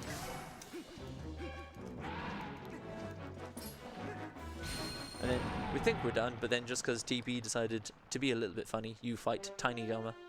Yeah, well, I was just thinking about it. All these like second half game bosses seem to have 2 phases. You got like the second one is Star-Lord, second one of Blizzetta, Argarok, and then there's like 2, yeah. this. It's so weird. I don't know what's there. But then we can just shoot it with a bomb arrow. It's super laggy as well. I can see that. Yeah. Yeah, so post Temple of Time, effectively I'm going to do more snowboarding. It's also a really good time to farm rupees. So I'm going to, the reason I kept saying, oh, I need to be about 600 rupees, because I need to be 600 rupees by the time I finish snowboarding, because I need to give them to Malomart. So Malomart will want 1,000 rupees to open, and then it'll want 200 rupees to officially open or something. So you need to pay a decent amount of money for it. So I'm going to buy it in 2 different cycles. So I'm basically going to go to Malomart, give it 600, go off and get 600, come back and give it more money, and while also collecting just the storyline pieces. And that is TOT. That was pretty smooth, all things. I think I felt Dark Knight skip once, but Yeah, they went pretty well. what do we have for time? 355. Yeah, okay. Other than the statue shenanigans, getting the heart piece. Yeah, but also getting to do the backup was almost Pretty better. cool though. Yeah. Yeah. I'm chuffed with that. Yeah.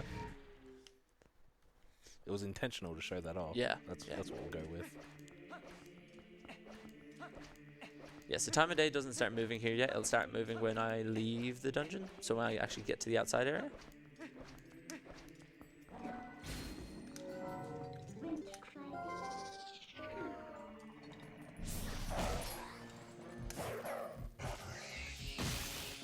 So yeah, now that we have the Dom Rod here, so the Dom Rod's only powered when you're in Temple of Time. When I leave Temple of Time, it won't become powered. So the Skybook quest I can't do right now because I don't have the powered Dom Rod. I also don't actually do the Skybook quest anyway, because basically there is a glitch we can do to get to the cannon underneath early. I still get the book. But you don't need to complete the book because the book is in your item wheel and that's what we care about. So yeah, we don't have to go off just randomly around the overworld and basically move. You're like moving statues and yeah, it's just a lot of cutscenes. Yeah, it's filler. It is a lot of filler.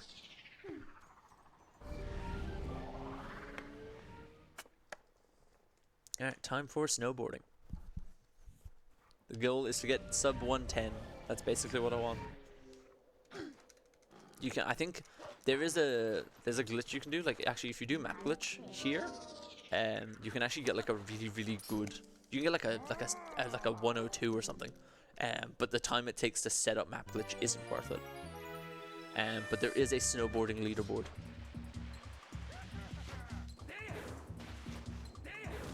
It's really important not to get hit by him. And also not to void. If I void, basically the cycle is dead. It's that tight. You can't really afford to afford to fail anything.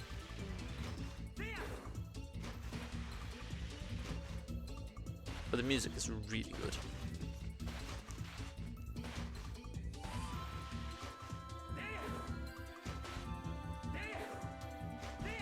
So you can see I'm just doing spin attacks in the air to hold my speed. And I just need to collect one of these 20 rupees across this and the next one. I'd rather get it now, just so I can be kind of calmer. It took like a second to appear above your did. head. I missed it. I was very confused. I was like, I swear he went through that. It's so stressful. If you miss the first one and you're like, okay, I have only this chance, Yeah. you don't want to get a backup rupee. Like, what I used to do, I used to jump up on the slope on the right, but then at one point I just jumped off the end of snowboarding and I got really upset. Alright, 110. We'll take a 110. So what I'm going to do now is, rather than warping to the top, because that is slower, I'm basically going to run to the top of here and just LJ over the top.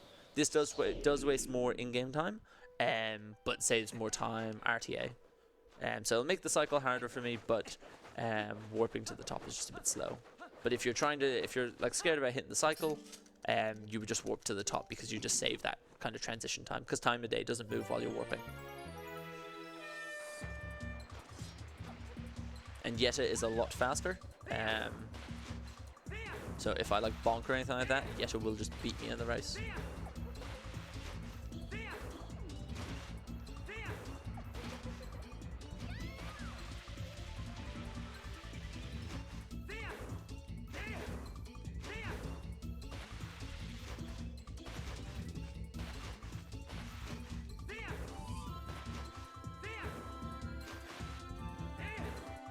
Not needing any rupees is a huge sigh of relief. Yeah.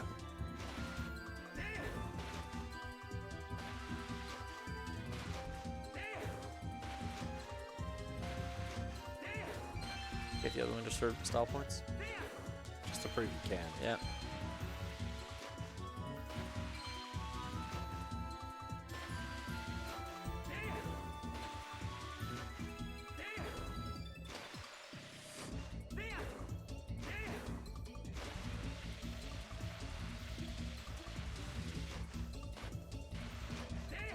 I wanted the sub 110. I was really just like, just go a little bit faster. I'm gonna void again because we want to go and get a Poe now at the top of the mountain. So there's this LJ. We get to do it twice.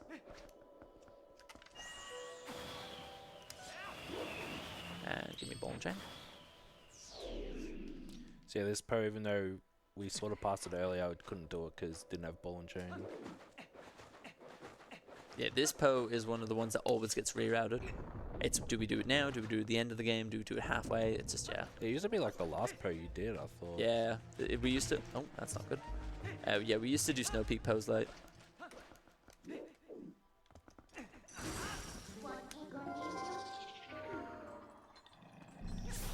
So something cool, if you basically get throw the ball and chain, so that the ball and chain effectively is going to hit something twice, it will do... it'll do a short animation. So normally you throw it and then you've got to like reel it back in. If you get it at a kind of not too close but not too far away, you basically throw it and then just immediately appears back in your hand. So it just saves some animation time. And now we get to use Epona. She's been parked here for like 2 hours. You mean Worcester? I mean Worcester. Yeah. Worcester's been waiting for you this whole time. So what we're going to do is we're going to just give 600 rupees to... That was pretty good.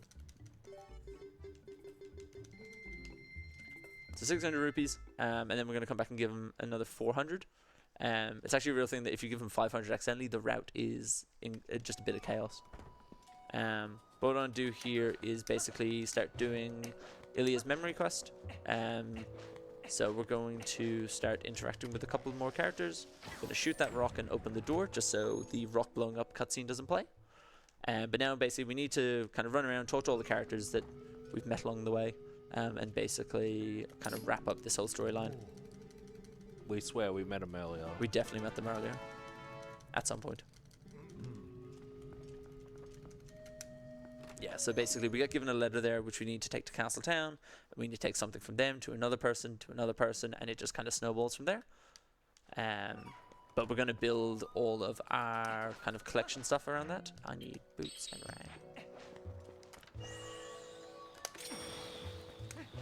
Yeah, this is kind of meant to be part of the story in the game that's like connecting these seemingly unconnected things all together before you go into like the final dungeon gauntlet.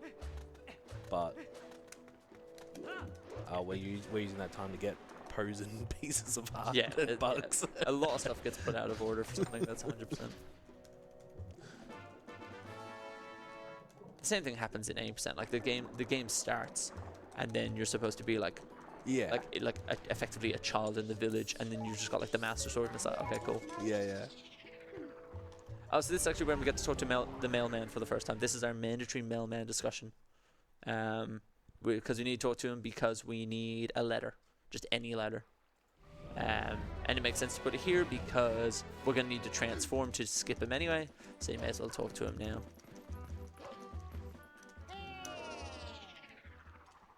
So our mailman in his amazing running shorts. I want to be him.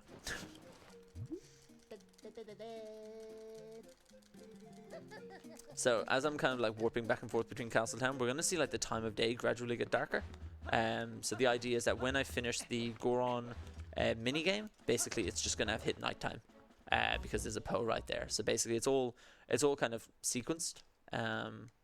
So here what I need to do is I need to collect some bugs. I need to give away some bugs because I am broke.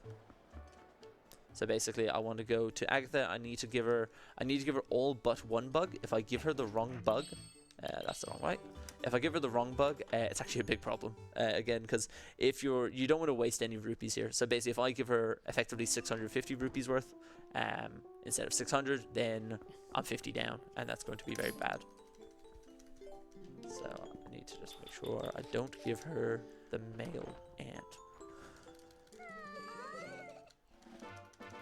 This is our second Agatha trip, and then we'll wrap up Agatha after City in the Sky.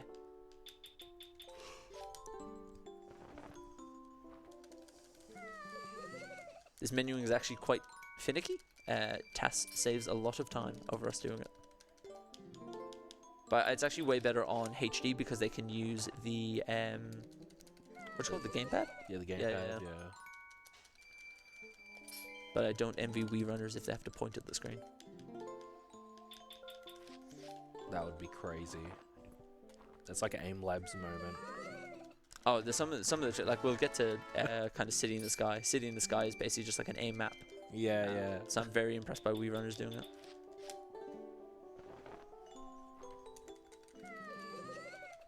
Yeah, so about kind of 2/3 of the run, I'd say. The last kind of hour and a half is just dungeon after dungeon. We're just going to do City, and we're going to do Palace, and we're going to do Cave of Ordeals, and then we're going to do Hyrule. Like, it's just going to be ticking hard dungeon one after another. So 2 more bugs, just to finish off the pairs. But yeah, this whole kind of part you have to play decently fast. Not exactly in here, because time of day doesn't move in here.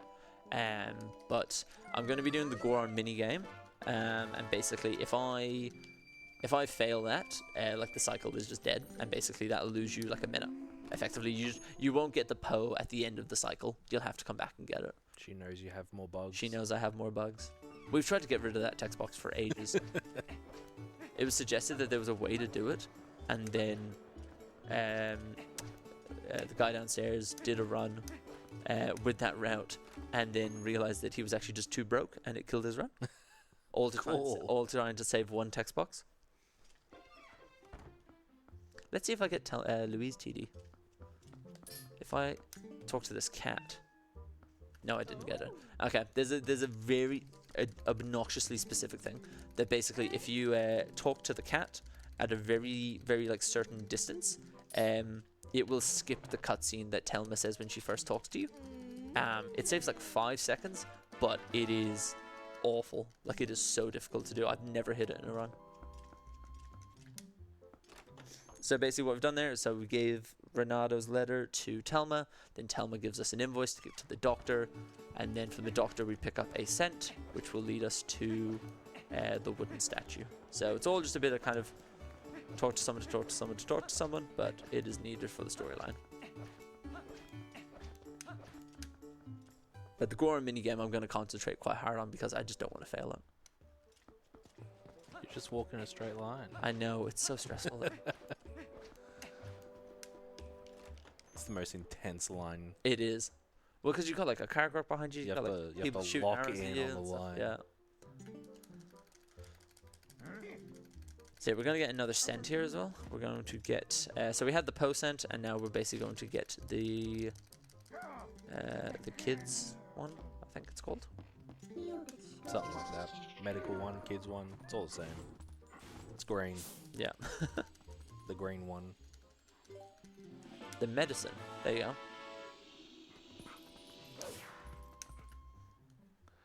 The Castletown's a bit funky because just the way the camera works is a bit awkward. So like trying to do a side hop out of that is just really, really weird. You can get analog glitch in this game. So basically if you're holding a certain direction, but then you do something with the camera, kind of it doesn't know like which way to put it. So sometimes you'll hold forward and it'll put you left, which we can actually abuse in some situations, but other times it's just really annoying. So I need to go talk to this Goron and then warp away from him. But I just need to talk to him so I can start the minigame. So let's have a chat with him.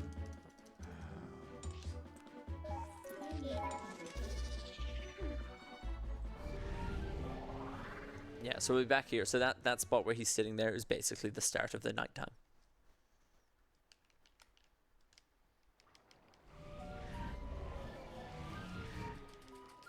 So we need to go to Malamart again to give him another 400, and also we will buy the Hylian shield. Not that we've kind of used the shield at all. The only time I'm actually going to use my shield is Cave of Ordeals. And the reason I want a Hylian shield rather than a wooden shield is just in case it burns. It probably won't, but it's just kind of worth checking. I want to make sure I only give him 400. Yes, thank you. I mean, you also need the Hylian shield for the 100%. I need for, yeah. You know, the category you're running. That do be a category. 200 for the Hylian Yeah, shield? it's a bit of a scam. It's That's 100. insane. It's 100 for the Hawkeye. Yeah, but the Hawkeye's goated, so that makes sense. Yeah, we just spend money in this game, but we don't. Like we pay 598 rupees for the magic arm. We never use it. I'm sure you can get a better deal for the shield somewhere. Yeah.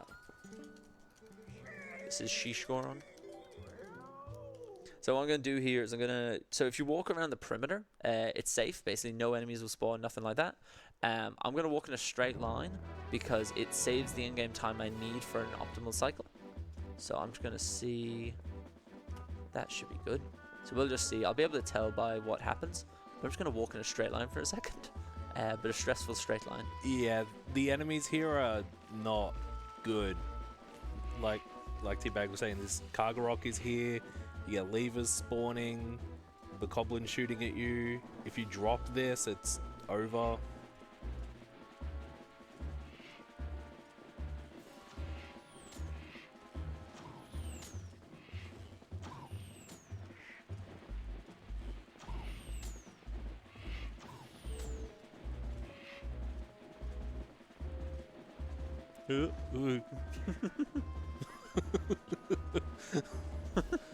Good synchronized noise there. I made a noise because you made a noise. I'm making faces over here. I'm like, oh. Yeah, so basically that's fine. That's all good. So the Kargroks will never actually hit you, which is really good. But yeah, where the lever despawns, if it despawns in front of you, you just have to swerve. Yeah, which is what makes it so stressful. Yeah.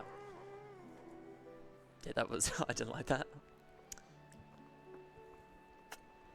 So now this is the most difficult part of the day night. So we're gonna have to go and get the Stallhounds, but then there's a big Epona sequence where we're going to just kind of send off around different corners of Hyrule, and this part is where it gets really difficult. And there's going to be a couple of difficult bugs and a couple of difficult pose. It's kind of if you fail any of them, you're gonna miss the cycle. So there are ways to make the cycle a whole lot easier. Like you can kind of You can do things earlier in the game. You can warp everywhere rather than running and all that kind of stuff. But it's just we'll go for it optimally. And just to kind of point out the previous night cycles, so there was the one in Arbiters, like he was entering Arbiters when it was night, and then there was like the very small one before Snow Peak, and like that was barely noticeable. But this will be like almost turning day as he's getting the last PO, if not like a little bit after. Like it's very tight. Yeah, there'll be like seconds difference between hitting / missing the cycle. Yeah. The daytime jingle is what you're trying to avoid. So this is when we go back to Giovanni. Giovanni's going to give us rare. He's going to give us great fairy tears, which we're going to use to do a 2 cycle of an enemy in City in the Sky.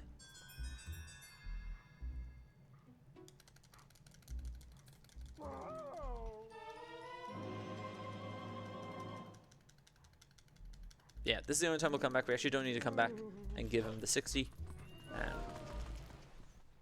But yeah, this cycle is just chaos. This is what we, like most people, like how good the cycle goes is normally how many poses you've missed. So if you've just missed the last pose, it's like, oh, I nearly got it. So there's like not a lot of time between the second last one and the last one, but there's like enough time for you to kind of be going like, come on, don't change yet, sort of thing. Like yeah.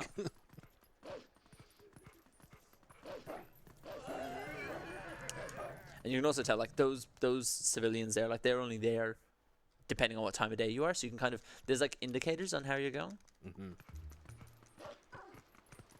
This is the chest that I really hate, that I want removed from there. So basically you can use backslice here to get this chest.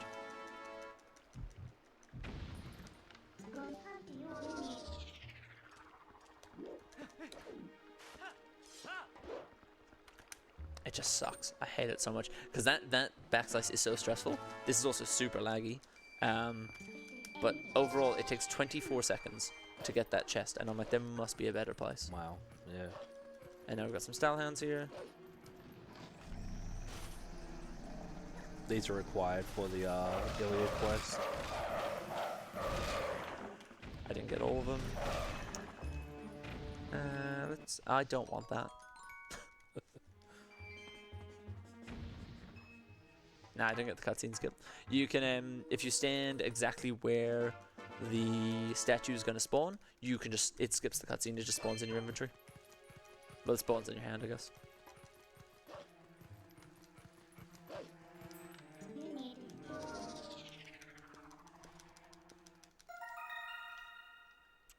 Zoom out, please. Yeah, so time of day won't move like here. Here we're perfectly fine.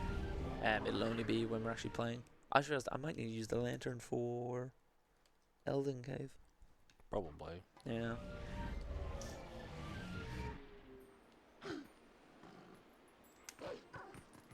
So there's a small cave over here, which has a Poe and a heart piece.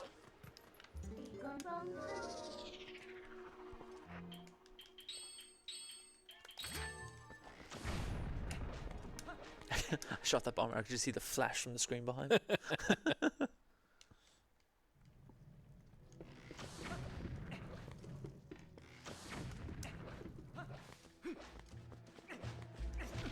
I can't actually see. It's so dark.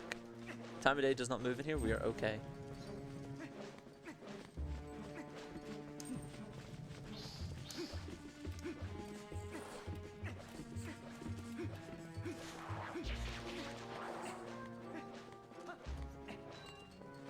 I'm actually getting low on lantern. I might actually need to refill at some point. I think there's a lantern refill thing in this cave. Actually, I think I'm lying to your face. I have a lantern one. I know, I was just making conversation, but I think I'm lying. I don't know. I know there's one in Hyrule. There's one in the Dark Knight room, because they actually don't want you to fail the game over. Yeah, I think I'm just providing my friend with false information. Absolute classic. So there, after you've taken the post hole, you can just save warp. You don't actually need it to land. The way you can check is that when you pause there, you can see that the count has gone up to 40. So we're 2/3 of the way on the pose. Just saved you a couple of seconds. I hate this LJ. So we're going to do a double heart piece LJ. So I'm going to go up to this cliff, going to get a Poe, and then I'm going to LJ over to, I guess it's like a platform, and also get a heart piece at the same time. But if the Boko hits you, it's really annoying, so I might need to kill the Boko depending on which way he goes. So let's look at the Boko. Oh, you're ages away. You might be coming back.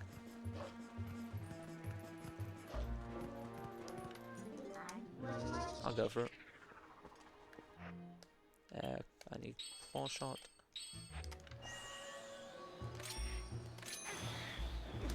That's really annoying. That's super annoying. That's probably the cycle gone.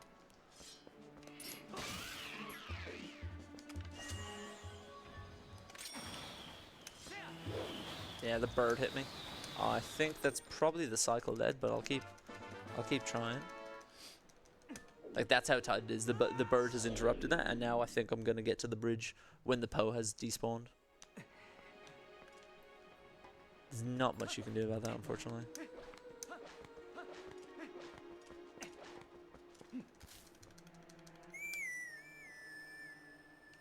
It's actually the first time I've called a Poe in this run.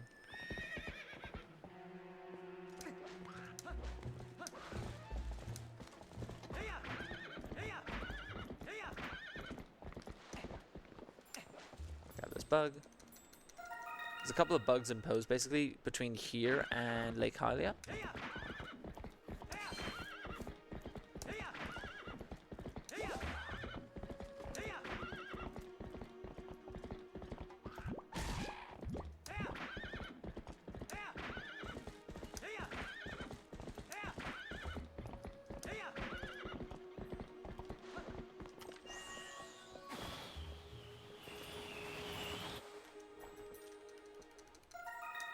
This Poe has a name that I won't say on stream, but it is a very annoying Poe. Yep, that's probably why. Actually, it wasn't too bad. That's definitely been worse recently. Yeah. You got the post hole, and that's what opponent is matters. in the wall. Can you not?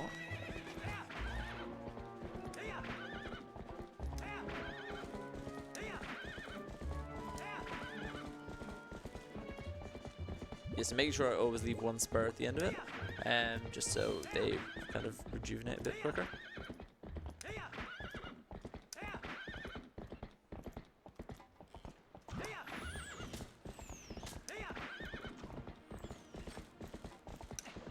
That better not be in line with the wall.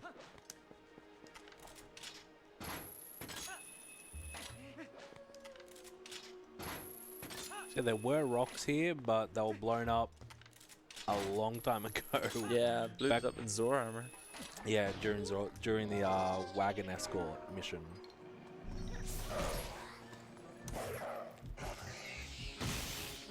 Which is actually a nice change we got from getting bomb arrows early. We used to not be able to do that. Mm-hmm.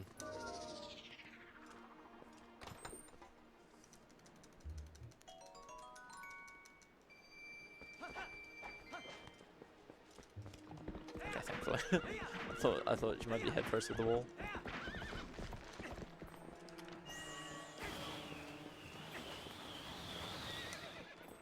Come back, please. No, I don't want to be on the horse.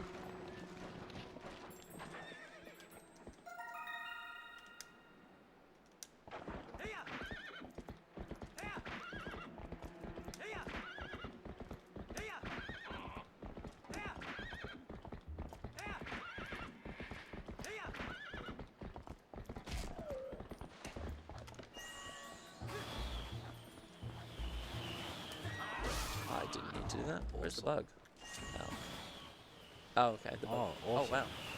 Okay, I came back. There's a lot going on in that Mission 5 failed. seconds. Yeah, mission failed successfully. But yeah, as you can see, you know, there's just a lot of small Cool things that slide. can go wrong in this I don't know why I did that. section of the run.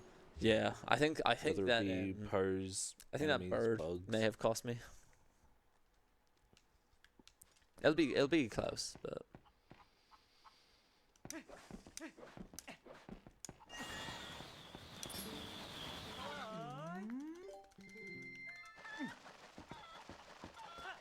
so this is Flight by Foul, and basically there's different chests on different levels. It's always a consistent cycle from when you rock up through the door. So as long as you do the right movement, you should always get the same cycle. So basically what I want to do is I want to land here, and then I want to roll and drop off the right hand side because it's faster.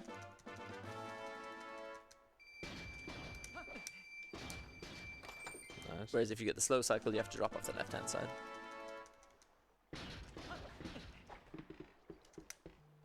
This is also a really good way to get some rupees. I got the 20 down here as well. I didn't need to jump there, so that's really bad. I shouldn't have dashed. I'll get... Yeah, that's fine. I'll just get another 20 at Death Mountain.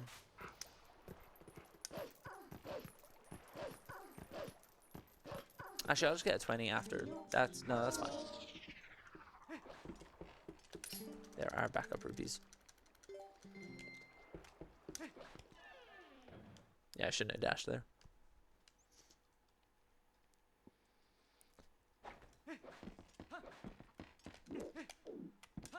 So this cannon sends you back up to the chicken house. I don't have a chicken.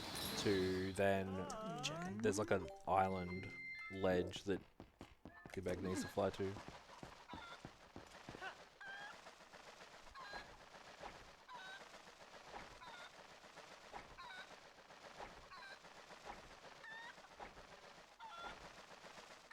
There's a lot of chicken usage in this part of the run.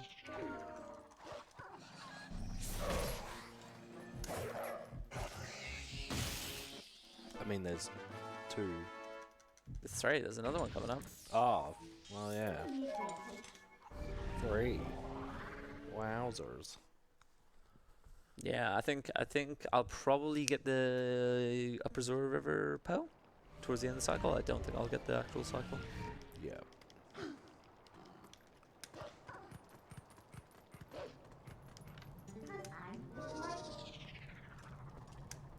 So we just gotta go in here and do a little bit of storyline stuff. So basically need to give Ilya the wooden statue so she can start to remember things. But thankfully it is a skippable cutscene.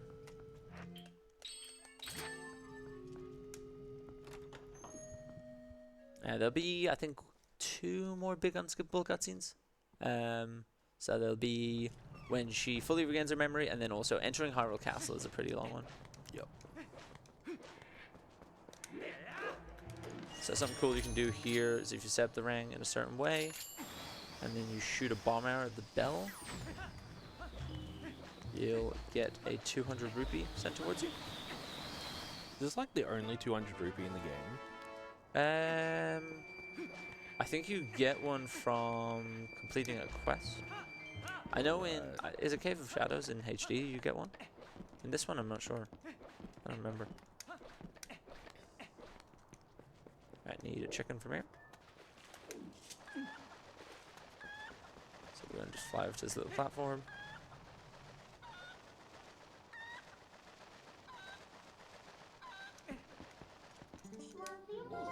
Actually, there's a 200 in Cave of Ordeals, isn't there? Yes, actually you are right, yeah. So this is the bomb house I blew up earlier. There's now a Poe in it, which is actually, now that I think about it, a common trend in this game. You blow things up and they replace them with Poe. Happens at Boblin Camp. Yeah, even just like places you've been, you've left your mark. Yeah, on. it gives you like a reason to go back to it. Yeah. But then there's just like no way to track where Poes are in the game. There is in the HD version. So in the HD version, there's yeah, like a second lantern. Oh yeah. Which will tell you when like Poes are nearby. I don't understand how it works, but I just know it's a thing. Alright, so we got the last part of nighttime here, so climbing up Death Mountain, and then we're going to warp to Upper Zora River, and that will be the cycle. We can see it's starting to gradually turn to daytime. So we're going to miss at least 1, if not 2. I also need to get another metronome ready. Forgot about that. off an ice cave. Yeah. I might do it without metronome.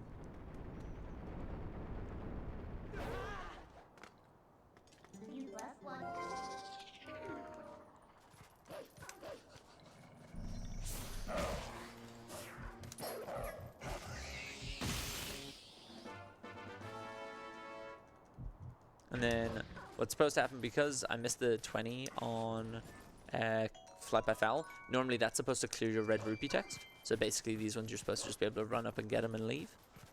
But yeah, I needed to get the text there.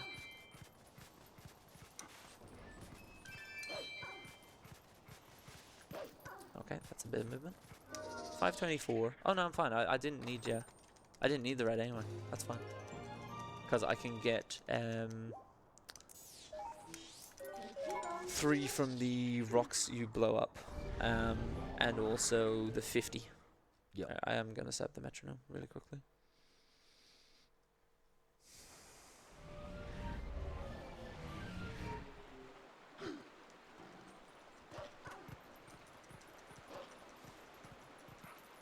I should get this one, but I do think I'm gonna hit the jingle on the other side of the loading zone.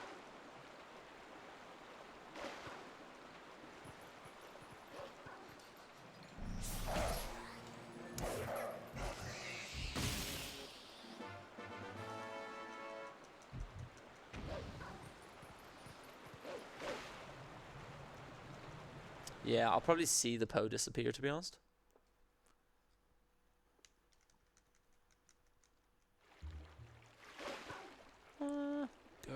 Go, go. Ah, there it is. I think.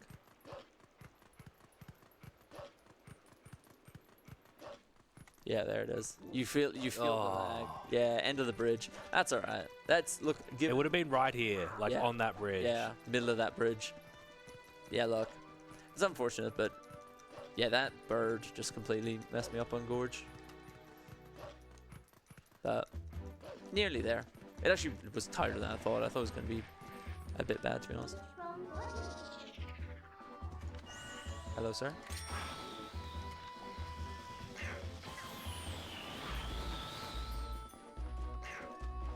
No, I don't want to kill him. I just want the bug. the like. You have a single button for multiple options. Yeah, the single. Would you like to do an attack, or would you like to pick up a bug?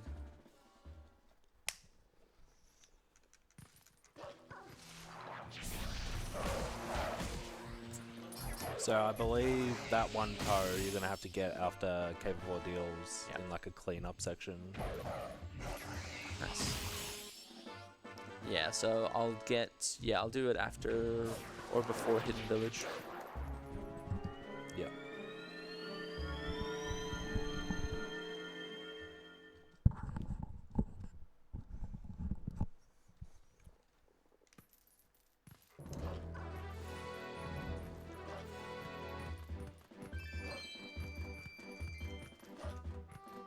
Making sure the metronome works.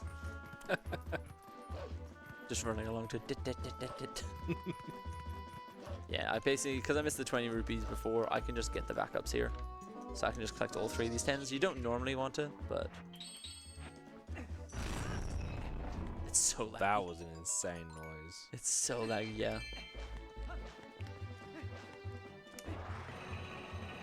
You got this crazy spinner section. Crazy spinner harpies. So what actually is quite a cool thing in this route is that the trick I'm going to do after this is the ice puzzle skip. So basically I'm going to... Normally you do the ice puzzles and you can just walk in and walk out. But what I'm going to do is I'm going to use Jump Strike Moon Boots to go over them. And then on the last one I'm going to do a really precise LJ, which will basically jump me through the gate before it closes.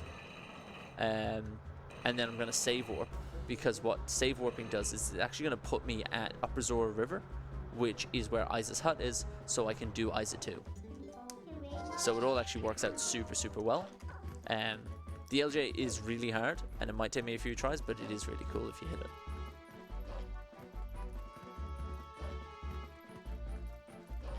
So I just gotta do a little bit of movement over here. There's a bug that's gonna be above this cave, and because it's daytime, it's impossible to see it. So that'll be a bit of fun. Alright, where are you? That. Not again. Alright, whatever.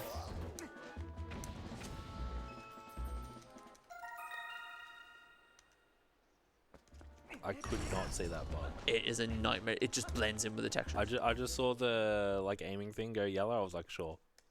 Yeah, I was hoping it was it. I wasn't convinced, but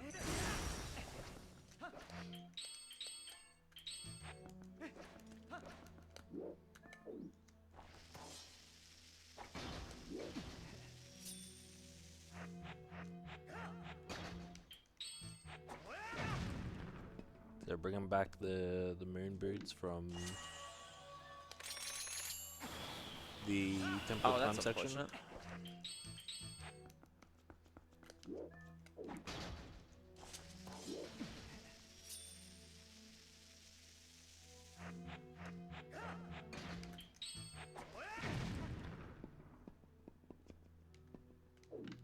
Yeah, these are overlapping 2 frame perfect tricks.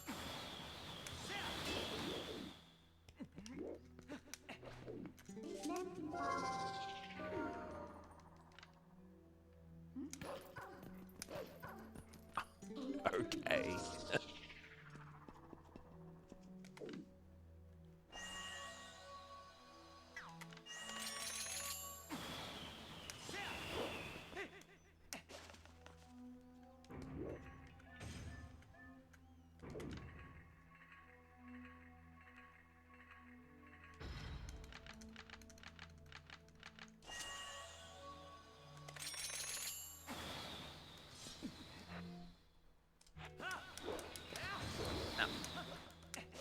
So basically, I'm trying to get the frame before the door closes.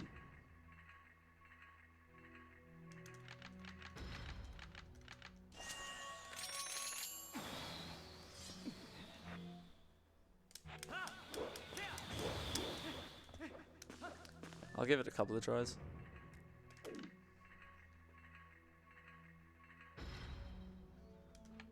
Oh, I did that wrong.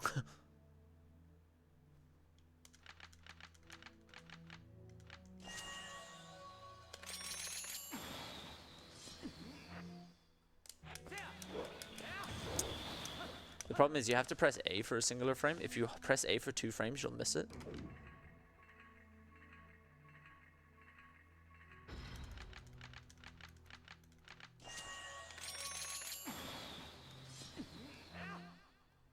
I've already released that, have I? Yeah.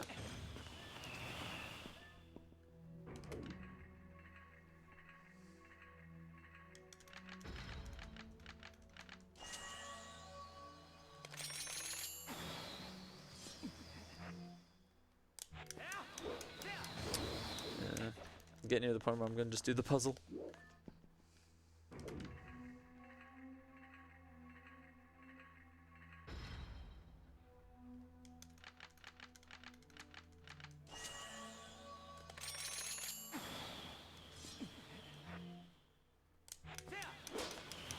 Yeah, I might just do the puzzle.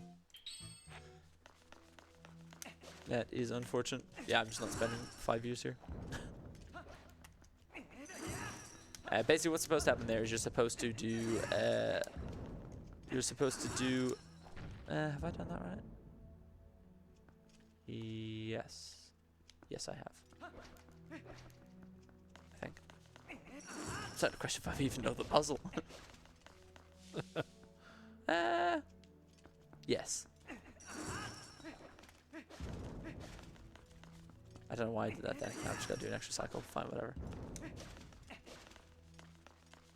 Yeah, basically you're supposed to LJ through the gate, but it is really, really difficult, and I don't want to spend forever here.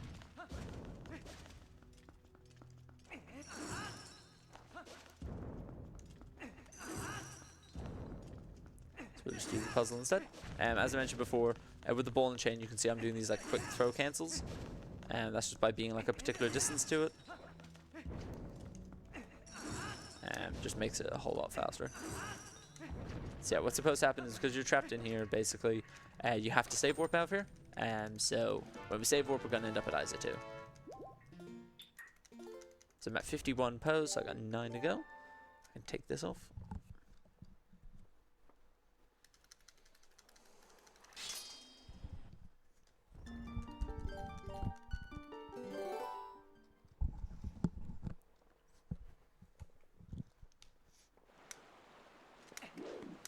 So the ISA 2 minigame is basically you go down in a boat and there are 30 pots and basically you need to break at least 25 of them. It's actually quite a difficult minigame, especially when people are starting out with a handout. Yeah, it is definitely one people fail quite often. Yeah, the way the current works is not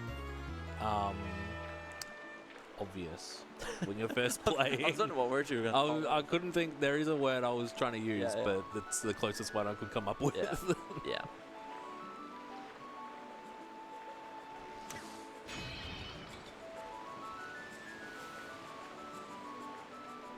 Yeah, T-Bag's going to be trying to aim as little as possible because he does want to be holding forward like this. When he's aiming, he's not rowing.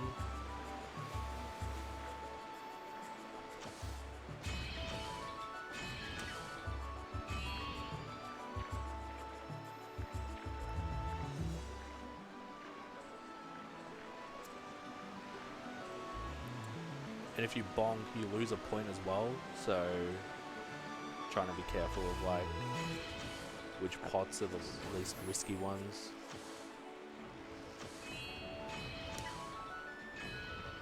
I didn't hit the backwards pot. There's a pot you can get there, but you have to shoot like super far to its right. So I just have to get a backup pot, that's fine.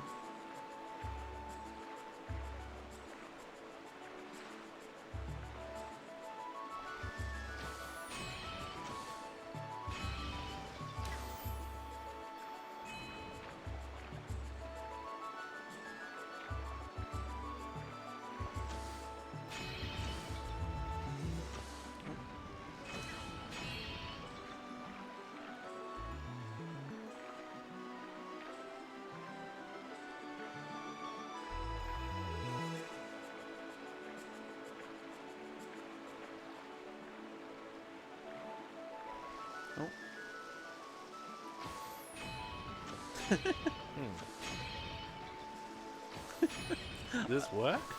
Yeah, Okay. Fair enough. I've never had to do it that way. I did see you ignore the first one. I was like, I always, did you get an extra one? Yeah, no, I always skip the last, like the first two of the last corner. But the thing is, yeah, if you go past the loading zone without like it registering, you will just lose the minigame. That would just be like 2.5 minutes lost. So that was quite funny.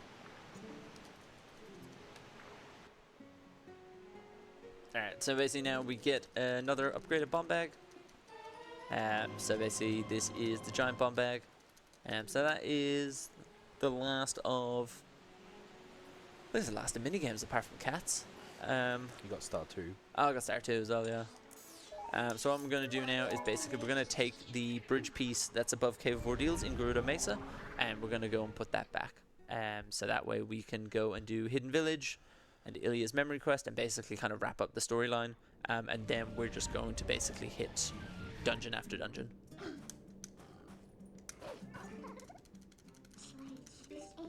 So I need to warp this over here. Thankfully this cutscene is skippable.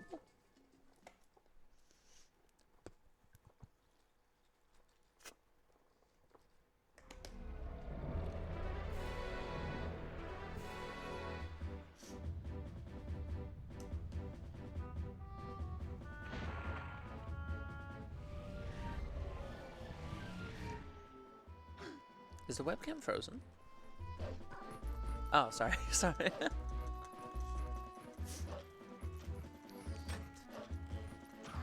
Yes, this is gonna be Hidden Village 1.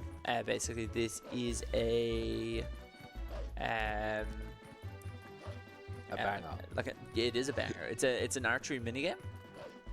So basically, you want to shoot 20 boblins as you work your way through Hidden Village. It's pretty cool. Really good soundtrack to it as well. And basically that will let us come back to Hidden Village later on, because there is a Poe and a heart piece we want to collect later on.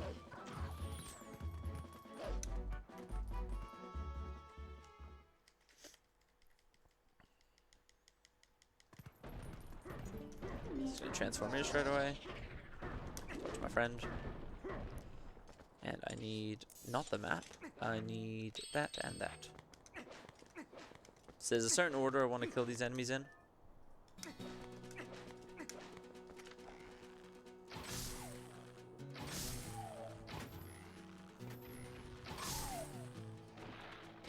Need to shoot you.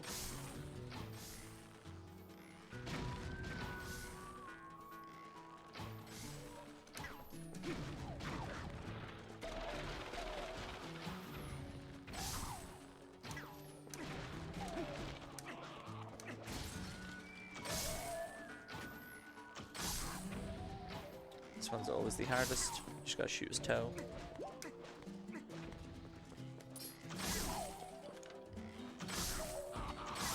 After this one, you can stab through the wall. That should be all of them. I really want to stab that explosive. Yes, that's Hidden Village. It's a pretty fun one to practice. But yeah, at the start of it, you want to there's one inside the window and the one just outside it. You want to kill the one outside it within the first couple of seconds, because basically then his friend will come out and check on him. So that way you don't actually need to go inside that house at all. What's good about this also is, so normally in a casual context, basically you would come here and then you would do this, and then you would take the Skyquest book and you would go away and then you'd come back. But basically now what we can do is we can just we only have to do one trip to Hidden Village. But apart from cats.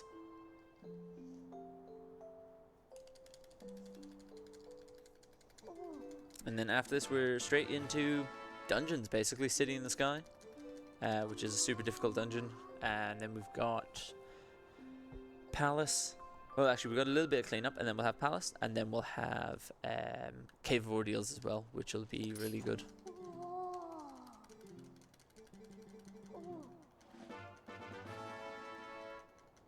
So this is a skybook that you don't need to fill.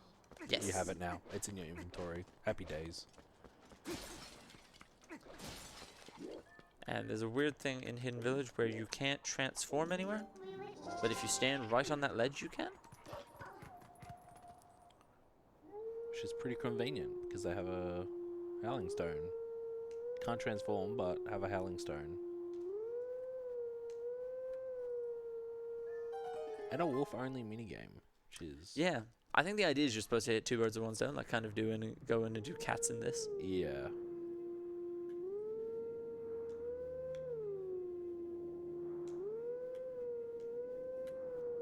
The best Howling Stone. There's a little bit of downtime here if there's anything on the admin side.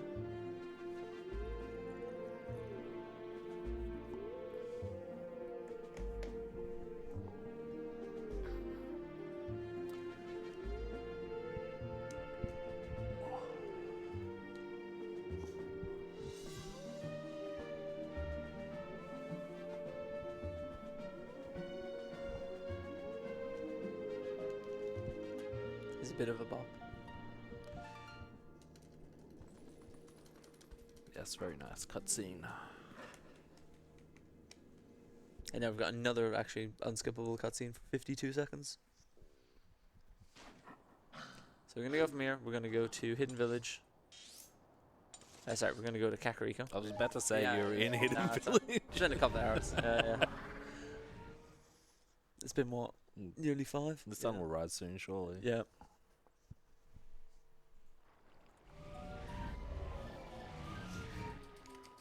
So basically now we need to do our last donation to Malamart. So that'll be 200 rupees.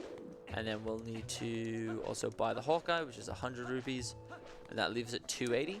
And we need 300 to fix Fire's cannon. So what we're going to do is there are actually a bunch of backup rupees just outside of his cannon.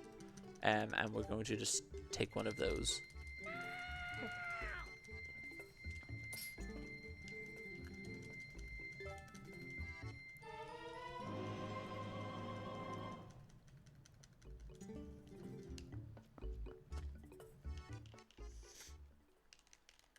Yes, that's the last interaction with Malamart for the moment. We'll come back and get some magic armor, but we're done in this Malamart. We'll have to go to Castletown. Need these. Yeah, they really make you work for the magic armor. They do. It is a nightmare. Then we don't even use it. But also, like, the thing is, this game gives you so many rupees. that, Yeah. like, yeah. It'd be awesome if you got it earlier in the game. I felt that way about this charm thing. They give this to you at the end of the game, and it's like, now you can call Epona. Yeah, it would have been great early on. Like, thanks. But what is great about this is this cutscene, she will say Flavio and then start crying. Oh, that's hype. Yeah. That's what we like to see. I guess the other way around. Starts crying and then says Flavio.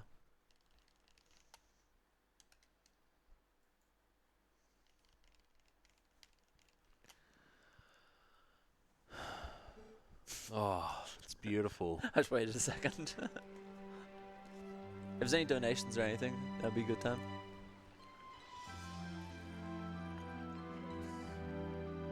I just want to say this. Quite a lot of support on your run through the chat. Like quite a lot of people actually says like they've been enjoying this run a lot. So That's good to hear. oh,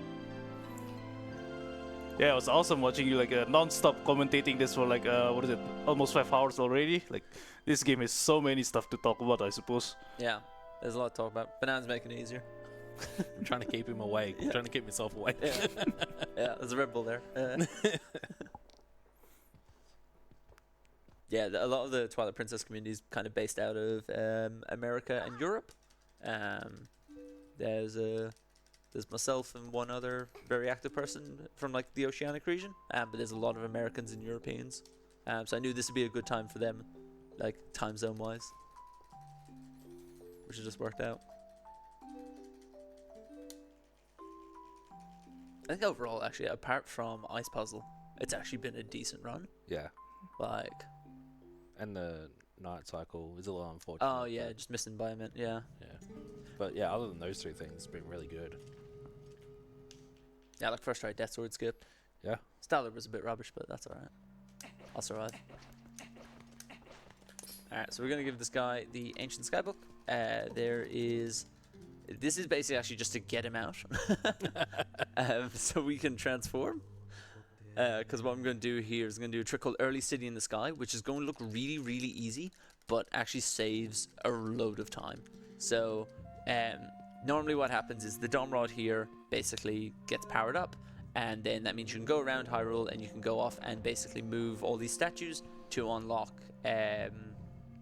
basically the Sky characters, and that will then get you into here. But what we can actually do is we can just transform clip in the corner, and it looks really, really easy. Yeah, this is huge for any percent. Yeah, like that is it is Like it's pretty big here because you don't have to go get the Sky characters, but like it skips a whole dungeon and a half in any percent. it skips and that's the thing, and it's so easy to do. Yeah. So yeah, that's a massive time save on this side. So yeah, we don't actually get the Sky characters. If anyone is interested in the Sky characters and the fishing and kind of the extra random fringe things that we don't get, there is another category called Hundo Plus, which is basically same run but with everything else. So basically they do like entering every room of every dungeon, opening every chest, things like that. So if you want to see an extra 2 hours basically worth of TP, that would be the category for you. I'd just like to say the Plus is doing a lot of work in that. Yeah. Yeah, plus exclamation mark. Yeah.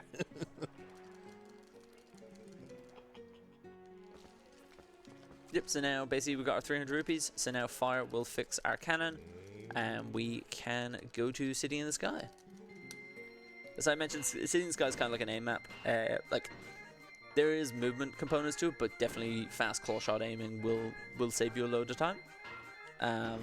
There's also going to be a really cool... well, actually, both boss fights will have something interesting in to show them as well. Yep. But yeah, it's a very good dungeon. It's a difficult dungeon, but it's really good. So for an 80% run, this would be around the 2-hour mark of 3. And then in Hundo, it's around the 5-hour mark of 6 and a bit.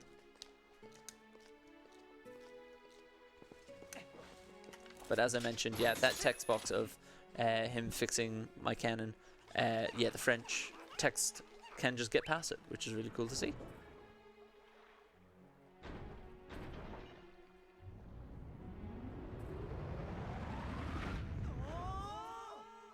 The only problem with City in the Sky is it has a really annoying soundtrack.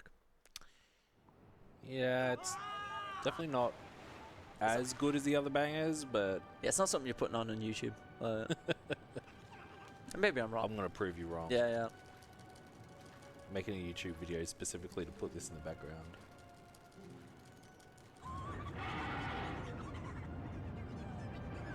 Yeah, so basically what we've got in City is we're going to have 2 bosses. So we're going to have Aralfos, and then we're going to have Argorok. So Argorok being the big dragon we saw there. We're going to actually see a cutscene skip. There's actually a couple of skips here, which if it's not explained, it looks like I'm just kind of wandering around. Yeah. So what we're actually going to see is, after I go through the first room, there's going to be a door. And I'm going to transform before I open the door, which looks like there's not really a reasoning behind it. But basically the reason you do it is because Wolfling can open the door from before the trigger. And what the trigger does is it turns on the fan in the middle of the main room, which prevents us from... actually for Hundo, we just need to turn it off. It's not that big a deal. But in 80%, it stops them from being able to climb up that way. I'm gobsmacked that did not work. That was so weird.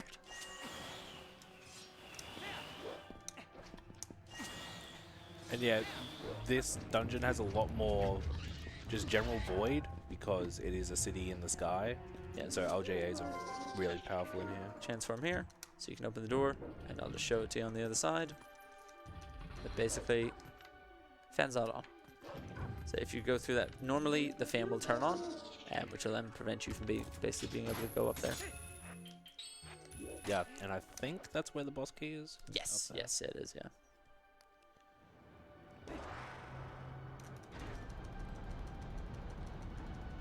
Something's nice here also, so on these spinners you're basically able to dismount them just a little bit early. So while you're mashing A through this, you can kind of get off just before it ends. And you can get a roll, so you can cover a bit of distance.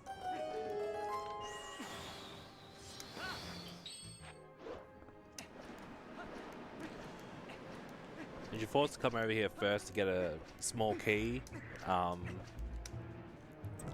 don't know if the right side is just straight up locked, but you're meant to come get the key here at some point. Right hand side is locked on the far side. Yeah. Yeah.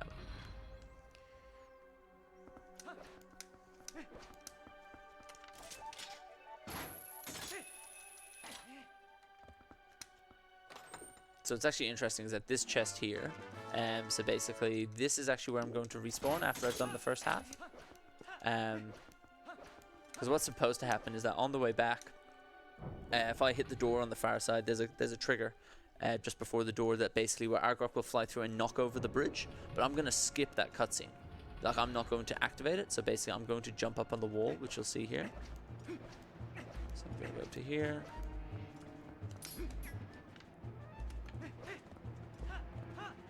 I nearly cleared everything. But basically what that does now is that, so Argorok is supposed to come through and clean out the bridge, and when that happens, when you save warp after the mini boss, you'll end up in the pool of water at the start. So now what happens instead is that I'm going to spawn where that chest is. And that's really useful because the idea of this dungeon is you get that key, you come over to the right side, you do all this stuff on the right side to get the double claw shot, and then you go back over to the left and do stuff over there. But now he's just going to be able to save warp over there instead of backtracking. I don't know where I'm going. There we go. Oh, give me the blue.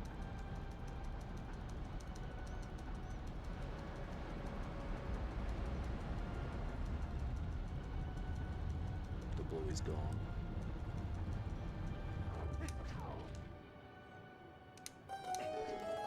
When I save warp, I'll try and do the really funny movement that I never do.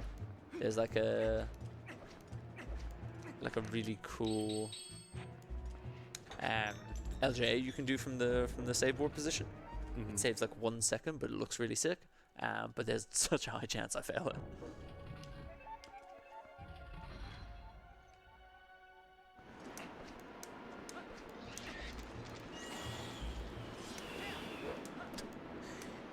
Yeah, just skip the whole room. Why Yeah. not, you know. Yeah.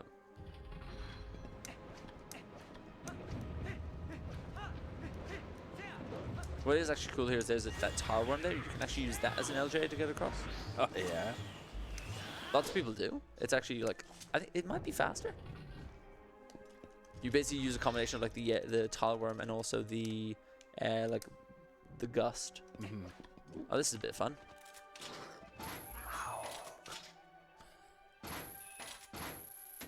The claw shot is very scary.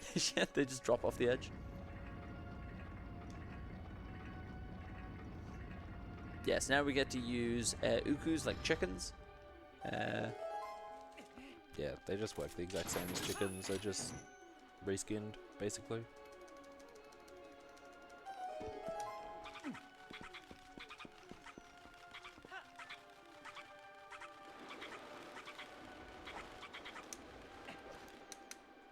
Yeah, so all of these rooms are on like a fan cycle. So if I can get it on the cycle, you basically make it up onto the wall and then jump the whole way straight across. So you never need to turn on the fans in the other side of the room. Might just line this up a little bit. And then, because I have so many hearts in Hundo, that's some analog glitch. What I can do here is I can actually just jump off the edge.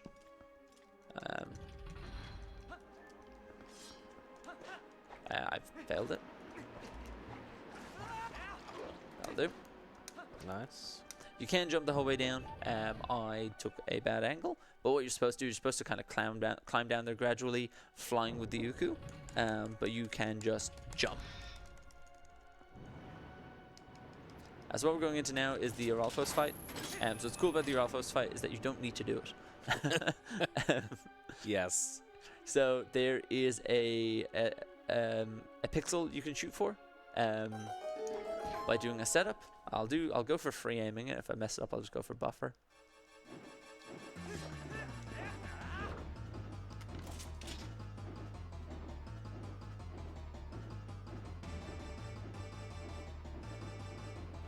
There we go. Nice. Took a bit long. What? It can Sure. do that? Sure, sure. I've not had that happen to me before, but like, yeah. Oh, he said the thing. Oh, sorry, yeah. Yeah, marathon bingo. Yeah. Let me see if I can do the thing. So now, double claw shot. It's like one claw shot, but there's two of them. Exactly. Can hang off walls and shoot other targets in the meantime. It's just another claw shot. Nah, I failed it, right? There's a really like funky LJ you can do there, but you have to spin clockwise, and I hate that. Right. Because and then you have to like interrupt the animation and stuff. It's a bit weird. Yeah, so as I said, a bit of an aim map, just kind of shooting between stuff. Can get this.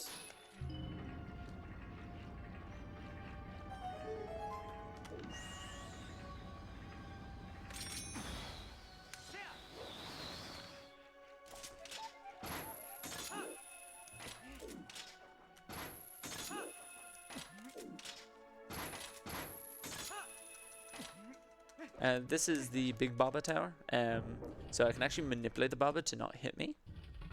Just a bit of movement.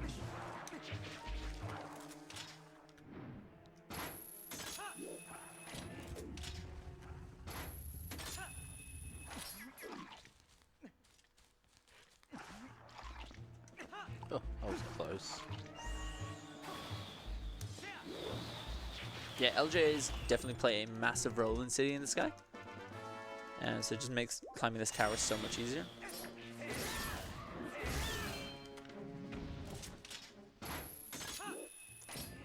Yeah, it's just such a crazy combination of like claw shot, and then if there's no claw shot option, it's probably an LGA. Yep. And what I'm going to do outside here, so there is a cycle to try and hit. So the P-hat cycle. So I'm going to try and get this.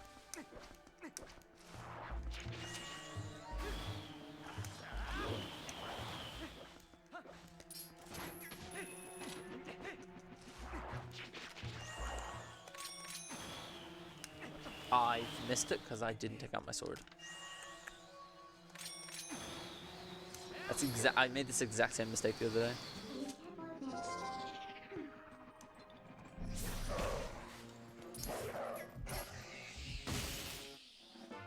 Yeah, so I think the cycle's gone. I'd be shocked if it's not. I can try, but I'd be shocked. Yeah, okay. So we'll do the backup, which is fine. Just got to climb on this tree root.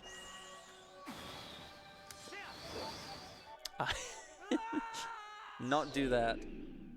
He like stood there for a second and then fell off.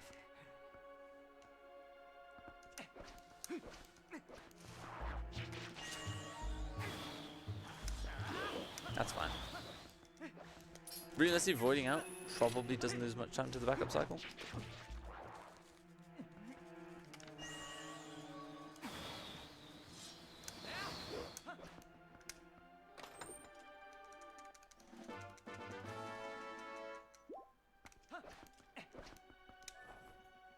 What's actually cool about some of the doors in the later dungeons is because you actually don't, like Link doesn't push them upwards, they just open. You can equip items just before. So like there, I've equipped my double claw before I've actually gotten through the doorway. And that just saves a couple of frames on the other side when then I'm trying to use it. So I've been doing that the whole way through the dungeon. I've been like equipping Rang and Claw just before I've opened these doors.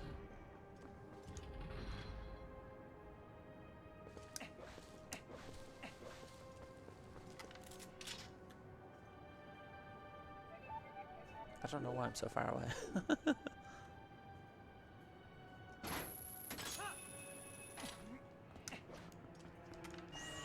We do some nice movement here. So basically, I mentioned earlier how like a Poe will detect you when it's got senses on. I can jump attack towards it and then turn off my senses, so that it'll still come down. This part of the game is very, very laggy. You'll actually notice it on the next doorway. This doorway takes just an obnoxious amount of time to open.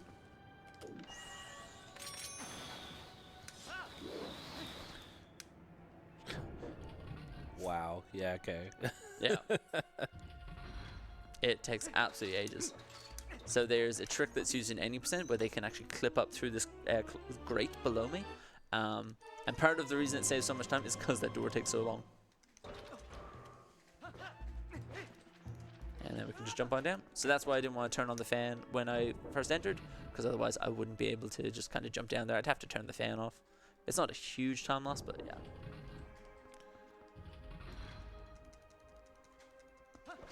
We've got to do some cool stuff here as well. So basically, it's we don't want to turn the fans on outside, and why should we when we can LJ? So I'm gonna get to the second grate, and then if I stand over on the far right, I can go one, and then a bunch of other ones, and then there we go. Now I'm going to try for Bomb Arrow Fan Tower. I've been messing it up a lot recently, but basically there is a switch right at the top of the tower that I'm going to try and shoot with a Bomb Arrow, and then climb the claw with a claw shot on these grates.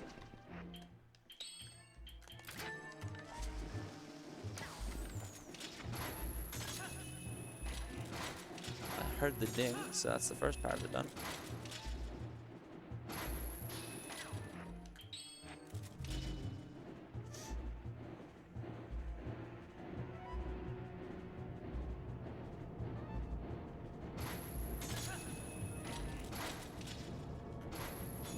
I've just been absolutely stinking of that recently.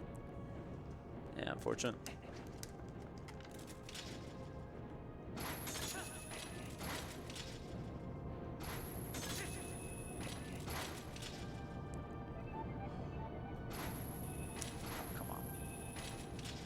We are riding the merry-go-round. It's such a sad thing to fail because you just need to follow this around the place. Yeah, I've really been struggling with Bomb Air Fan Tower recently. The rest of the city was really good though. Huh? The rest of the city was really good though. Yeah, it wasn't bad. Yeah, I can't actually shoot that side because there's no grates on them. I think I actually need to go.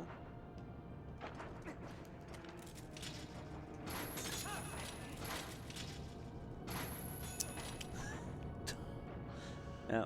No. The rest of the city was what, sorry? It was really good. Oh, okay, cool. It was. Oh my god. Get me out of it. I don't want to play anymore. I was going to lose my mind if I failed that. Alright, you're out of the room. It's all good. There we go. Great success. It's so annoying because the top grate only has sorry, the top fan only has a grate on the one side. So then the second I miss it, I'm like, okay, well now you just gotta wait. Let's see if I can get a one frame roll out of this. Nope.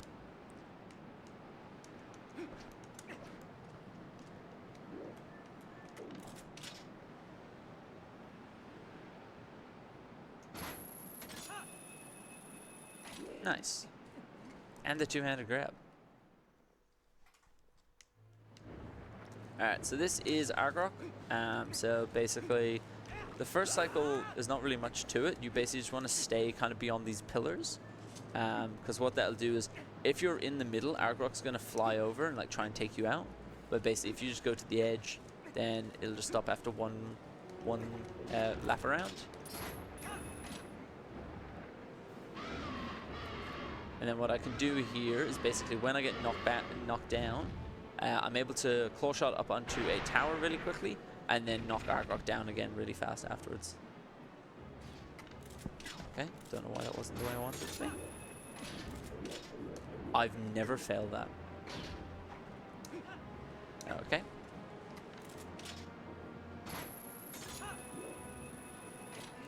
Does Argrok go up? I don't even know.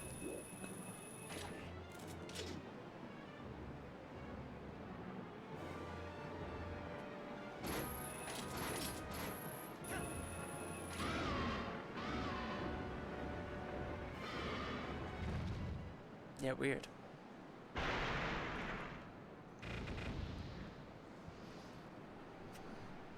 So now what we're going to do in the Argrok fight is we're basically going to...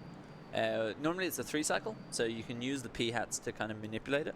So if I claw shot up onto a P-hat and then when Argrok starts breathing fire, you drop down a little bit, that will basically reset the cycle to make it easier, or make it faster, sorry. But what I could do, because I got given the rare chew jelly or the great fairy tears from Giovanni earlier, I can use it to do a 2 cycle.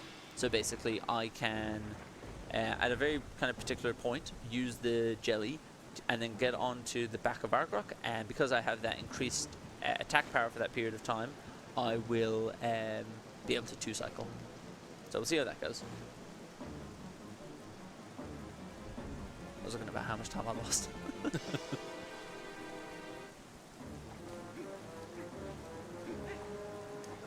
So avoiding out here at the start just resets the cycle, just makes it a little bit faster.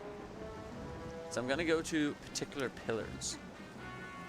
So go to here.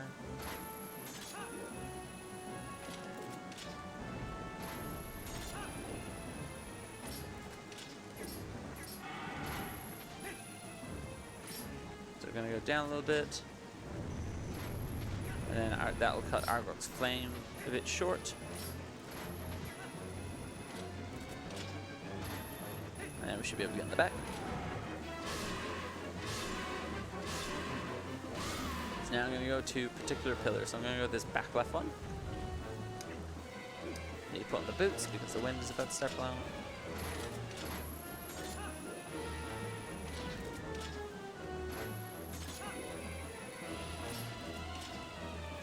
I'm going to go up and then I'm going to actually claw shot back down to this tower.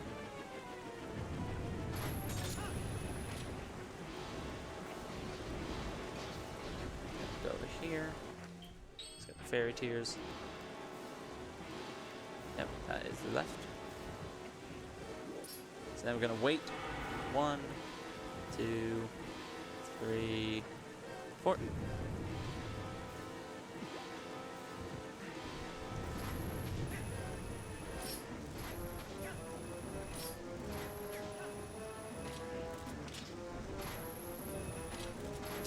Oh, this is gonna be tight. I might have failed it. No, okay, thank. Nice. Like, Well done.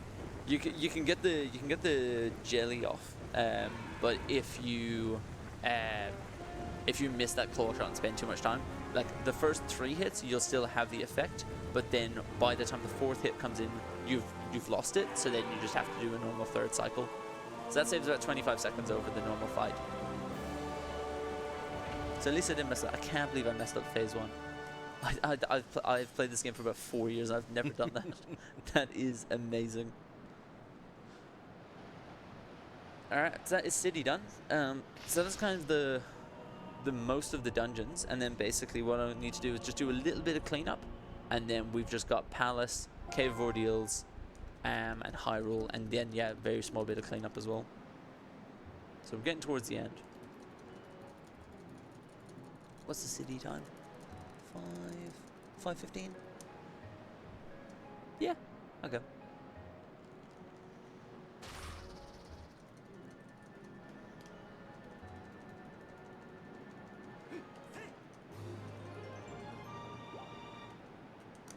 I have a singular rupee.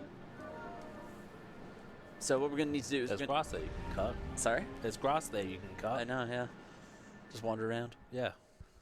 So what I'm going to need to do is so for the rest of the run, I need to get 850 rupees because I need to buy the magic, I need to buy a heart piece from Charlo. And also I need 598 for the magic armor.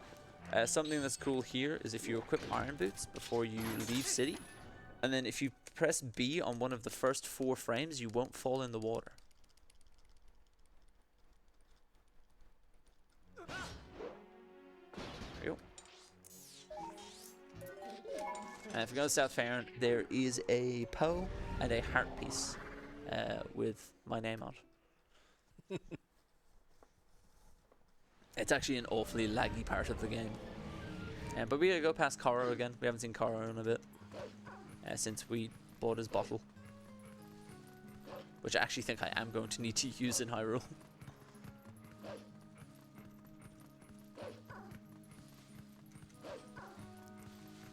This is actually the only time in the run we're going to use the Dom Rod, like, in its actual purpose.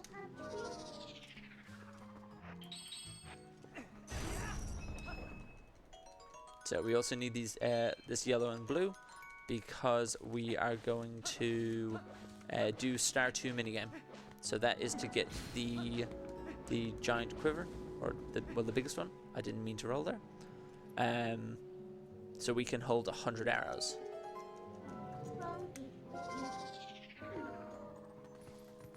What's actually cool there is you don't need to climb on the rock, you can just stand near it. This is the worst load zone in the game. For some reason, you need to like chuck the sharpest right.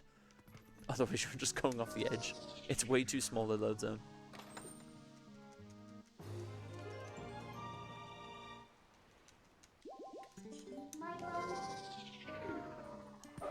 That's not what I meant to do.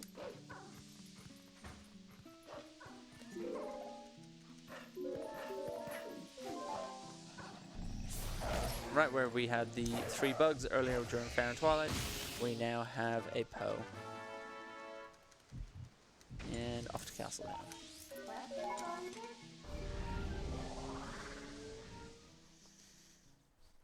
Yes, we need to do the Star 2 minigame.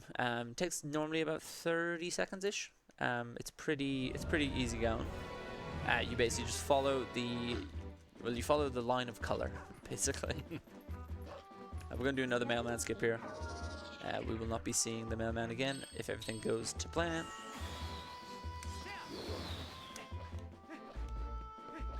So you can see on the map there, you can see like the red markers. That's where the Skybook quest is. So that's basically where they want you to go and look at that. But we've already done city. Yep. You could go do it for some extra fun though. I could indeed. Yes, this is star 2. So just some quick claw shot aiming. We should get through it.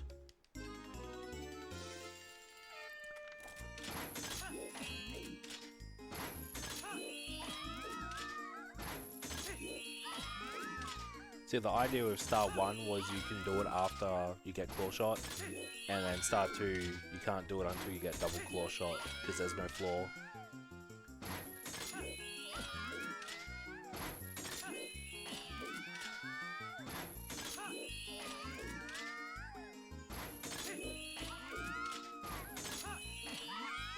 Not even sub 30. Crying. That wasn't too bad. The screaming in the background while you do it is always a little bit off-putting.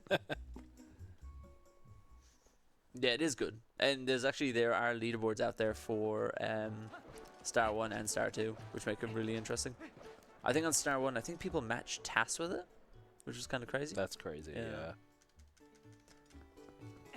And now we have our final buggy strip as well. So this will be giving the rest of the bugs to Agatha, so she can give us the 1,000 rupee wallet. And we basically want this for Cave of Ordeals. So Cave of Ordeals is going to be, not only is it just like we need to get through it because there's 3 poses we need in there, we also need it for rupees. So I need to come out of it with about 810 rupees at a minimum, preferably over 850. So there's going to be a lot of kind of, it's a balance between how fast you want to get through it, how many rupees you want to get, and also not taking damage. So it's definitely a busy part of the run. But yeah, we can give all the bugs, and Agatha will be happy. And we can use this money then straight away to go and buy the magic armor, and we'll also go and learn Great Spin from the last Golden Wolf. So wrapping up with the bugs, wrapping up with, that's not the bug, wrapping up with the bugs, wrapping up with the hidden skills. We've still got a bit to go on the pose.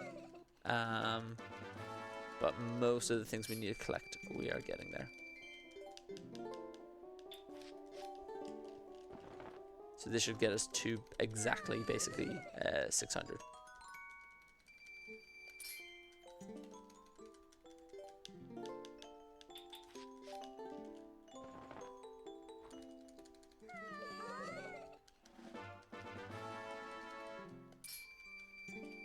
Yeah, and then when we learn Great Spin, we're basically going to use that as our main kind of way of damaging going forward. As I said, the only problem with Great Spin is that you need to always have full health to be able to do it. But it does make life easier when it comes to the final King Bulbin fight. It'll make life easier on some of the enemies in Hyrule as well. And there we are, there's our giant wallet.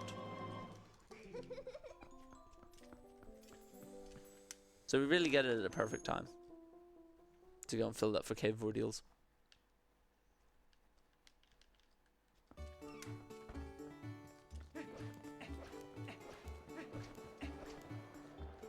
Don't talk to anyone. Never mind.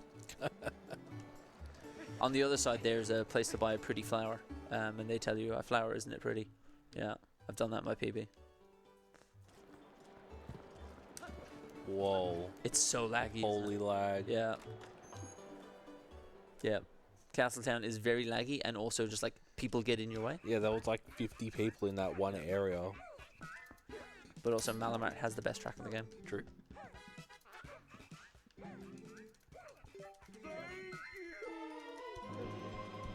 We don't get to hear it for long enough.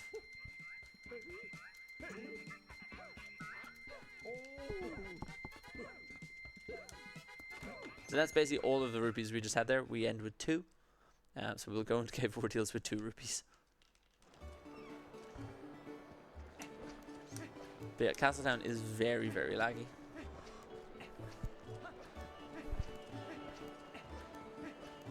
Are you only realizing how much lag there is in the game now that you're like seeing it in person? Yeah, I've actually not very... picked up on it when I watched the stream. And like, yeah, the few times when you were like, this lags a lot, I watch it go, oh, I guess it does. And then I see that and I'm like, okay. Yeah, no, it is crazy how much it lags.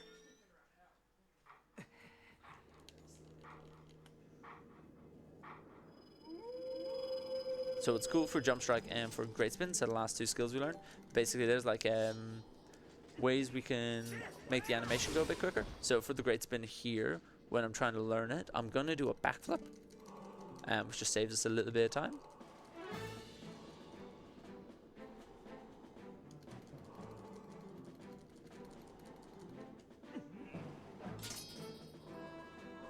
But it makes life so much easier. So like we'll see in Palace of Twilight, we're going to fight Zant, and it will just save us so much time. Normally, the backflip there saves time because you don't knock the main guy down, and he just doesn't have to get back up. Yeah, with the Zant fight, normally in aim set, you have to basically do like a stab and then some spin attacks and then go to the next cycle. Whereas with Great Spin, we're able to basically one cycle them all the time.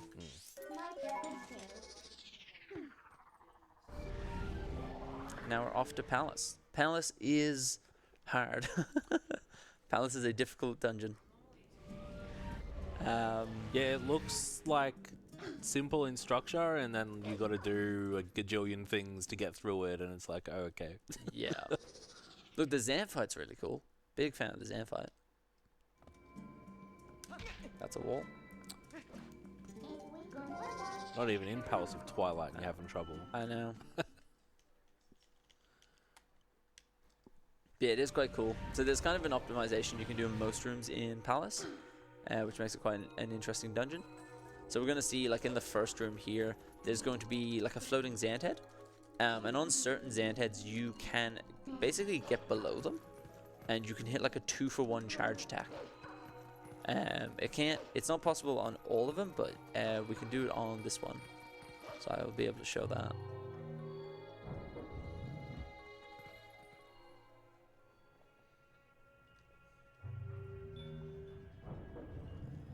So when we go in, I think the Zant head is going to spawn when I get about halfway down.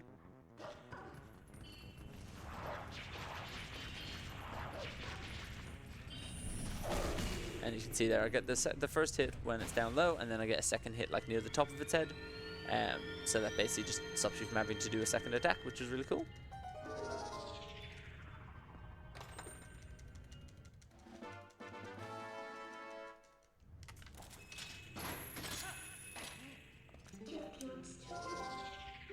There's a lot of transforming between human and wolf in this as well. Because this fog here, basically if you touch it as human, it will change you to wolf. So we just have to do these parts as wolf. I'm so far gone. I'm behind the chest. And Link is tapping his foot. I didn't notice that until you pointed it out. Yeah, I need to get out of this corner. Thank you. Nice little parallel park.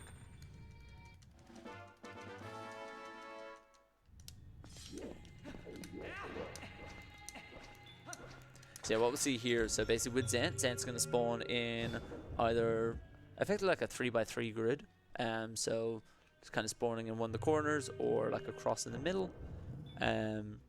Preferably he'll spawn in the middle, because that'll make it way easier to kill him. But we've got Phantom Zant 1 and Phantom Zant 2.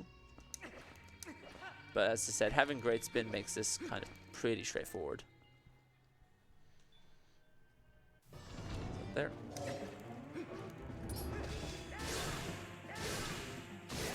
Just makes it so quick. Whereas in 8%, you need to do like a stab, as I mentioned, then some spin attacks, and then he'll warp off to another location, and you'll go find him there and basically work through it that way. Also, this fog has really weird collisions. You can kind of just roll through it around the edges.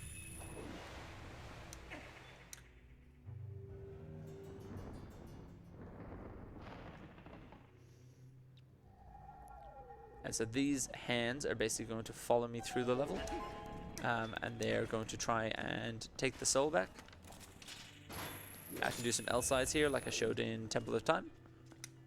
And actually this next room is where I mentioned in Temple of Time that basically in one of the rooms in Palace we do an L slide where we go past like an enemy trigger. And it's actually in this room here, so I'll be able to show that in a sec.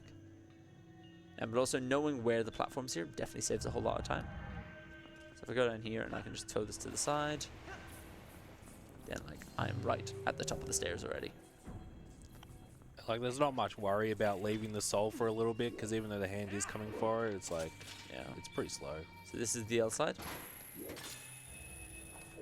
So basically no enemies spawn there because I slid past the point of the enemy trigger before the soul was in my hand. Whereas if you walk through that normally, a bunch of like the little squeebles will pop down. Don't forget this heart piece.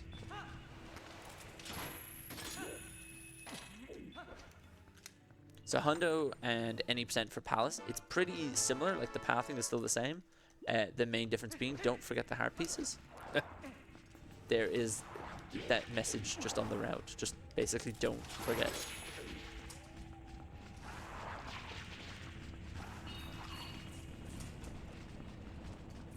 And that is West Wing done.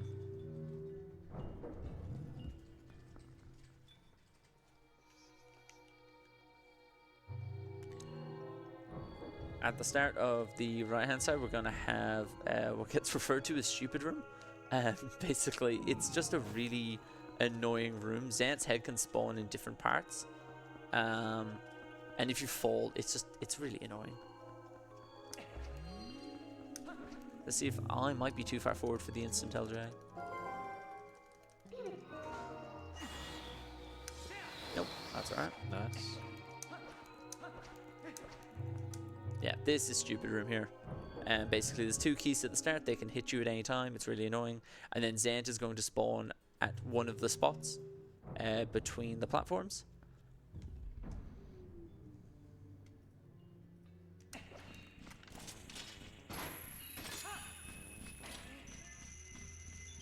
So not going to spawn yet.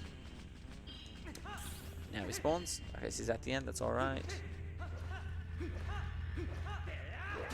That's alright.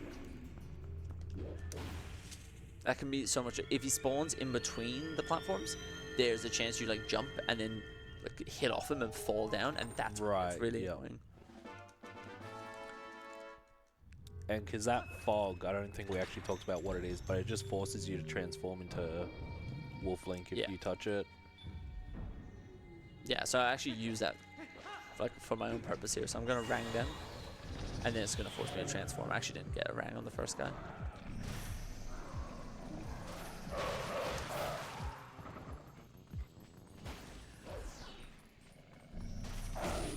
I did this really badly. Yeah, I did that awfully. I don't know why I did it that way. I pushed the buttons and I was like, those are not the buttons.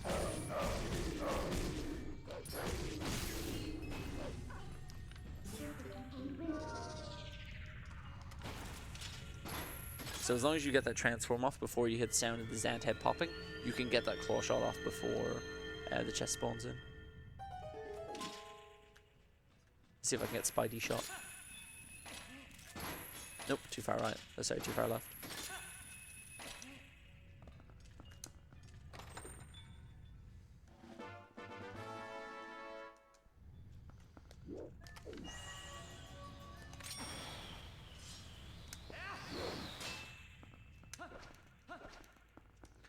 Now we got Phantom Xant too. Basically the same as the first one.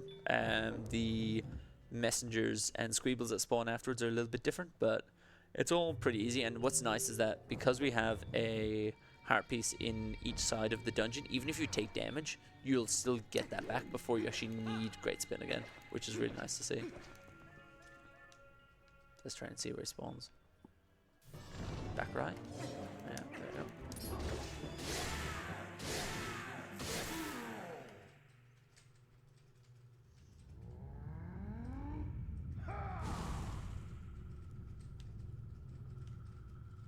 Yeah, Palace is definitely quite a long dungeon because you've got the first half, then you've got the second half, and then the Xant fight itself is like 4 minutes. So there's a fair bit in it.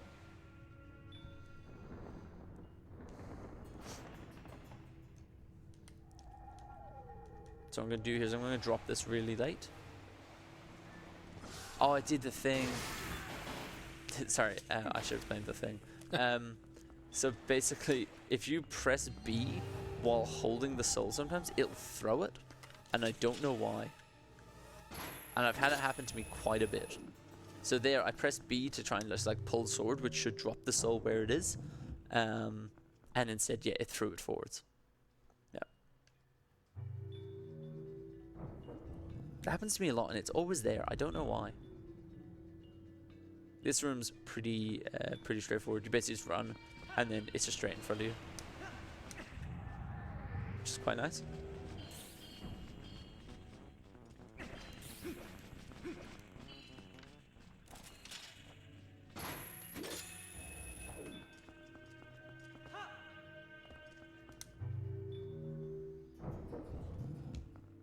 What I'm going to do, actually, I'm going to throw the ball off the edge here. There is a platform that I would like to take. Yeah, you're not really in any fear of the hands, unless you, like, mess up something.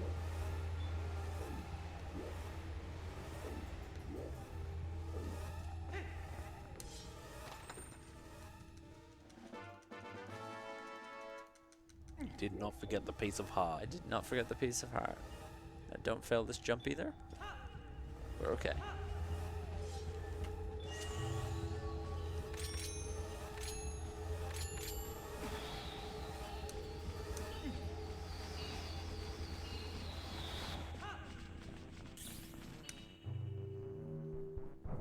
What's also nice here is that you can actually, there's a singular frame between this loading zone and you looking at the Twilight, where you can throw it.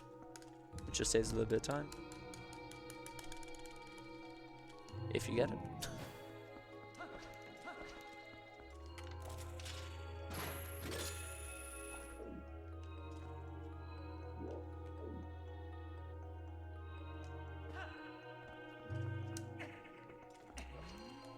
I went to split. You've gone this long.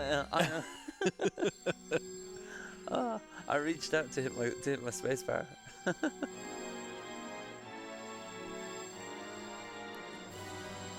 Oh, it's taken 5.5 hours? Yep. So now we've got the light sword, so basically this will let us cut through the Twilight fog. So there's not really a need for being Wolfling for the rest of this dungeon.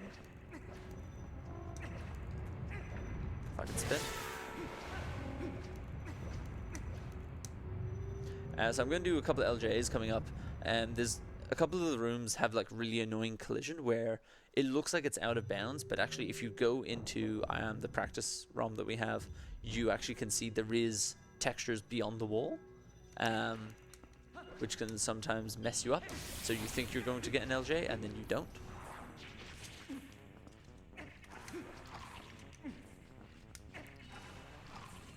That should work.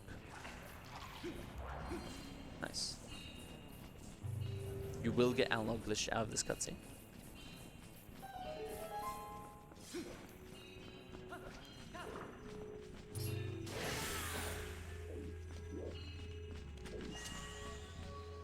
Can you go away? Don't hit me. Don't hit me.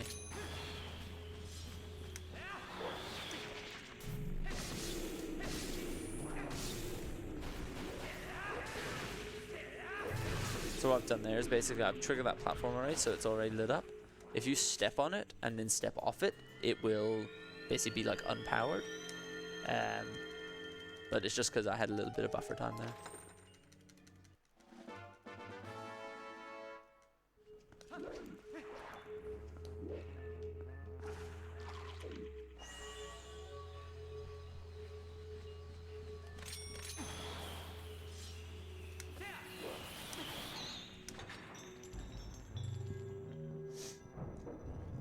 So this whole outdoor area is on basically a cycle. So the Xant head spawn cycles. So what you want to do is there's one Xant head all the way over on the left that you need to take a platform to get to. And then there's also the boss key behind the Twilight curtain. So I want to play it on a bit of a cycle. I really hope the birds leave me alone. Yeah, and it looks like an LJA should work here, but there's like collision under the void that stops it from working, I believe. You can get it. There's an LJ here. I need these birds to leave me alone.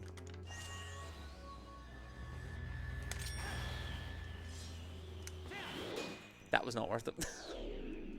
The bird. Right, yeah, I meant like using the gap between you and the platform though, not like the boomerang going out the wall. Oh, yeah. Yeah. Now I just gotta ride this. The bird unsettled me. It's like I think of like there's a setup for it, but then if the birds are just coming after you, it's just really annoying.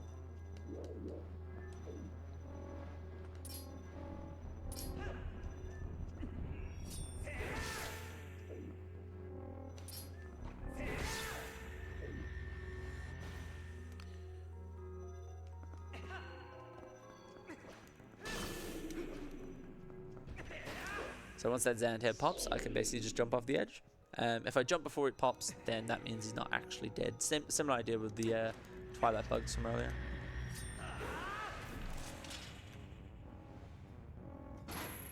So a really small thing there. So the charge attack compared to just a normal spin attack actually keeps the Twilight curtain up for longer. And if you tap like a direction after finishing the spin attack, it will cut the animation short.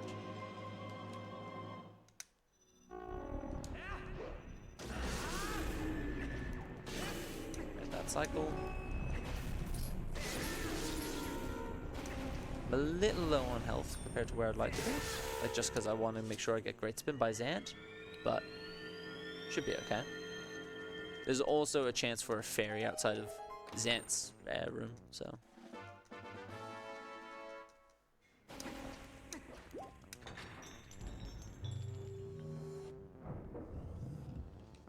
So this is the platform room. And basically you it starts in a cycle the second you walk in, and basically you want to, there's a certain cycle you want to make. It's pretty forgiving, and there are definitely some harder cycles, and the one that we generally go for RTA is pretty alright. So what I want to do is I want to do an LJ here. So basically I want to, when this platform spawns, I'm then going to LJ to a platform that doesn't yet exist.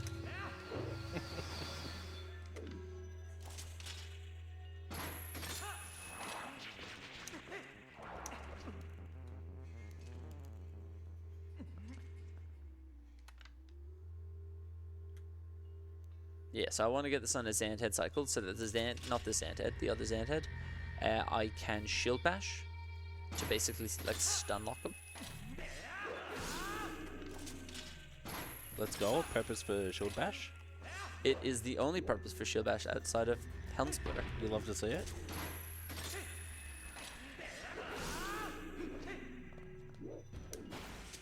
Yeah, so that just keeps him there rather than having to wait for him to spawn again.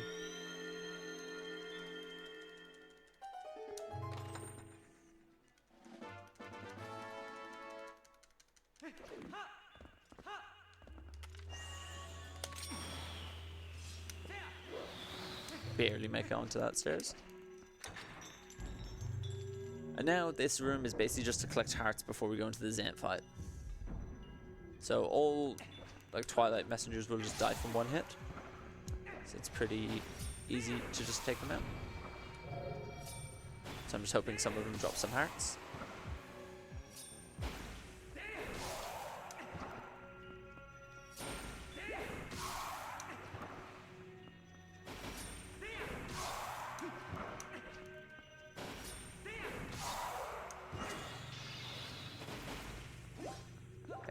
Nice. I checked that front left pop because that can have a fairy in it. Yeah, now we got Great Spin. Realistically, you don't need Great Spin for the Xant fight because you can either use Great Spin or you can just time a fourth slash to basically be the same. So like in the first phase, which will be the Diababa phase, if you just time 3 slashes before Xant lands and then just hit him with the fourth slash, it does the same thing as Great Spin. It's more of a convenience choice than anything.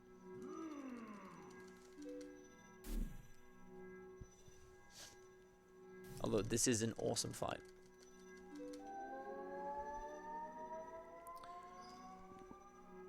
Yeah, Xant is pretty wacky. He's pretty goofy. Yeah, he just has like a full-on like breakdown. Yeah. So what I'm gonna do here is I'm gonna throw a Rang just to stun him before he's actually spawned. And then the amount of times he jumps in the like liquid is a bit of RNG. So hopefully he takes a nice path to me. 4 isn't great. There's a 2-frame window on the 1 cycle here for Goron Mines, which I'll see if I can get. So just throw ranks, just kind of stun him at the start.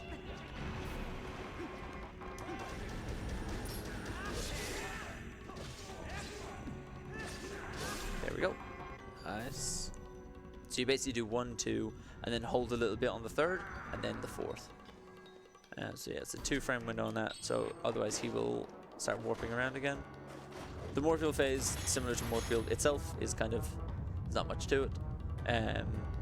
What I do want to do is I want to make sure that on the second part of this, I get to him before he starts shooting things. But I can use Mortal Draw here.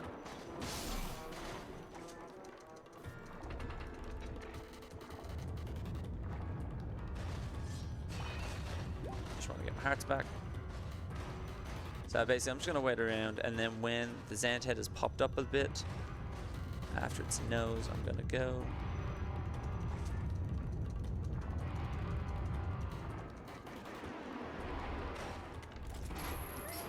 There we go.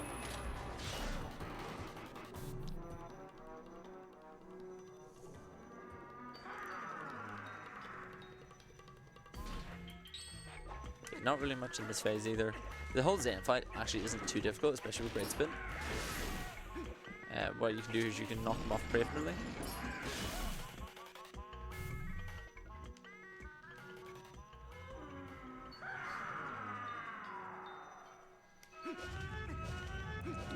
And this is the reason why we do Snow Peak. In 80%. Yeah. The ball and chain is the only thing that hurts him there. Yeah, people have tried absolutely everything, and just nothing else does damage.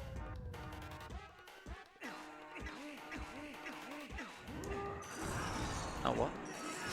Even the ball and chain doesn't do damage. Oh no. Oh no. Patch. I actually need to get up Cave of Ordeals.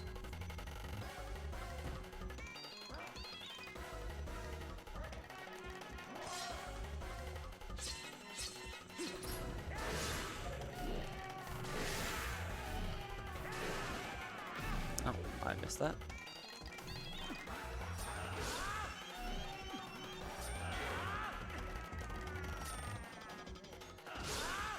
Oh, it makes another cycle. Sure. How many cycles? What is happening? Die. I was like, oh, I'll get more health because there's only going to be one more cycle. Never mind. Alright, I've got a list on my phone in front of me to tell me all of the enemies in Cave of Ordeals, because there's 43 floors and you lose track of what floor you're on really quick. So I just need to know. SMH can't do Cave of Ordeals blindfolded. I know, blindfolded, upside down, lights Yeah. off. One-handed. Yeah. What are you thinking? You reckon odds are even for the final rupee? Oh, even. Even? I'm always an even. Alright, I'll go odds. So basically I need to get at least 850 rupees. Well, I need at least 810. I would like 850. So I'm going to go with ending on odd, and Banana's got even. Loser runs it back. 854. That's oddly specific. Yep. No, it's evenly Is that true? specific. So what I just did there is basically just equipping bomb arrows because I'm going to need them. Also taking off Zora armor and also the wooden shield, and then also transforming it into wolf just because it's a bit faster.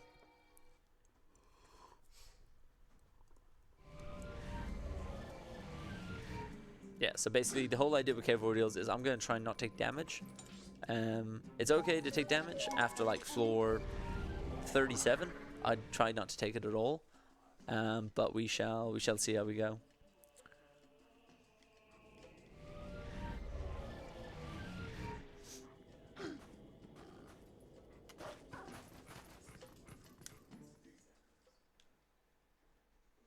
Yeah, the great spin is just too useful. Yeah. Yeah. It loses you like multiple minutes if you didn't have it. Imagine if I took damage right there. Just end the run. Well, that was easy. Yeah. Single enemy. They're all going to be like that, right? Just end the run.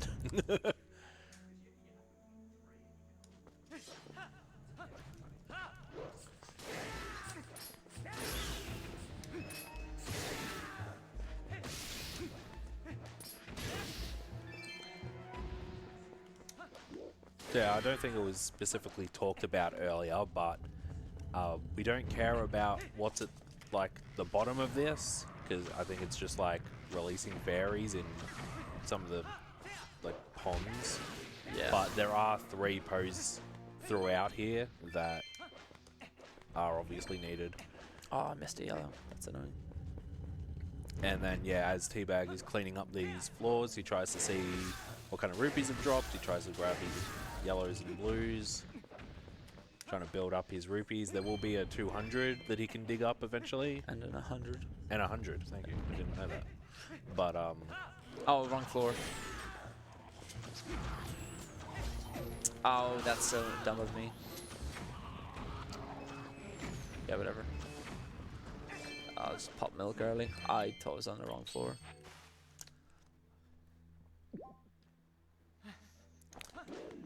That's Matt Milk that I got in the first 5 minutes. yeah.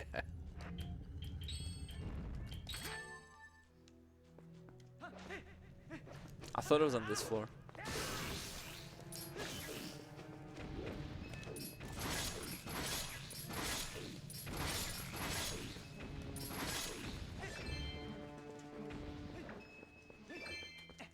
Have I gotten a single yellow yet?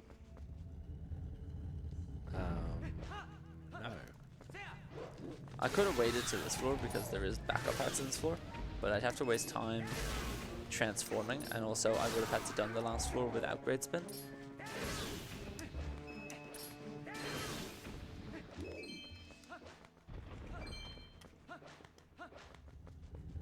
Wow. Didn't land on an attack pad. Feels okay.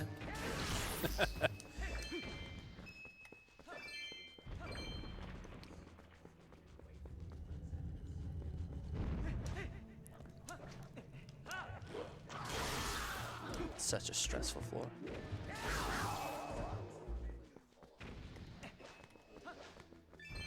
Yeah, as you can see, the strats are a bit more complex than just jump in and do great spin lol. Like, Yeah.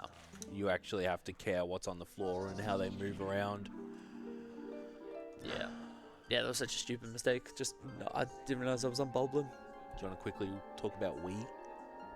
Oh yeah, so on Wii 1.0, basically they don't need to do any capable deals floors. They can just throw a boomerang at the little light on each floor and it will just open the next door. It is mental.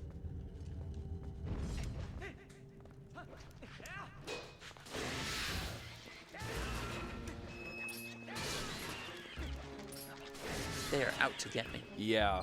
That was rough. Good rupee count though. And one of the gimmicks of capable deals is each 10 floors it checks to make, well, very lightly checks to make sure that you've got the major item of like the last 4 dungeons, which is kind of why, well, one of the reasons why it's done last, as well as the giant wallet and great spin.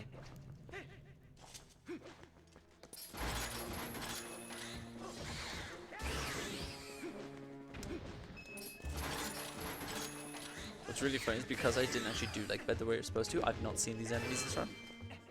Yeah, true. Yeah, that is the first appearance of those dudes.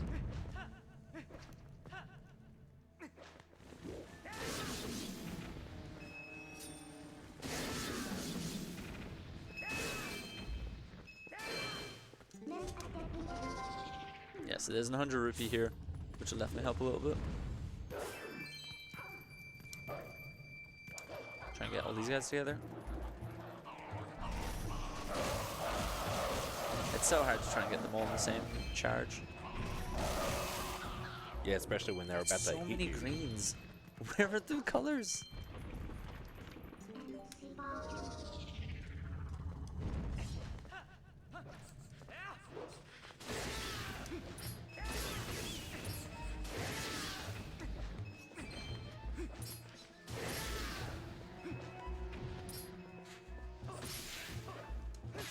Okay.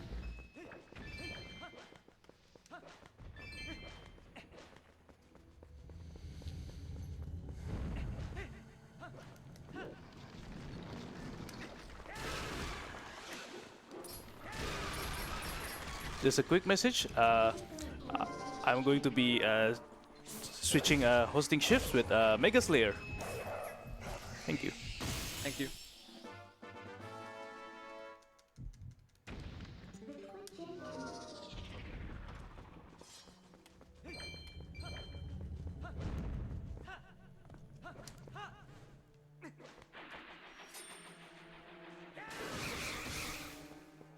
Show me rupees. Not even even.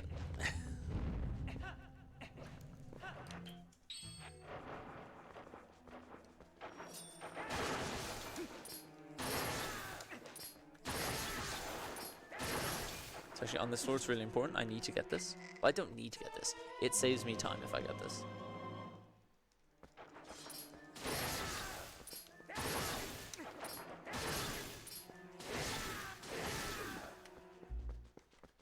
What you'll also see me do is, because the door is like not moving yet, when it starts to move you can transform, because the door will continue to open while you're transforming. So it just saves you a little bit of time in this movement.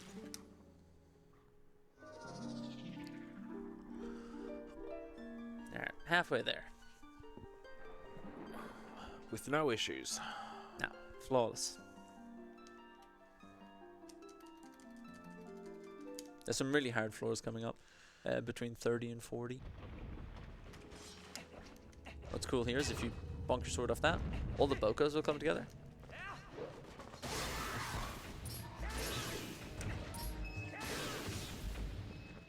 I need this, please.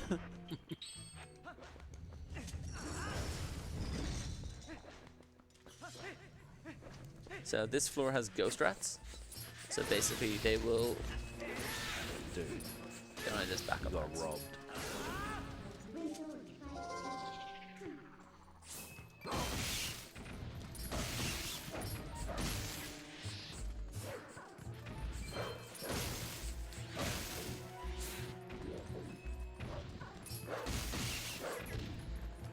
There's something you can actually get on this floor that before that I've never got. Where is he?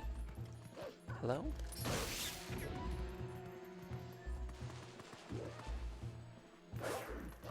Still an enemy. It's on you. Oh, it's, I didn't even notice. I was like, you're running around looking for a guy who's just hanging off you, and then you killed the one. I was like, okay, is he doing some weird overlap strat? Taking him on the joyride.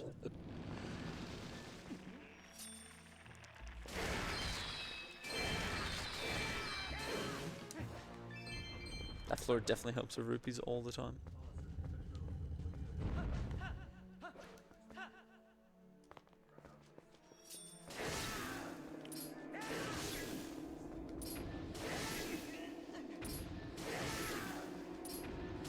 So yeah, if you can do that great spin there, basically as it's yelling at you, it just breaks the animation, lets you out a little bit early. But obviously it becomes a little bit risky then.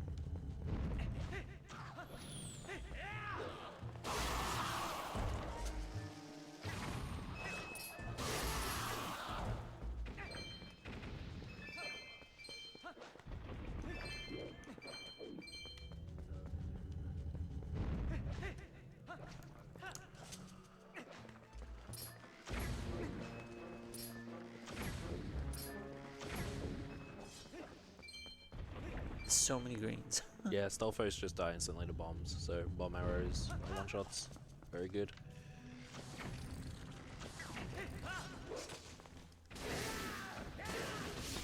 Spiders are the worst in this game. They're just somehow Yeah. invincible. Yeah, I've never really understood it. I don't either.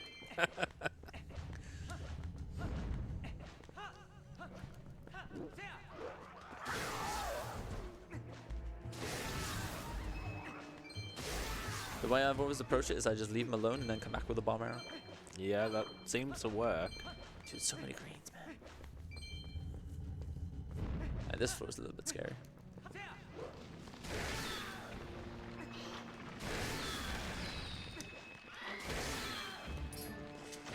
Especially when you blow yourself up, it's super scary.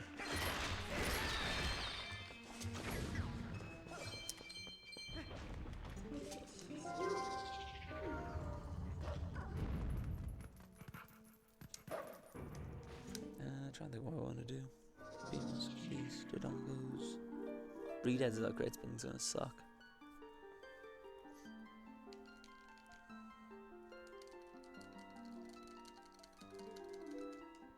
Yeah, this is not a great cave.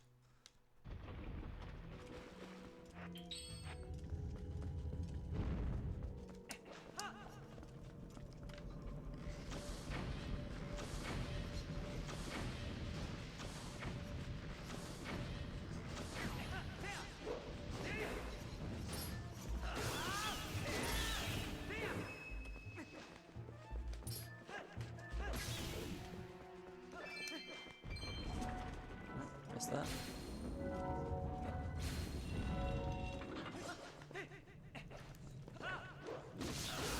That's gonna be hard without great spin.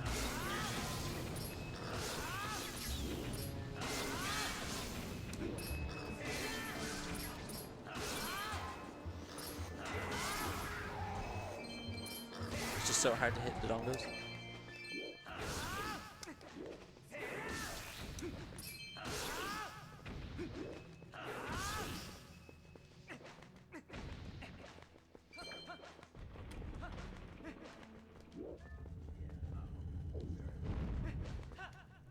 Yeah, the redead floor with ball and chain is going to be difficult. Oh, especially when you miss. Thank you. Works for me. As if I'm not hitting on the way back. Yeah, this is really slow.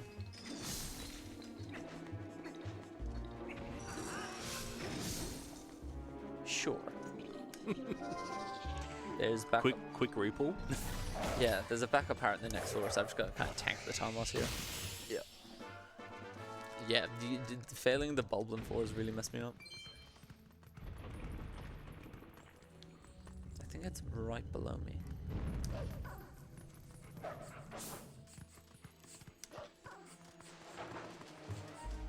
I totally should have gone for the choose first.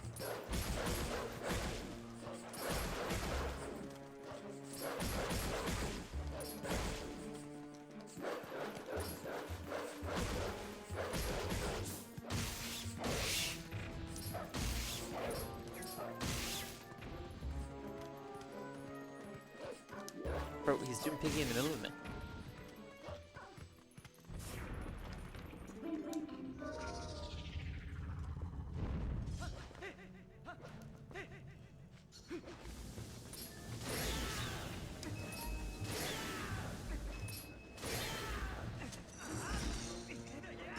I want that blue.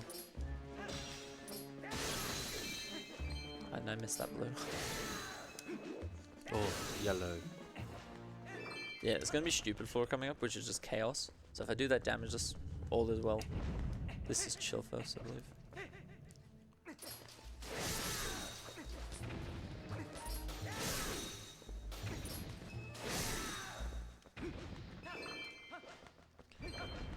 Yeah, I'm not desperate for rupees, but I'm not exactly well off.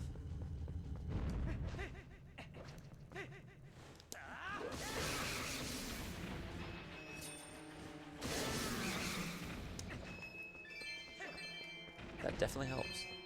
Yeah. That's nice. There's a yellow there, but I think I'll be okay. And the door was opening. Alright, this is stupid floor.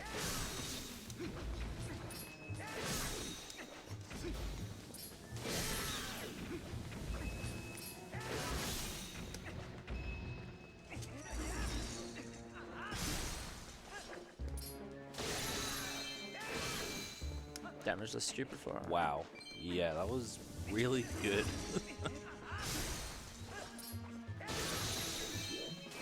Yeah, that's exactly what I need. There's a lot that can go wrong on that floor. Yeah, that was really good. Alright, double dark knot. Okay. Yep, cool. Alright. I've just been humbled. Oh, they're right next to each other. This is really bad. This is bad. Yeah, the second they get close to each other, it's just a nightmare trying to hit them.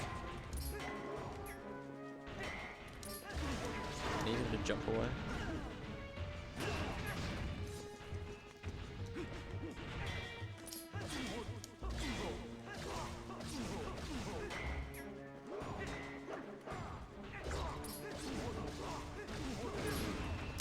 it, whatever.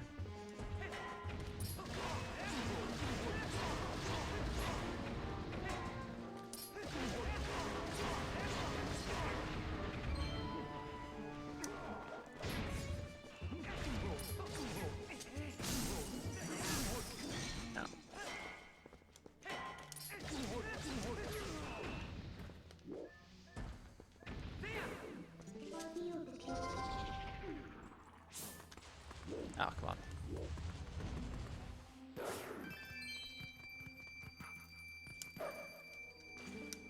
I would just like to point out that your current rupee count ends in a 4. That's right, I got time. So no, I'm saying I might be close with 854. It's at 854. Yeah. If I see a green, I'm picking it up. No, dude. You can pick it up as long as you pick up 9 others. I actually need more bombs.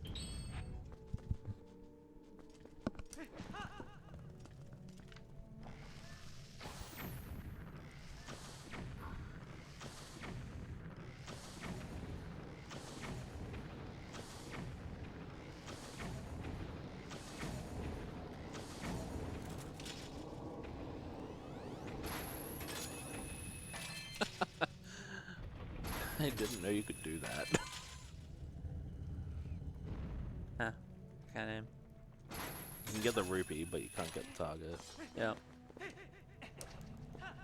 Yeah, you can do it. If you got time, it's worth it. If you don't have time, it's not worth it.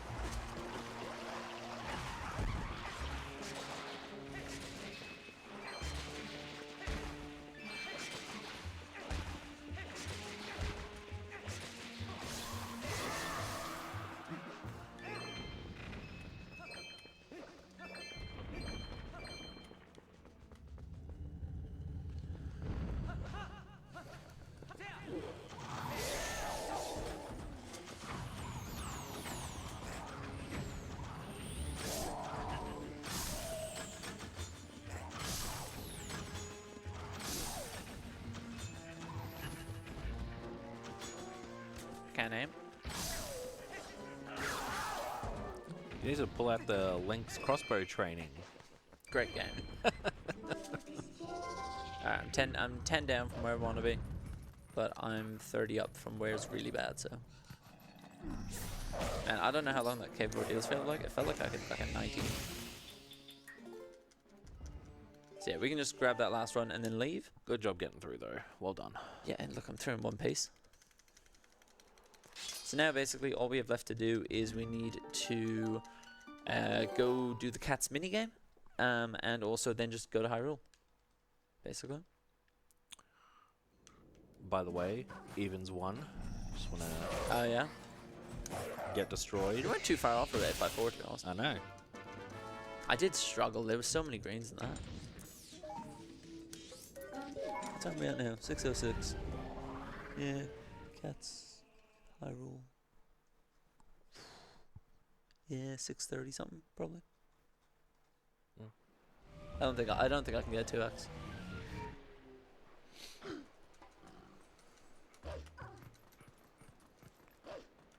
Yeah, I meant to transform there. I lied to you. We are seeing Mailman again. Let's go. Yeah. Yes. It's so hard to tell because you basically like need to find the line on the ground, and all the textures just look the same. Yeah.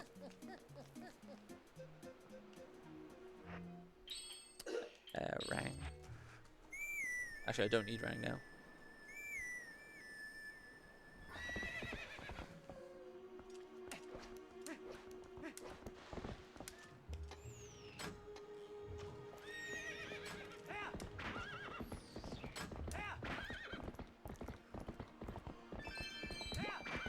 That's why I left those rupees there. Yeah. Okay. Yeah. That's pretty smart. I like that. Yeah. So basically, if you only get 8, 10 in Cave Ordeals, you would get all 40 there. But because I only needed 10, I can kind of just like dash past and grab whatever's there. It's 2 10s and a 20. Just when you first blew it up, I didn't realize that you were going straight there after Cave of Ordeals. It's like, it works out really well. Yeah. Yeah, it's something I tried putting in the route ages ago. Because I saw the Wii runners do it. It just makes sense. It's cool that they always stay there. It is a good backup, yeah, Yeah. for sure. Oh, I didn't mean to push that rock, but glad it moved.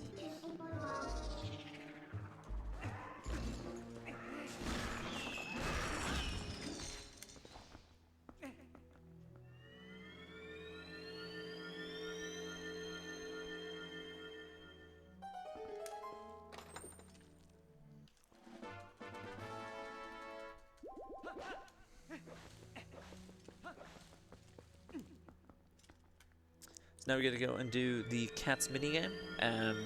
So basically what you're doing is you're going to go around Hidden Village and talk to 20 different cats.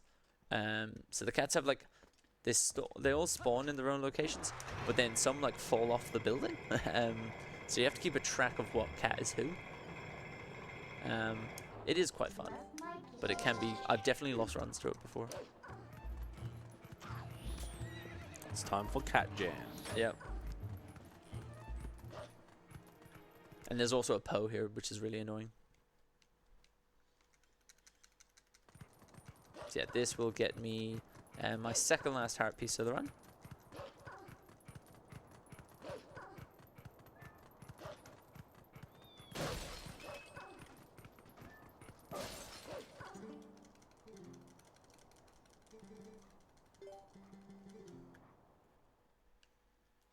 It does have a great soundtrack.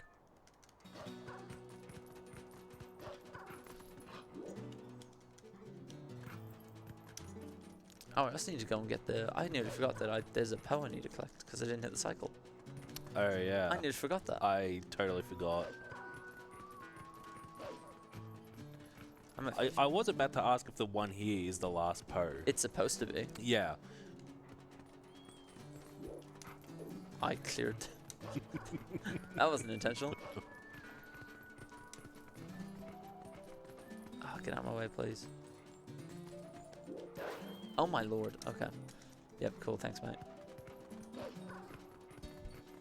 So you can't do a 1-frame side hop in this game. You have to. It takes 2 frames. Hello? Alright, I'll just do the original strat. I'll do the OG strat.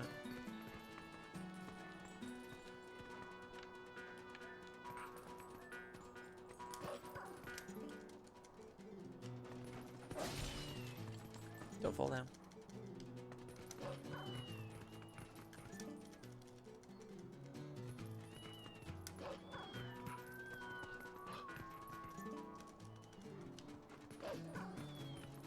You fell? Yes.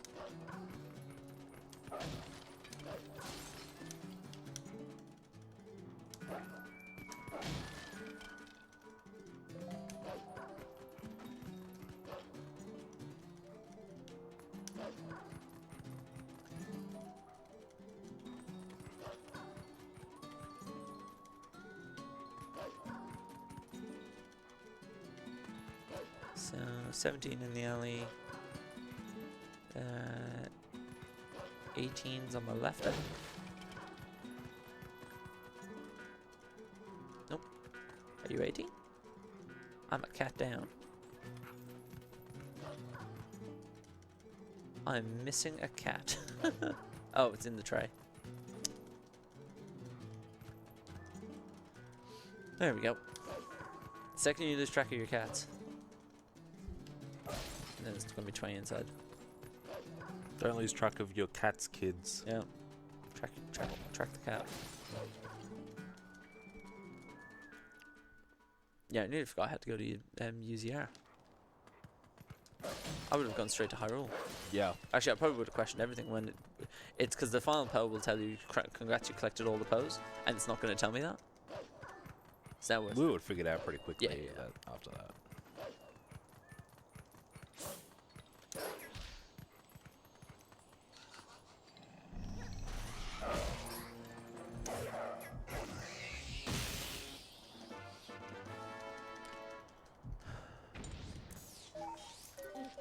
Yeah, so just the one I missed at the end of the cycle, and then we can go to Hyrule. We can buy the heart piece off Charlo, and then just into the castle.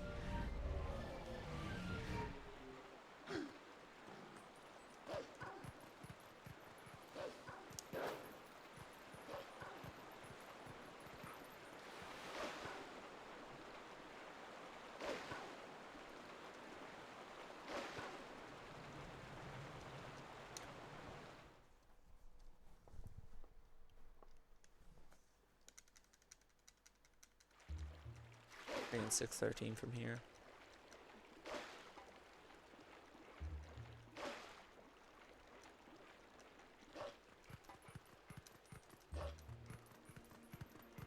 That's not the way you're supposed to go.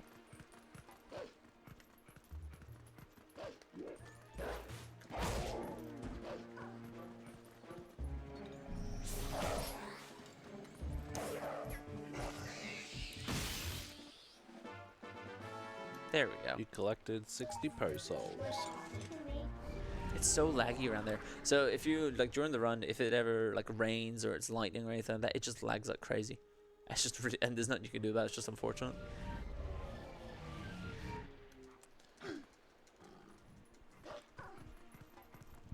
Yeah, entering the final dungeon. After we talk to this guy for... Yeah, we're gonna hear Charlo grunt for like 2 minutes. Yeah. And you're not going to hit 30 once. Yeah, look, odds are on. Yeah, so Charlo here needs 850 rupees, and you have to give it to him in groups of 30 or groups of 50. If I hit 30, it just loses a couple of seconds, because then obviously you have to keep stacking the 30s. Because what you don't want to do is you don't want to end up at a point where, let's say if you only had 850 rupees and you've given him 830, you actually need to go find more rupees to be able to pay him the rest.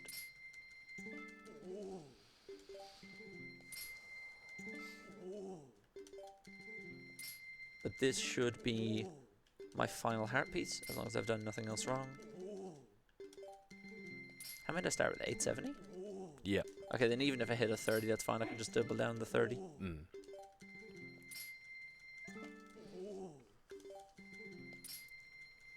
I don't know why this is in the game, but... For the sake of Hyrule.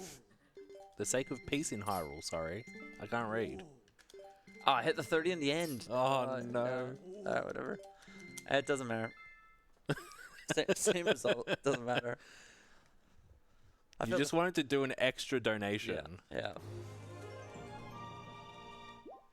Yeah, good thing you did have. Yeah, I was gonna say. I would have been much more hesitant. I would have, yeah.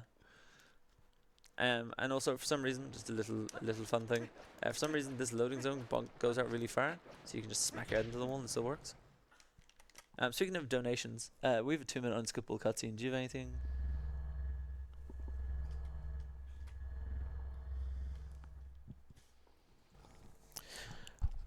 No donations, but I would like to just say good morning to everyone and introduce myself. I'm Megaslayer321A. I will be the host for the end of the Legend of Zelda Twilight Princess run and the upcoming runs. Along with that, just like to remind everyone who we are and what we're doing. We're AusSpeedruns, and we are raising money for Game on Cancer, a charity which funds early cancer research, who are working across all areas of cancer research to make this the last generation to die from cancer. If you'd like to donate, you can go to donate.ausspeedruns.com.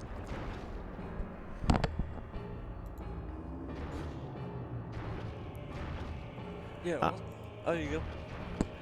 I was just going to say, or you can post ! donate in the Twitch chat, which should take you right there. Yeah, also, if you've never seen this cutscene before, this is Squidna. Basically, this is all the few shadows put together, and basically there's a barrier on top of Hyrule, which came about after MDH, so Midnight's Desperate Hour. So that's how we're going to finally get into Hyrule. And there's actually going to be 2 tricks that use the same kind of concept in Hyrule.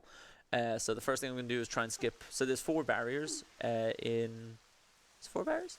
3 barriers in Hyrule. And basically what I'm going to do is I'm going to pick up a rupee at the same time that I get to the point where the barrier should be triggered. And basically what the game does is it puts it in an order of give the rupee, then trigger the barrier. And because it does that, it actually won't trigger the barrier as long as I don't mess it up. So I should just be able to roll past the enemies. And so I'm going to do that by boomeranging a crate that has a yellow rupee in it. And then I'm going to do another one in kind of the latter part of the dungeon, which skips the Dark Nut fight, which saves about 25 seconds. So I'm going to go over to this crate in the back left here, which is the yellow rupee one. And basically target that.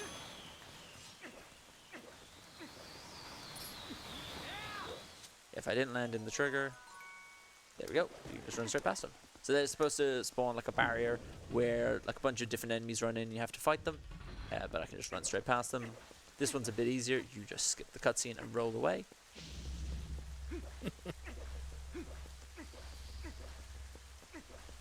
That's my favorite strategy, just roll away. Yeah.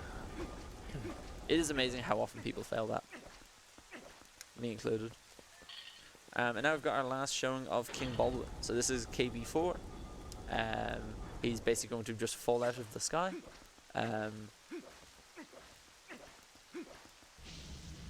But because we have Great Spin, we'll be able to do a 1 cycle on him.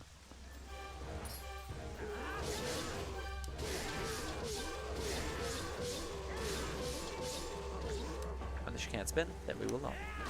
There we go. So also because we didn't trigger that barrier, barrier 1, we actually can't walk back to the start of the dungeon. So there is a 1 frame window to get a backflip after his text, which I'll try and do to do a save warp, and if not, I'll just do a save warp afterwards. But I will try and get the framer.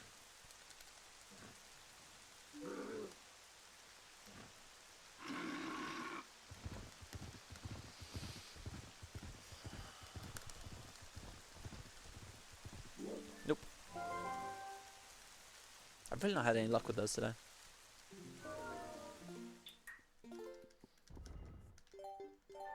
Yeah, so you can just save warp, bring back to the start of the dungeon. You can do it in 80% as well, but it is marginally slower, I believe. Alright, so now we're going to go inside. There's Barrier 3, which is about as self-explanatory as Barrier 2. But then the Dark Knot one is one that's more difficult to get done. So basically what I'm going to do here is I'm going to do a jump attack and then skip the cutscene right afterwards, and basically if all ends well I shouldn't actually land before the barrier. So if I hug this right hand side here, there we go.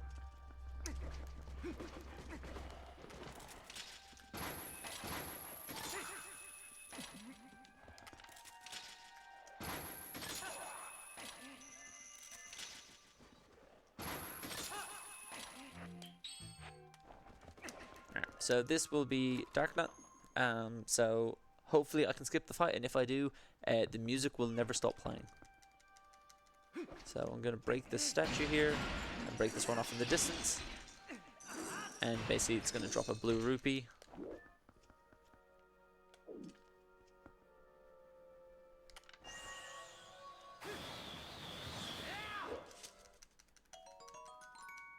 And I triggered it, yeah. So basically, if you don't land within that barrier, basically you can just run past them. But this music will play just for the remainder of until you go outside.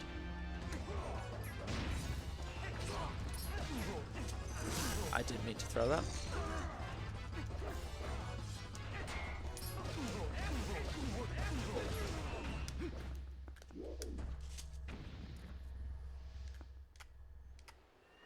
Yeah, so you're able to skip over that. It's about 25 seconds. It can just be a little bit finicky. That'll be fine. And then I need bomb arrows. Am I going to run out of lantern oil?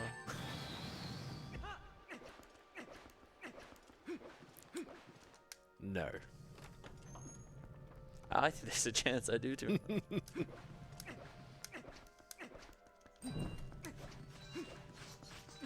Yeah, I'm totally gonna fail. Oh. Yeah, no, I knew it was gonna happen. Bro, how do I even... I don't even know how I use lantern oil. Oh, there we go. You learn something new every day. Yeah, that's like one of the first things the game teaches you. Yeah, I need to actually wait for this light to go out. I might fail it now because these keys. No, okay.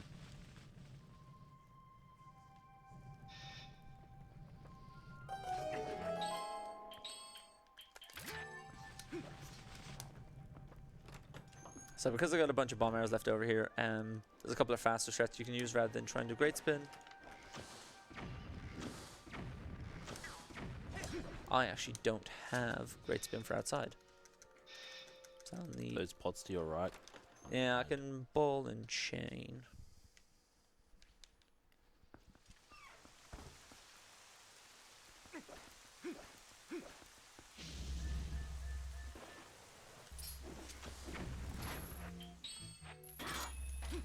I didn't mean to slash.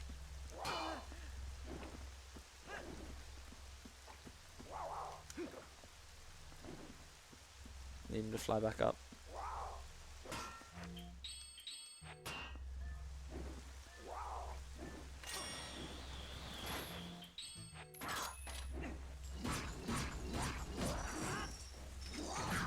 There we go.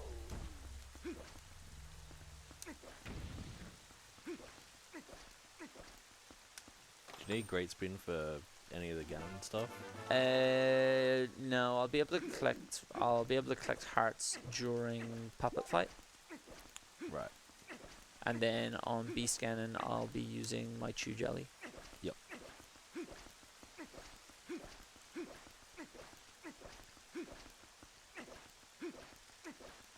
So this is kind of the concluding part of the storyline. This is where you see all the friends you made along the way, which you just completely skipped through across all of it. We met all these friends. All of these friends. And they saved us. Yay. This cutscene is longer than I remember. It's a very long cutscene, and it's not done. You have to pan to him with the bazooka.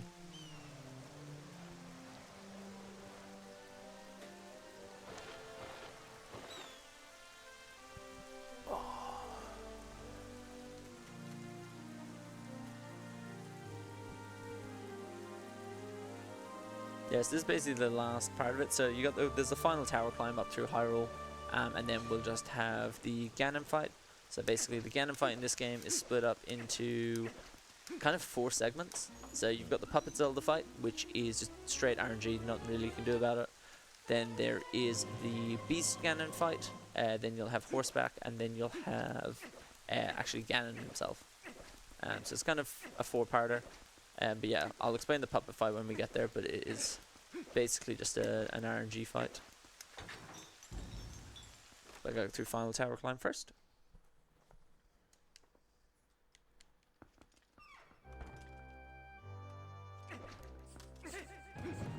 So in this room here, you're supposed to go as Wolf and basically follow like the way the soldiers are pointing. There's like shadows of souls of soldiers. But what you can do is just roll through it. Okay.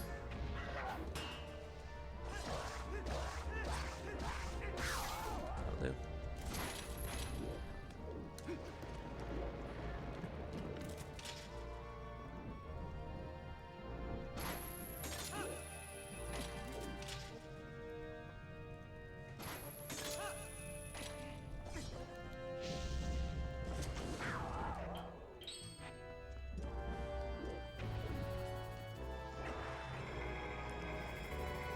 The final bomb arrow was well used. I know. And what's really fun here is actually you can just ball shot past this guy.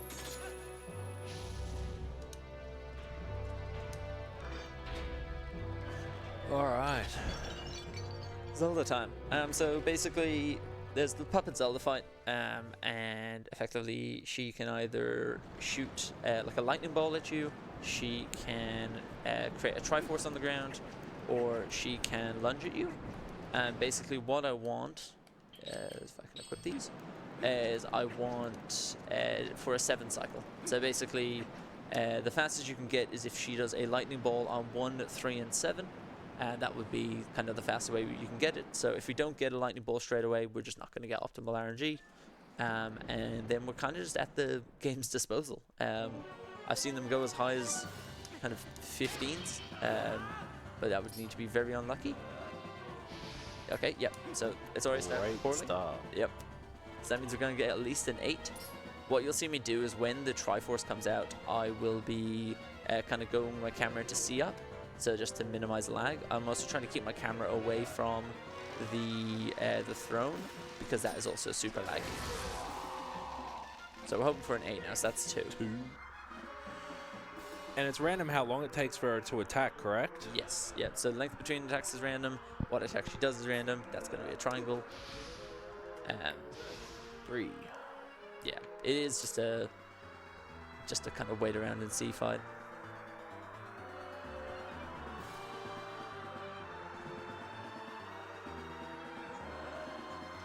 Alright, that's 4. Okay.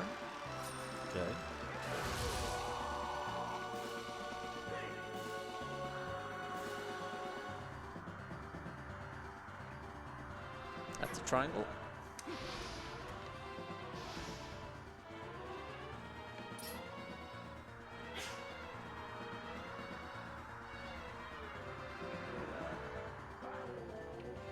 It's my first dash.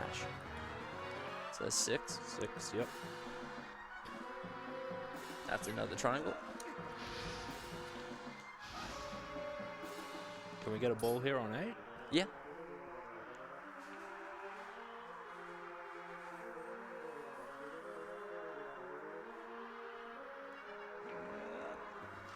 There you go. Okay. Alright.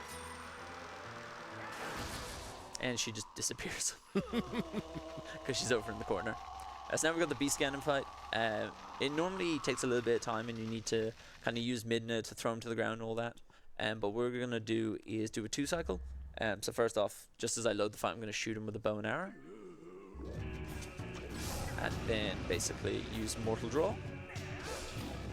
And then I'm just going to do that one more time. So the fight itself takes like 30 seconds.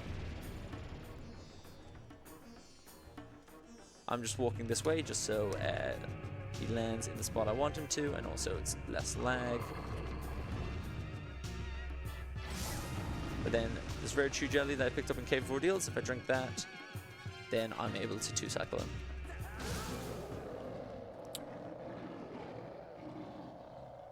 Very nice. Yeah, so you can use chew jellies and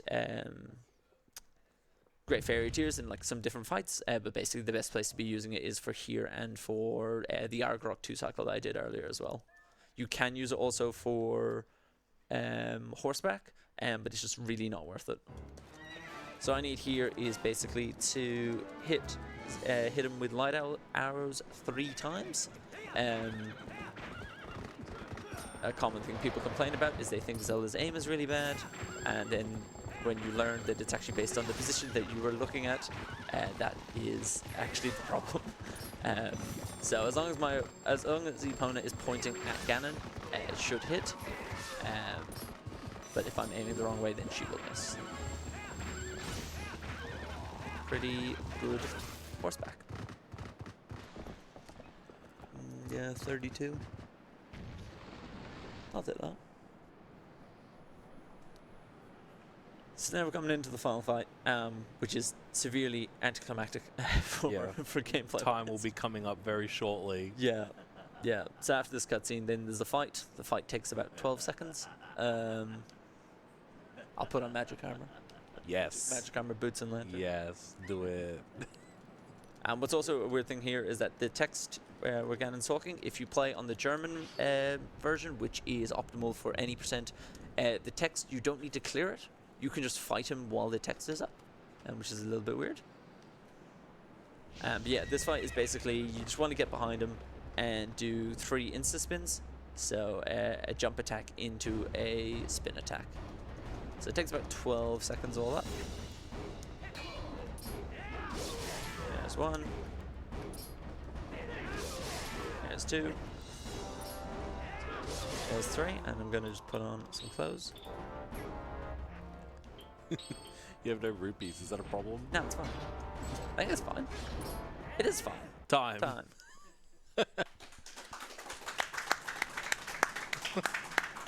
That's a great question. Oh, 33 flat? Yep. Retime. Yeah.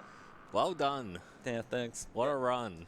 Yeah, that's Twilight Princess 100%. Yeah, the stuff I put on at the end, just while the cutscene's playing on in the background while I'm finishing talking. Yeah, you're not supposed to be able to run with iron boots on. It's supposed to weigh you down. But in the cutscene, they kind of forgot to program it that way. So basically, Link is just going to sprint up the hill wearing some iron boots, which is more of a gimmick than anything. Yeah, that was a pretty decent run. 6:33. Thank you, Banana, for commentating with me, You're so welcome. keeping me company through the night. Yeah, if you guys are ever interested in Twilight Princess speedrunning, I'd recommend the TP Discord. There's lots of resources on ZeldaSpeedruns.com as well. Kind of for all categories: 80%, all dungeons, hundo, for GameCube, Wii, and for HD as well. So yeah, there's a lot going on. It's a pretty busy community. Yeah, that was a good run. Pretty happy with that. Thank you for the awesome run. Yeah, that was good. Yeah, I'm just gonna let that play out. Yeah, just waiting for Link. Waiting for Link to run up a hill. But yeah, there's lots of resources. Yeah, lots of runners. It'd be cool to always have more. Yeah, I ran this in 2022, doing 8%. So it's cool to do a full hundo run now, through the night. But yeah, I'll wait for Link to run up the hill and then sign off. So the Iron Boots and the Magic Armor are meant to slow him down because he's got no rupees, so the Magic Armor is meant to not work as well. Yeah. Yeah, we came in quite a bit under time. The first half was definitely better than the second half, but that is... Yeah, the first half was sick. The first half was really good. Yeah, second half left a bit to be desired, but that's alright. Actually, Noops should be running this next year, hopefully, if everything goes well. Should be running TP low %. Surely. Yeah, so that could be really cool. You can stare at a rupee for 8 hours. This is the gimmick. Look at him go. Link did not skip leg day. Yeah. But yeah, that's basically us. Yeah, thanks for having us. Thanks ASM, and yeah, enjoy the last day of the marathon, everyone. Cool.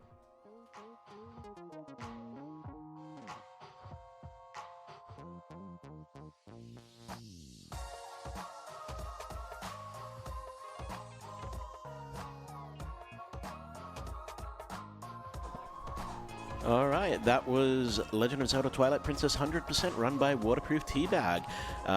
Excellent run, congratulations. And in the last couple minutes, we had a $5 donation from Neb Finn saying, congrats on the excellent run, send it home. And up next, we have Pizza Tower, any percent, no major glitches, being run by On L.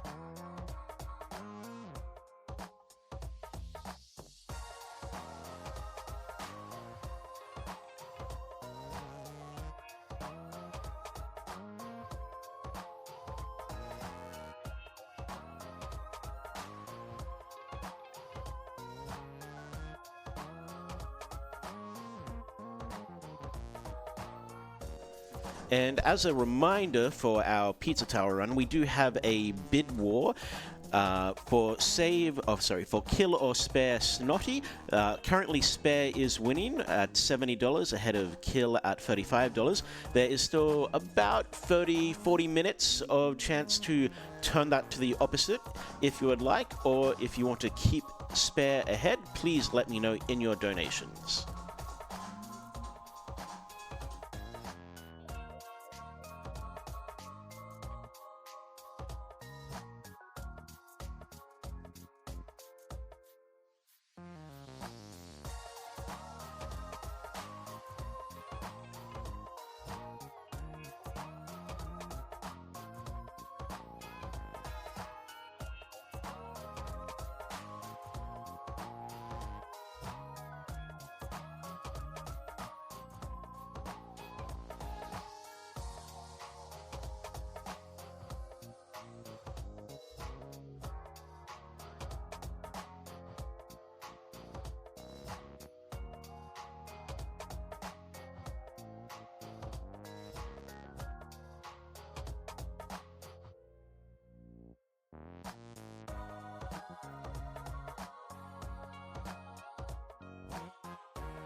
Just like to remind everyone what we've got coming up next, the Pizza Tower Any Percent No Major Glitches run by On L.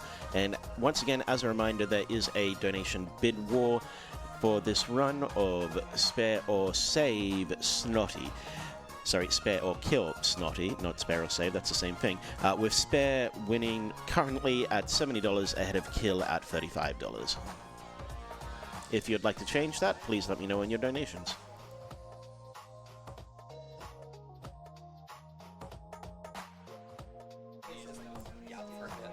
That's what I was...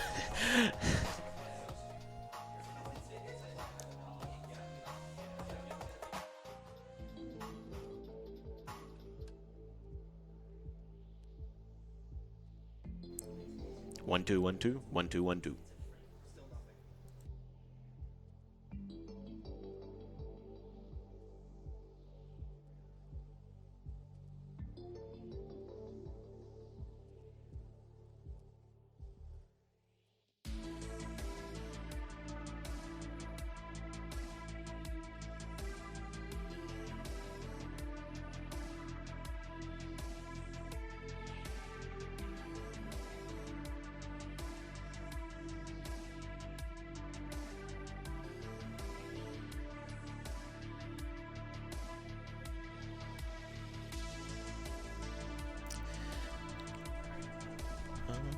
I'd just like to remind everyone that in addition to donating, the Twitch revenue we receive throughout this event will also be given to Game on Cancer, which includes bits, subscriptions to AusSpeedruns channel as another way to support Game on Cancer.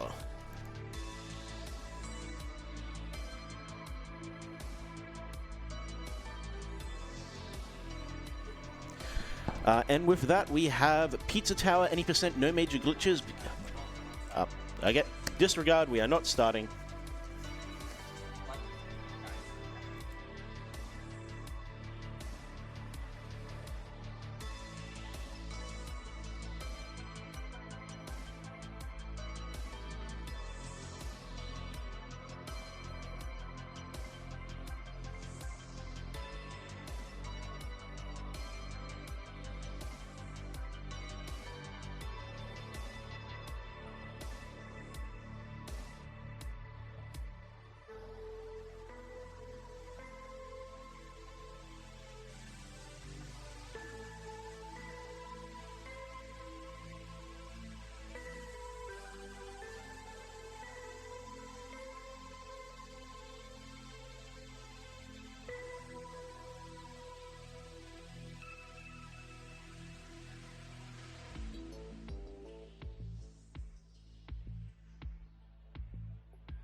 All right, good morning, everyone. I'm Megaslayer321A, and coming up next, we have Pizza Tower Any Percent No Major Glitches being run by On L. Take us away.